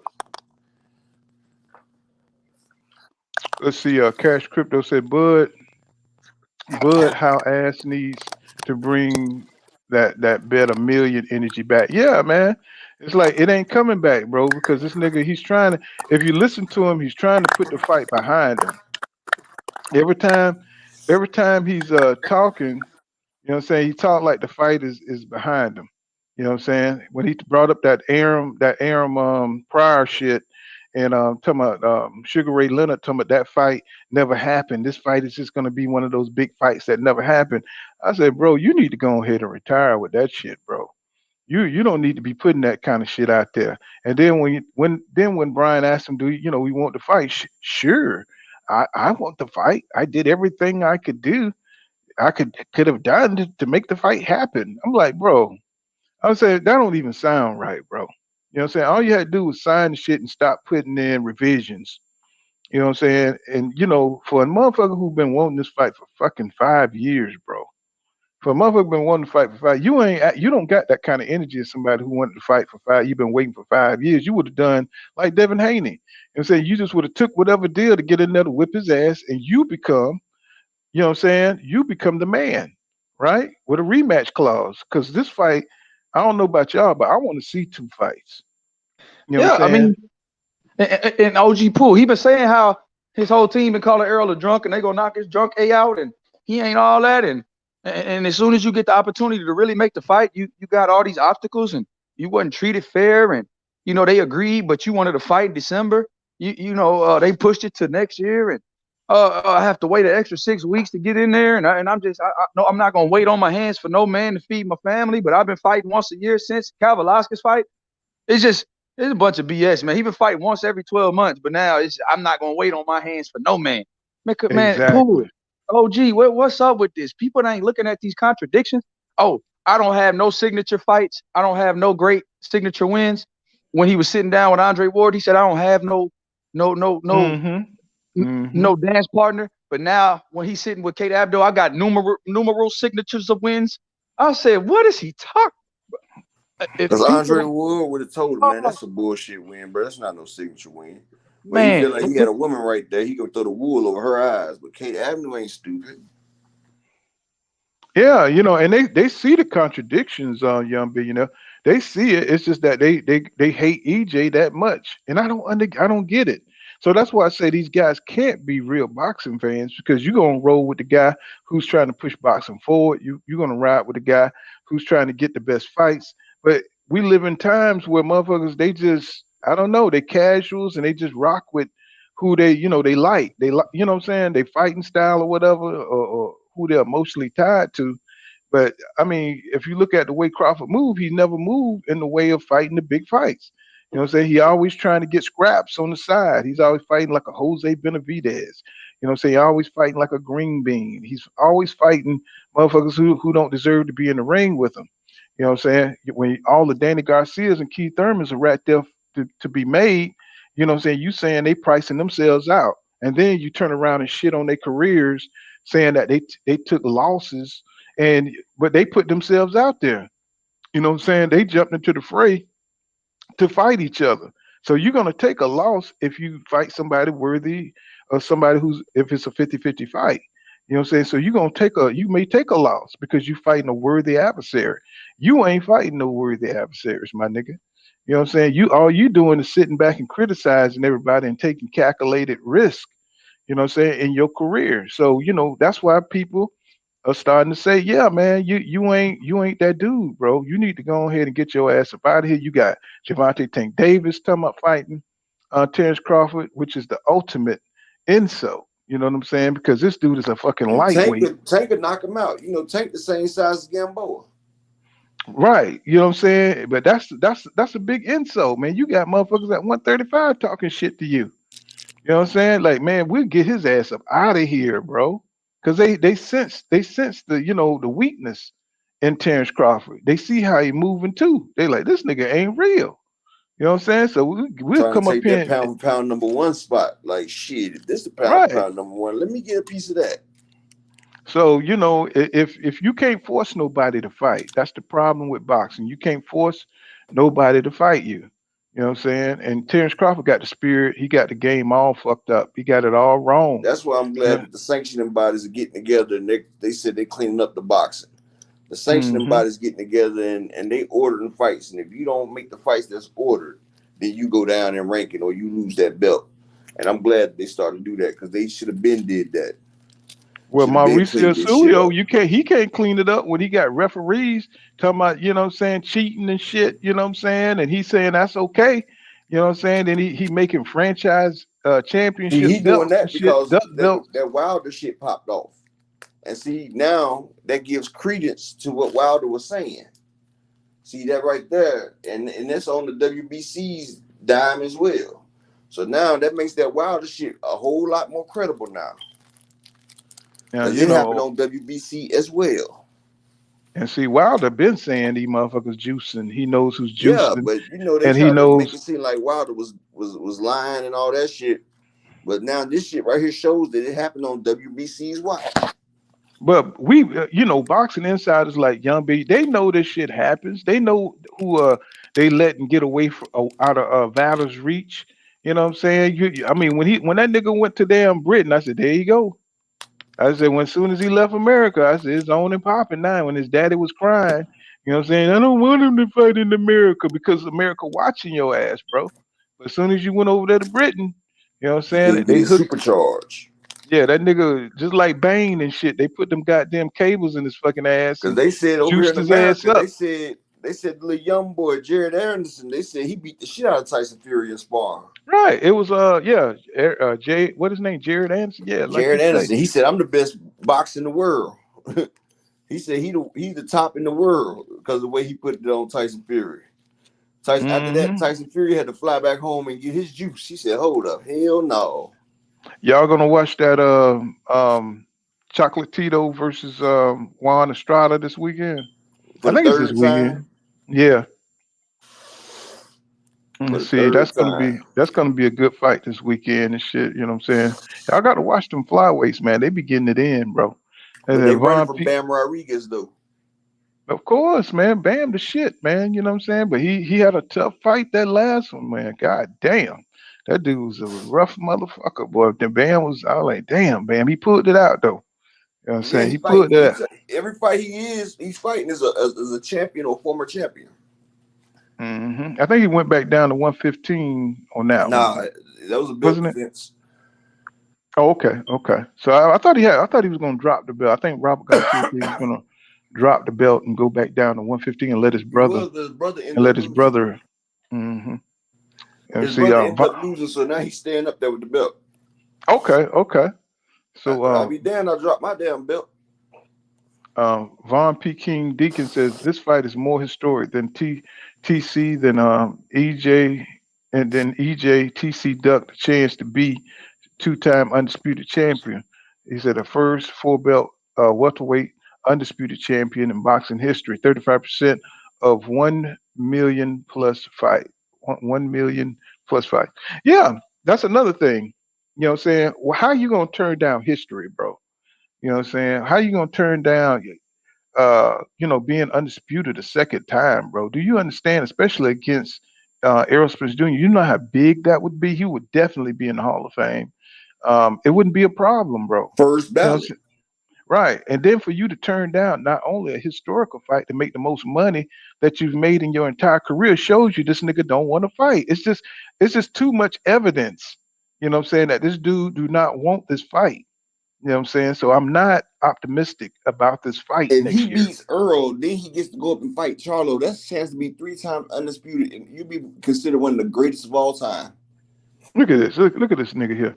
He doing some Harvey talking about Bud Crawford getting a lot of slander. Nigga, he's slandering himself. You know what I'm saying? He ain't getting no slander. This ain't nothing. You know what I'm saying? He keep moving the way he moving. He need to He go ahead ain't and getting slander. retire. He's just talking. He's telling on himself. That's all. Right. I mean, what do these dudes be talking about? Get his ass up out of here, bro. Is that 2 Cents Boxing says Crawford has done a lot of fuck shit that Ranch game. Get him up out of here. yeah, get him up out of here, bro. 2 Cent Boxing says Crawford has done a lot of fuck shit or fake shit. He said that's why he's so untrustworthy. Yeah, man, he's moving like a slime ball, bro. You know what I'm saying? It don't take all that, bro. Boxing is very simple. You know what I'm saying? If you want to make the fight, you know what I'm saying, sign a contract, bro. And damn all the excuses and you know what I'm saying, things wasn't right and all that bullshit. Then you beat the man, just like Floyd Mayweather beat Oscar De La Hoya. He got a really shitty deal. You know what I'm saying, in that fight. And even though Floyd was a better fighter than Oscar De La Hoya, he was a bigger star, right? So he beat the man and he became, you know what I'm saying, the richest athlete in boxing history, right? So, you know what I'm saying, there's an example for you right there. So I don't know why everybody is just trying. If it was good enough for Floyd, and we know Terence Crawford is not a Floyd Mayweather. He is not on the level of a Floyd Mayweather. If it was good enough for Floyd, it's damn sure good enough for Terence Crawford. Damn sure good enough for Terence Crawford. He took a way shittier deal. You know what I'm saying? From what I understand, nigga, it was like something like 70-20. So like, what was it, 80-20 or some shit? 70-30. Oscar De La 70-30. Hoya. The shit was real cheap. 70-30. You know what I'm saying? So he betted on himself, and nobody really wasn't you know, the public wasn't feeling Floyd back then. You know what I'm saying? They really wasn't feeling Floyd like that. He wasn't getting the pay-per-views like that. You know what I'm saying? So like Terence Crawford, he's got to take these chances, you know what I'm saying, if he's going to get his sales up. And I think that Errol Spence Jr. fight will sell for him. You know what I'm saying? I mean, for both of them. You know, If if he could Crawford was sell, to beat Earl Spence, if he could if sell with Crawford was Mikey to beat Earl Garcia, he could Spence, sell with Terence Crawford. if Hmm. Crawford was to beat Earl Spence and Charlo, his numbers would be up. He'd take both of their fan base. If Crawford was to beat Earl Spence and Charlo, he would become a pay-per-view star. If he was to stop Earl Spence, then stop Charlo, he'd have it. 3 times undisputed, people they'll buy his shit. And then he can get that Canelo fight. But see, they don't realize Earl still got that Canelo fight. Mm-hmm. Yeah. Yeah, I mean, but Canelo ain't finna fight no damn Errol Spence Jr., Oh bro. no, Canelo already said he would, because Canelo he know knees that's a bad. million. He know that's $1 million pay-per-view fight. Canelo would do that before he retires. Watch, Man, hell no, man. bro. I beg to differ. Canelo will do that before he retires, bro. Canelo about that bread. He Yeah, gonna he make is, Earl but come to 168 though. he ain't fighting no more competitive fights. He If gonna he make fight Earl come them all the way again, up to 168. That's I the would be difference. surprised. I would Watch, he be gonna make damn Earl sure. come to 168. This nigga is fighting. What's that dude? John John Ryder. Ryder. That's who the hell he gonna fight. Well, I knew he was gonna And fight John Ryder when John Ryder stole that victory from Daniel Jacobs. But Canelo gonna have Earl come all the way up to 168. Ain't gonna be no catch weight or nothing. I mean, David Morrell right there.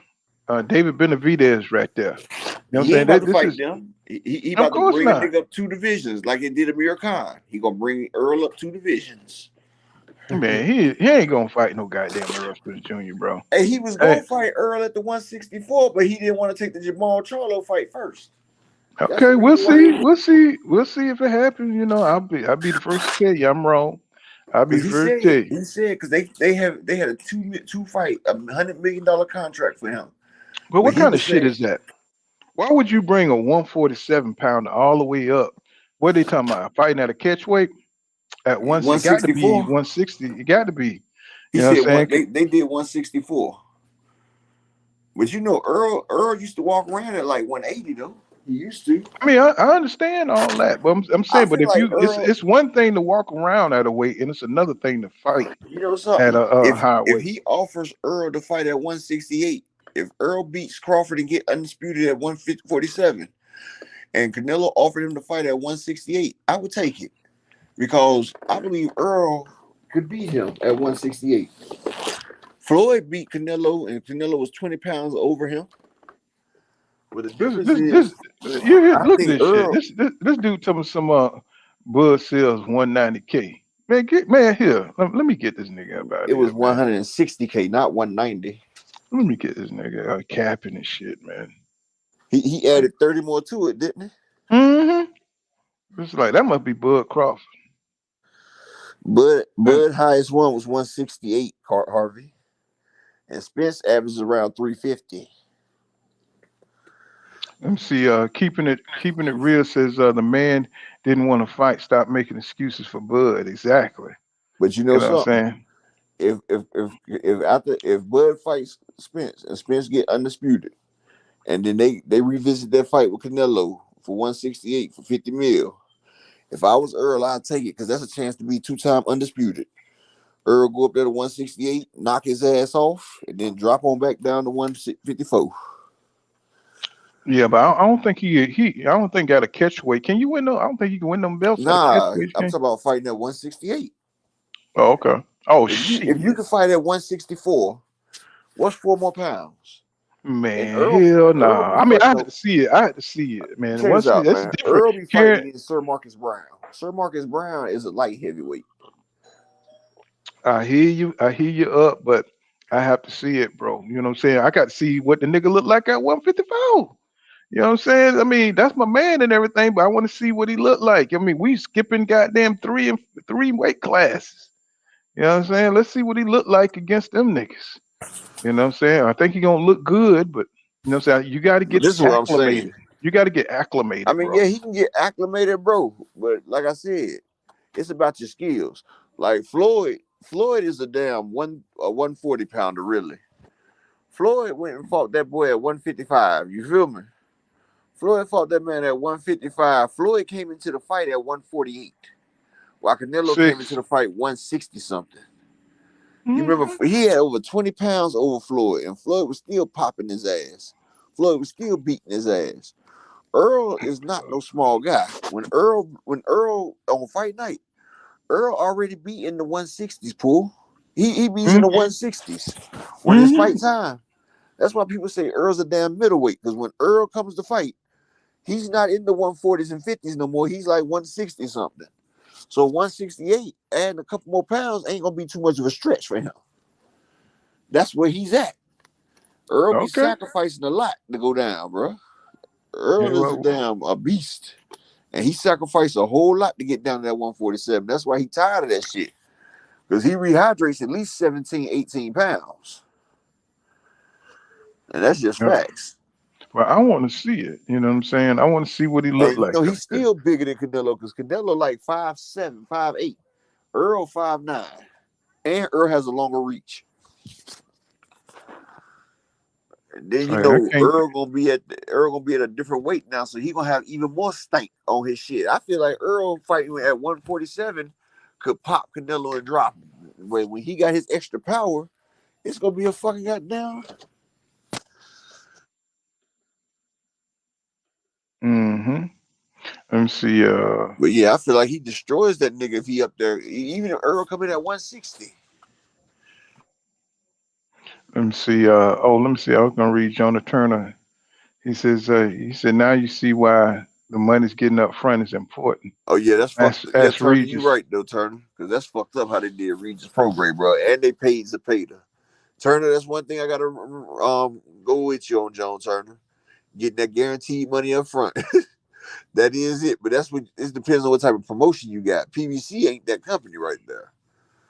But yeah, Pool, don't you know Regis program ain't got a runway cent, but they paid to pay the ass though. Now I don't know what happened with that. You know what I'm saying? I don't know what happened with that. With Regis not getting paid,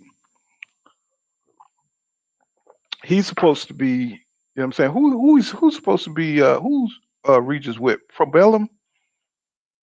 Yeah, I thought he was with Probellum. I'm saying he's with I thought he was with. Probellum, or did he sign with PBC again? No, I think he's still with Probellum.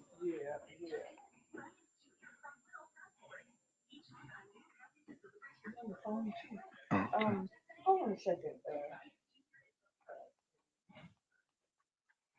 Mm-hmm. Let me see. Let's see. Joan Turner says he says Errol is the second top tier earner at PPC. Said he gets a guarantee of $1.5 million a fight. He said Bud was getting double that amount for years. What does that have to do with anything, bro? And why can't I block these motherfuckers, man? It's like I'm so tired of hearing these cap. It's like my shit ain't even blocking. It's like what's going on? Like these niggas done put a virus in my shit.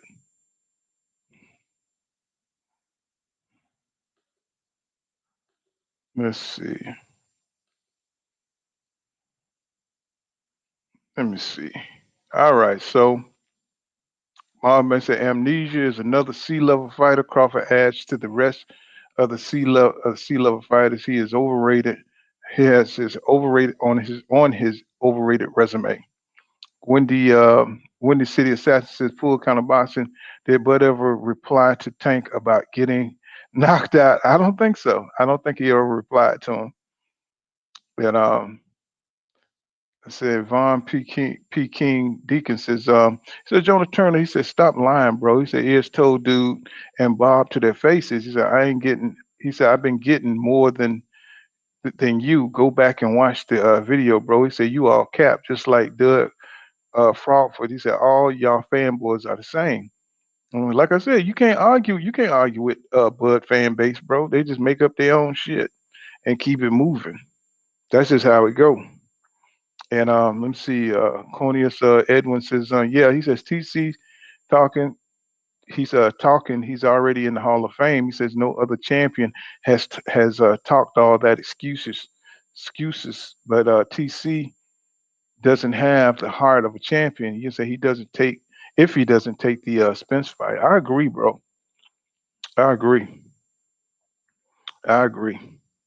Marvin Banks says he says Crawford would never take the Spence fight. He said he could never let Spence be great at his expense. Yeah, he just want that one up shit, bro. Nobody got time for that, bro. It's That's just why some I'm glad when childish. May he ain't got no choice but either shit or get off the pot.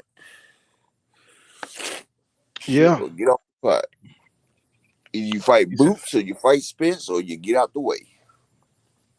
Let me see. Do it all 36 says Canelo wanted Errol to fight at 168. He's always trying to pull somebody out of their Yeah, element and Errol was shit. talking about 164 though.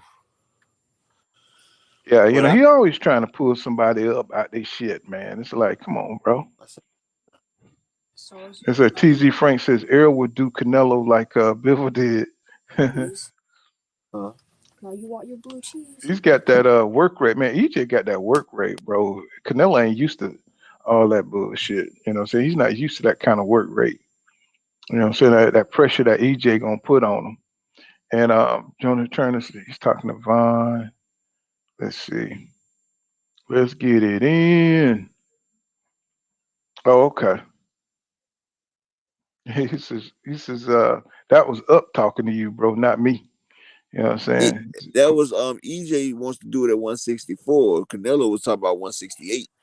That's why I said once EJ get into the 154 division, after he get acclimated to that, I say go ahead and take that 168 fight because EJ goes up to 160 when he 147.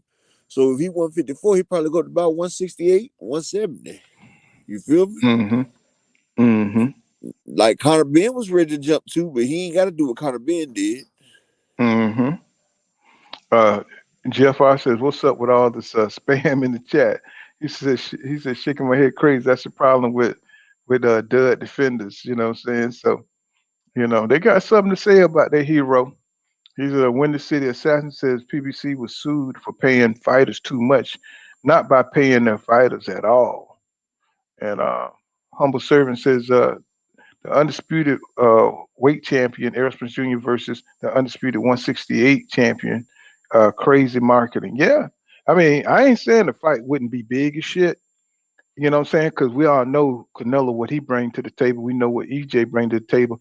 And the excitement of both styles and shit.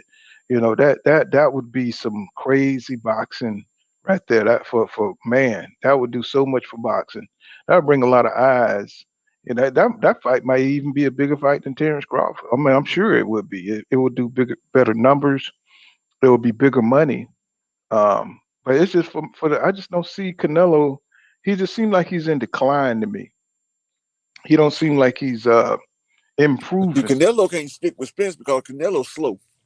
He got bad legs. He got bad legs.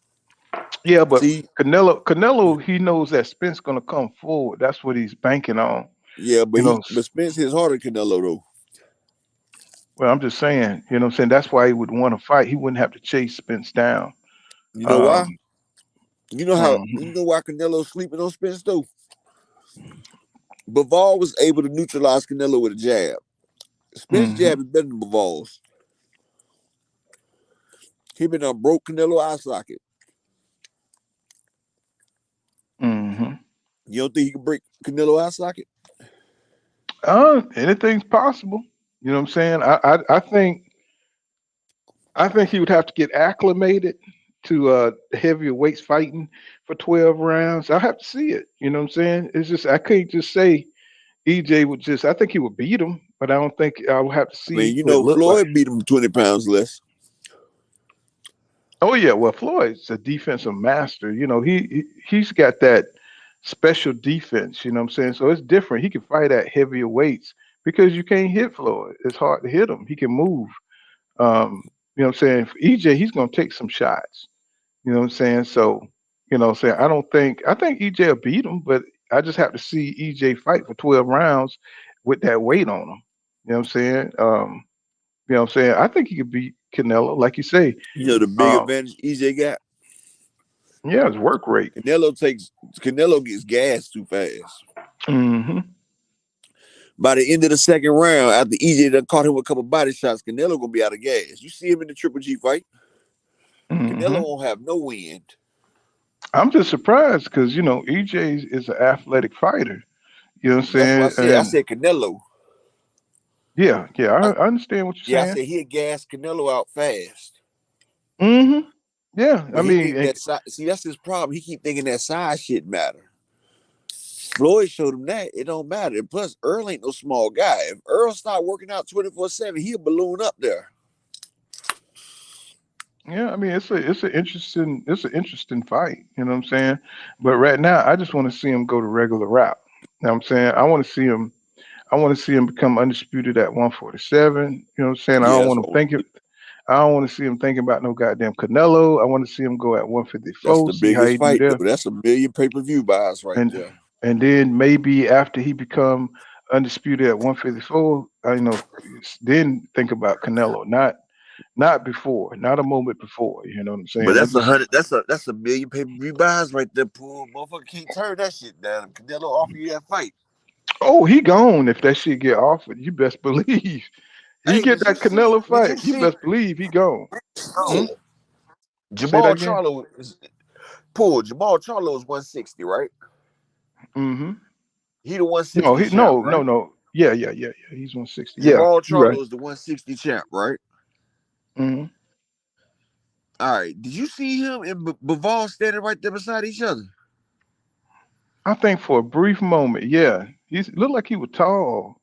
Did you see the size difference between Bivol and Charlo? I didn't even pay it no damn attention. But I was so there. I wanted to see what the hell he was saying. Charlo is 160. Charlo is a middleweight. Charlo bigger than Bivol is a light heavyweight. Tell me why Charlo was dwarfing Bivol. Like, he was a lot bigger than Bivol, and Bivol 175. He told him that too. Pool, OG Pool. He said, man, you smaller than me. He said, we can get it on. We can fight at 68. Yeah, he's trying to fight like hell against Bivol. And I'm like, damn, Charlo. And then the boss said he don't have no belt. He said he don't have no belt. I said, Charlo must be about 200 fucking pounds, bro. Mm-hmm. Eating and shit. You know what I'm saying? He must be preparing. Ass girl. He must be preparing to fight David Benavidez. You know, you're gonna have to do something. That's what I was gonna say. I said, hey, if you that damn big, you might want to take out David Benavidez. He said he's fighting in February. I don't know against who though. Select. Yes. Oh God. Fuck. You know what I'm saying? Really? They said that they had already made. I mean, you ain't tell me we waiting all this damn time for him just to bring this nigga back up. They said because he didn't do it the first time. They said people say he was ducking Selecki, so he got to do it. Yeah. I said nobody said he was ducking that bullshit. That nigga, it ain't nobody believe that shit, bro. Selecki. They said people talk about he was ducking Selecki. Man. I said, yeah, that's a good duck. Shit. Fuck that nigga. Man, Selecki got receding hairline, bro. He's bald. Go fight Janabek. Janabek calling you out. I mean, Selecki, bro. Oh my God, bro. Man, Janabek calling Charlo out and Triple G called Charlo out. I'd rather see him fight that Adames kid that just knocked out Montiel. Oh man, Carlos Adames, yeah, man. Oh yeah, that's a bad boy. Yeah, but I'd rather see him fight. I'd rather see him fight Triple G that called his ass out in that Janabek. Because they both done called Charlo out. Triple G. Man, Janabek ain't all that, bro. He ain't all that. You know what I'm saying? You just hear me. Charlo has a chance to go undisputed. He popped Triple G and Janet Beck. They both from the same country too. That means he can beat the country twice. Kazakhstan get 2 ass whoopers this time. Pop, pop. I don't understand why Demetrius Andrade didn't fight the dude. He should have, that would have put his name up there and kept him in contention and stuff. Man, now he doing the same Demetrius shit. Andrade, bro. I don't know why he was scared to fight Janet Beck. Because Demetrius could have beat his ass, but Demetrius act like Bud too, bro. Right. You know what I'm saying? He just started this shit. You know what I'm saying? He It's did when he was supposed to fight Charlo and then pulled out. Well, I mean, that's why they don't fuck with him no more. He waited till a week before the fight to pull out that shit. I think that he was just trying to be greedy in that one. But this one, it wasn't no excuses for him not to fight that guy. You know what I'm saying? So he can't make the claim on the Canelo about ducking now. He just killed his own fucking case. You know what I'm saying? So, you doing the same damn thing, bro. It's like, I can't rock with you like that, bro. You know what I'm saying? Somebody if you're said was that you that said he signed with the PBC? Yeah, I think he should have signed with the PBC now. That's his last outlet. Let his ass sit around. He was gonna make him get out there and work. That's his last outlet. Ain't nobody else. I mean, you see what the Zone did to him, bury his ass. You know what I'm saying? Kept him away from Canelo. And then when he finally woke up and went in the office and tried to, you know what I'm saying, raise some sand, they like, man, he did that shit to himself. They was giving that nigga $3 million to fight. He was getting $3 million to fight no matter who he fought. That's just like they did Bud Crawford. Just like they did Bud Crawford, bro. Yeah. It's the same shit.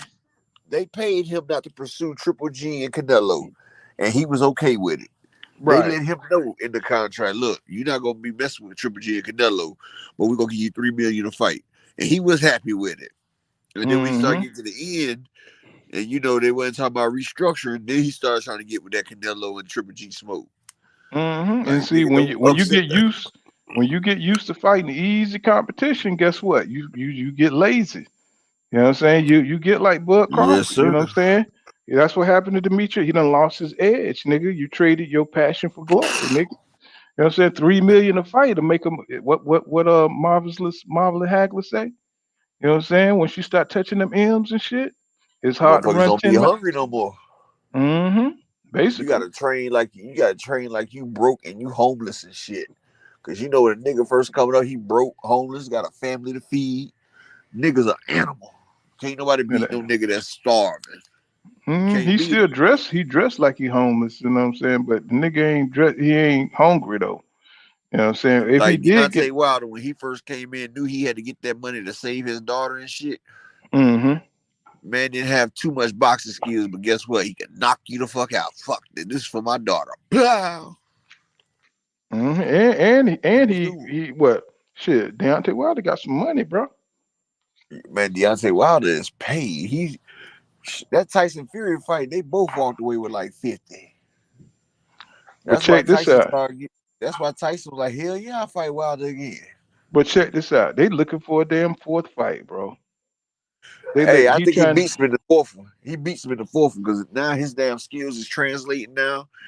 He would have won the second and third if he didn't damn go over. He got overweight, bro. Like you got to work where you work at, bro. You stay at your slim frame and you good. Because when he put that weight up, all his shots was telegraphed. You see it in the second fight and the third, his shits be telegraphed. You're not made to be a big boy fighter. You made to be that slim assassin. Exactly. You know what I'm saying? So, look like Usyk don't want that smoke right now. He want that Tyson Fury smoke. What that nigga got knocked out with.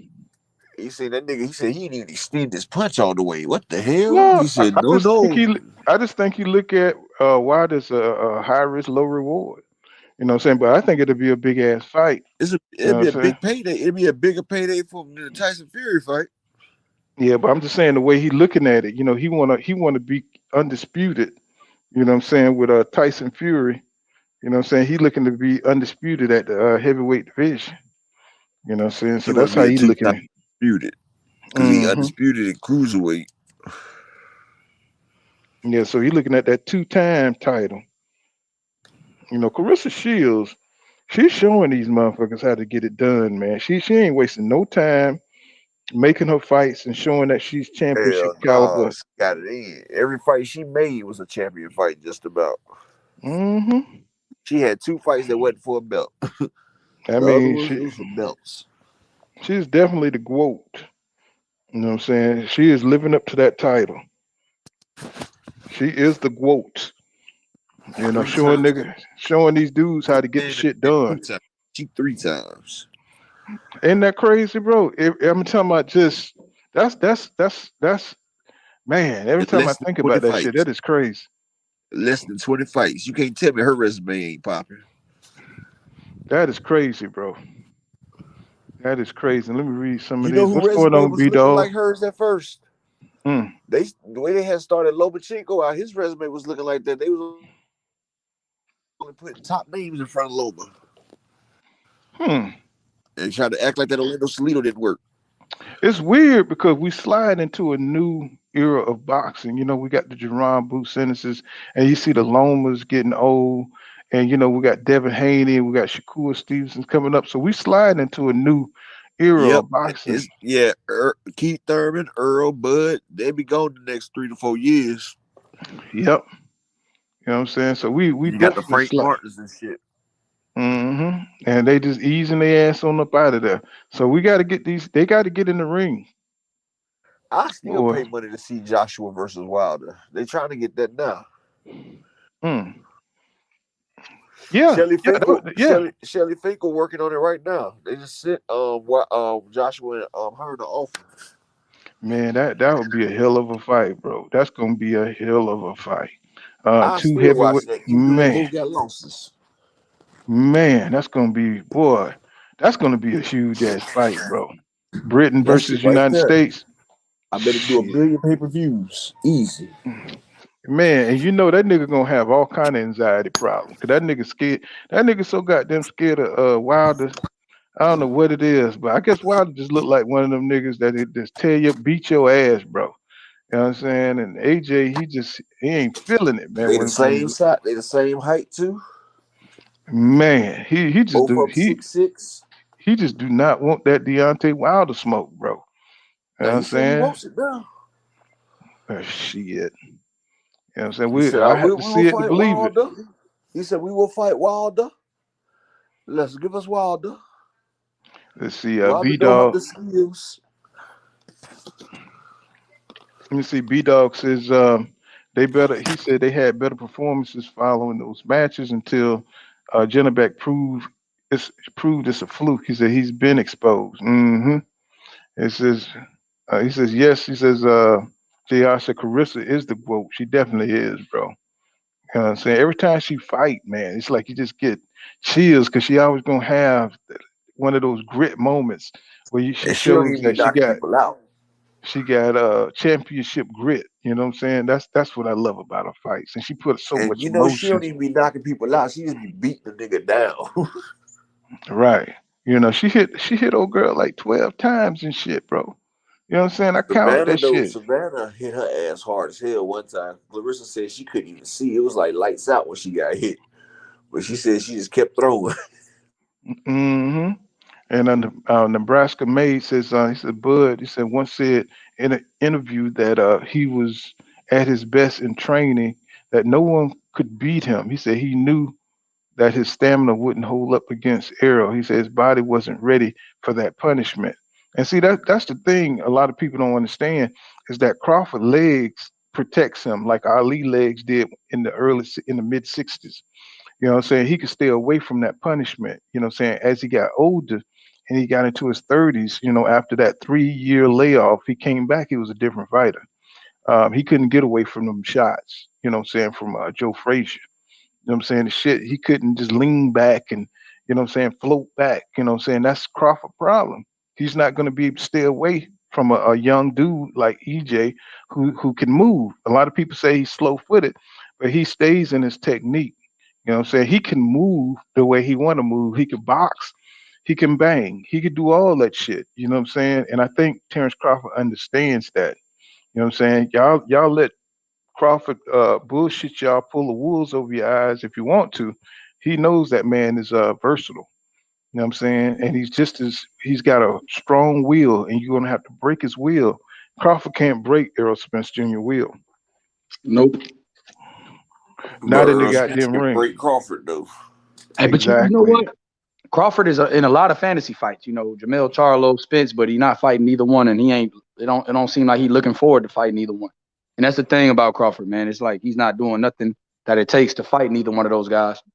And you get what I'm saying, OG Pooh? Oh man, and he said, oh, I would take Virgil and Boots in a heartbeat. Man, come on, man. You ain't fighting no Boots in a heartbeat. Because look, when Brian, let me tell you something, OG Pooh. When they was watching, see, I watched these interviews intently. And Brian Custer, he said, they asked him, they said, you know, what do you think about Spence and Thurman? He said, well, you look at it, you know, Boots is high risk, low reward. Stanionis is like me fighting Evanesian. I said, what? He just openly said it. No, I almost spit up on that old bro when he said that shit. Go ahead. Did you Go hear ahead. that, OG Pooh? He said, Yes, I did. I was like, what the? He said Spence fighting Spence fighting Stanionis is like me fighting Evanesian. And Stanionis is 10 times better than Evanesian, and he the champ. And you don't even know if Terence Crawford could beat Stanionis. That's the crazy shit about it. I can't believe he said that. And then they remember, you know, he dropped that tweet about that he didn't have a plan B either. Because Errol Spence was like, I didn't have no plan B. You know, I didn't know. I don't know what I'm doing now that I got blindsided or whatever. And This is his Bud plan A. This is Crawford's plan A. Hey, like you said, and then Crawford said, I didn't have a plan B either. So when Custer said, you know, did you always? What about this BLK prime? He said, you know, you always got to have a plan B in business. I said, bro, you just said you didn't have a plan B. PBC was gonna be his plan B, bro. His plan A came through. Come on, OG Pooh. I'll be sitting back waiting for somebody. He was using PBC you know what, to push this fight. This was his plan A. His plan B was PBC, and it wasn't gonna never happen. He was going for this money. Or they say that that the fight just popped up, but then he said, "Oh, we've been talking since June, or some shit," and you'd be like, "What the hell?" Say, nigga, you were planning to fight this dude all along. You know what I'm saying? It's funny how it was told to us that this fight was made in the last minute, right? And that's all the propaganda that kept getting pushed. Like this was a last minute fight, but then we go back and hear Terence. He talking about, man, we've been talking since June. So I'm like, damn, nigga lied to us and shit. He said June or even earlier. Yeah. He said it might have been late. It might have been in late May. I said, what? He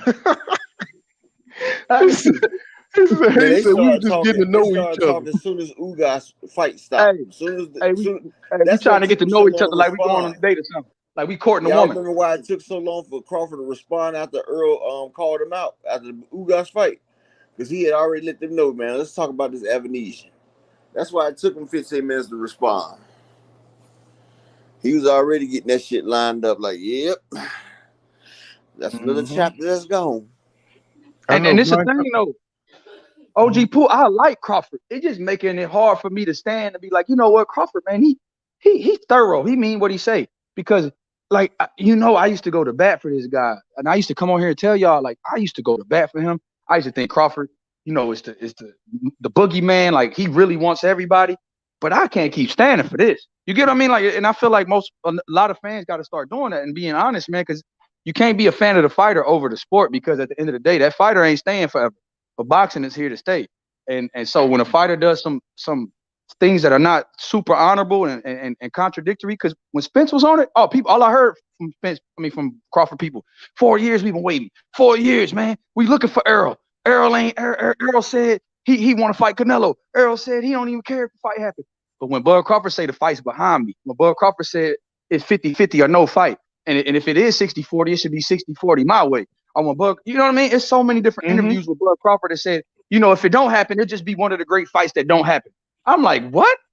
And then he sat down with Andre Ward and said, you know, when they asked him, he said, Andre Ward on that sit down, he said, if Spence fights all the names that he said, do you see the fight happen? He was like, nah. And Andre Ward was like, I'm not gonna be too happy about it. He was like, Bud was like, man, it happens. You know, it happens. And he was smiling. I was like, Buck, it seems to be like he's okay without making the Errol Spence fight. And for me, I don't like that. Even if I was a Bud fan, even if I'm rocking with Bud, I don't like how dismissive he is about making a Spence fight. Mm-hmm. I just can't stand with Like that. I told you, he done made so many comparisons. It'll just be one of those big fights that never happened, like Aaron Pryor versus Sugar Ray Leonard. Right? So the nigga, he planting seeds. He's been planting seeds all along. That's why I've been telling folks, you know what I'm saying? This dude do not want this fight. He keep making the case that he don't need Errol Spence Jr. to go into the Hall of Fame. Well, who the hell says you're gonna make it to the Hall of Fame, my nigga? Why you worried about the Hall of Fame or who making it into the Hall of Fame and you still fighting? Right? So that tells you right there, he's planting seeds to miss the duck, Errol Spence Jr. You know what I'm saying? He's not gonna take the risk of losing, especially he do not want Errol Spence Jr. to win undisputed on him. You know what I'm saying? So with this boots, hopefully, you know what I'm saying, he will be the WBO mandatory next year. And he will move that nigga up off the belt so he don't be blocking undisputed. You know what I'm saying? I think EJ will get undisputed if he stick around 147, and maybe it'll be him and Jerron Boots Ennis. Would be a fire ass fight for undisputed. You know what I'm saying? So I'm hoping that shit happens just like that. And EJ, who cares what happened to Terence Crawford after that? Because I don't think he's gonna fight EJ. I think he'll fucking vacate. Um, I just don't think he's the fighter we thought he was. I don't think he's hungry. I don't think he's motivated to fight these kind of fights no more. I think he just want to get by on his accolades, just rest on his laurels at what he did, and he don't want to tank that. You know what I'm saying? Like, Roy Jones Jr. did and fight beyond 35 and get Falumaloom. You know what I'm saying? By one of these young dudes, by EJ. He don't want to get exposed. That's the way I see it, you know. Unless they just throw some absurd amount at him and he just go ahead and take his ass in there and, you know what I'm saying, he get his ass beat up. You know what I'm saying? Get hit in the neck. You know what I'm saying? Get hit to the stomach and shit a whole bunch of times and shit. And that just be it for him and shit. Everybody like, damn. You know what I'm saying? EJ just ran right through his ass and shit. You know what I'm saying? So, I don't think he want that from. So, you know what I'm saying? That's just how I see the shit, man. I don't think we're gonna see Terence Crawford too much more. He may retire after this David Avenesian fight because by now I'm pretty sure he see the writing on the wall, what they doing with the belts, how they gonna get his ass up off that belt, and he don't want that kind of smoke. You know what I'm saying? To be putting a rock in a hard place. Either you got to face Jerron Boots Ennis or you got to face Errol Spence Jr. I don't think he wants to be in that position, so he may retire after the David Avenesian fight, or he may just fucking vacate and move up or something and try to fight. What's that dude that Jamil knocked out? That foreign dude, Coda, motherfucker. He might try to fight somebody like that. Somebody. You said Jorge Cota? No. What's that dude up at 154? The awkward motherfucker that he knocked out. Yeah, Jorge Cota. That's his name. Yeah, Jorge Cota. Yeah, he gonna try to fight some shit like that up at 154. You know what I'm saying? And side door, and he gonna try to clout chase Jamil Charlo. Talk shit to him and get a little easy fight. And I could see him doing some shit like that and trying to get that and get the hell on out. Try to get him another little bag he can scrape up. But he's not fighting no more killers. He ain't fighting no killers, bro, no more. I just see it in his demeanor. You know what I'm saying? Nigga ain't even got a fade, bro. You know what I'm saying? He ain't even got a fade, bro. You know what I'm saying?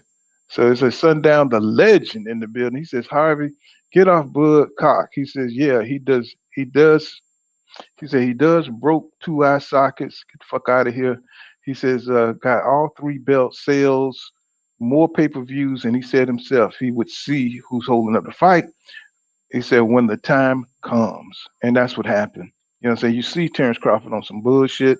And I think it's time for boxing fans to just realize it. And they're gonna have to accept it. Yeah, the man had a good overcoat, but under the overcoat, it wasn't nothing there. It wasn't no heart, wasn't no soul. You know what I'm saying? And I know that's hard for a lot of people to believe, but I'm in shock just like everybody else. But then if you look at the pattern, then you're seeing it coming. You saw it coming, bro. You know what I'm saying? Hell, Chocolate Tito and all them guys got more heart than Crawford. You know what I'm saying? They don't mind taking L's. You know what I'm saying? I mean, they mind taking L's, but they'll get in there and they'll fight the fights. You know what I'm saying? So that's why, we really need to big up these lower weight divisions because they moving in the right direction. You know what I'm saying? They not getting the coverage. You know what I'm saying? The lightweights, you know what I'm saying? They need to fight each other. So, you know what I'm saying? So, we just got to do it like that. You know what I'm saying? But I appreciate, man. We're gonna leave it right here. We done been on for about 5 hours, y'all. I just want to come on and what I'm saying, chop it up with my people. You know what I'm saying? And I thank Billionaire Boxing for coming through, man. Y'all shout out and subscribe, man, to Young Billionaire Boxing, man, because his shit is fire right now. Some of the best, I think, the best content on YouTube. Him and YSM Media Sports, man, they doing it right, bro. I wish I could do it like that, but you know what I'm Hey man, saying? I mean, thank you, man. And YSM, you know what? YSM is actually somebody. I met him in Philly with the Boots when I got to see Boots in person. So YSM is a good dude in person too. OG Pool, he's a really good dude. And like you said, shout out to his content as well, and shout out to you. You know, your live streams are some of the best that I've been a part of, and just seeing how many people you draw, and you still. And one thing about you is that you are relentless. You're not going to let up and let people forget what just happened. You're not gonna be like, oh man, it's in the past. Let's let Bud Crawford ride.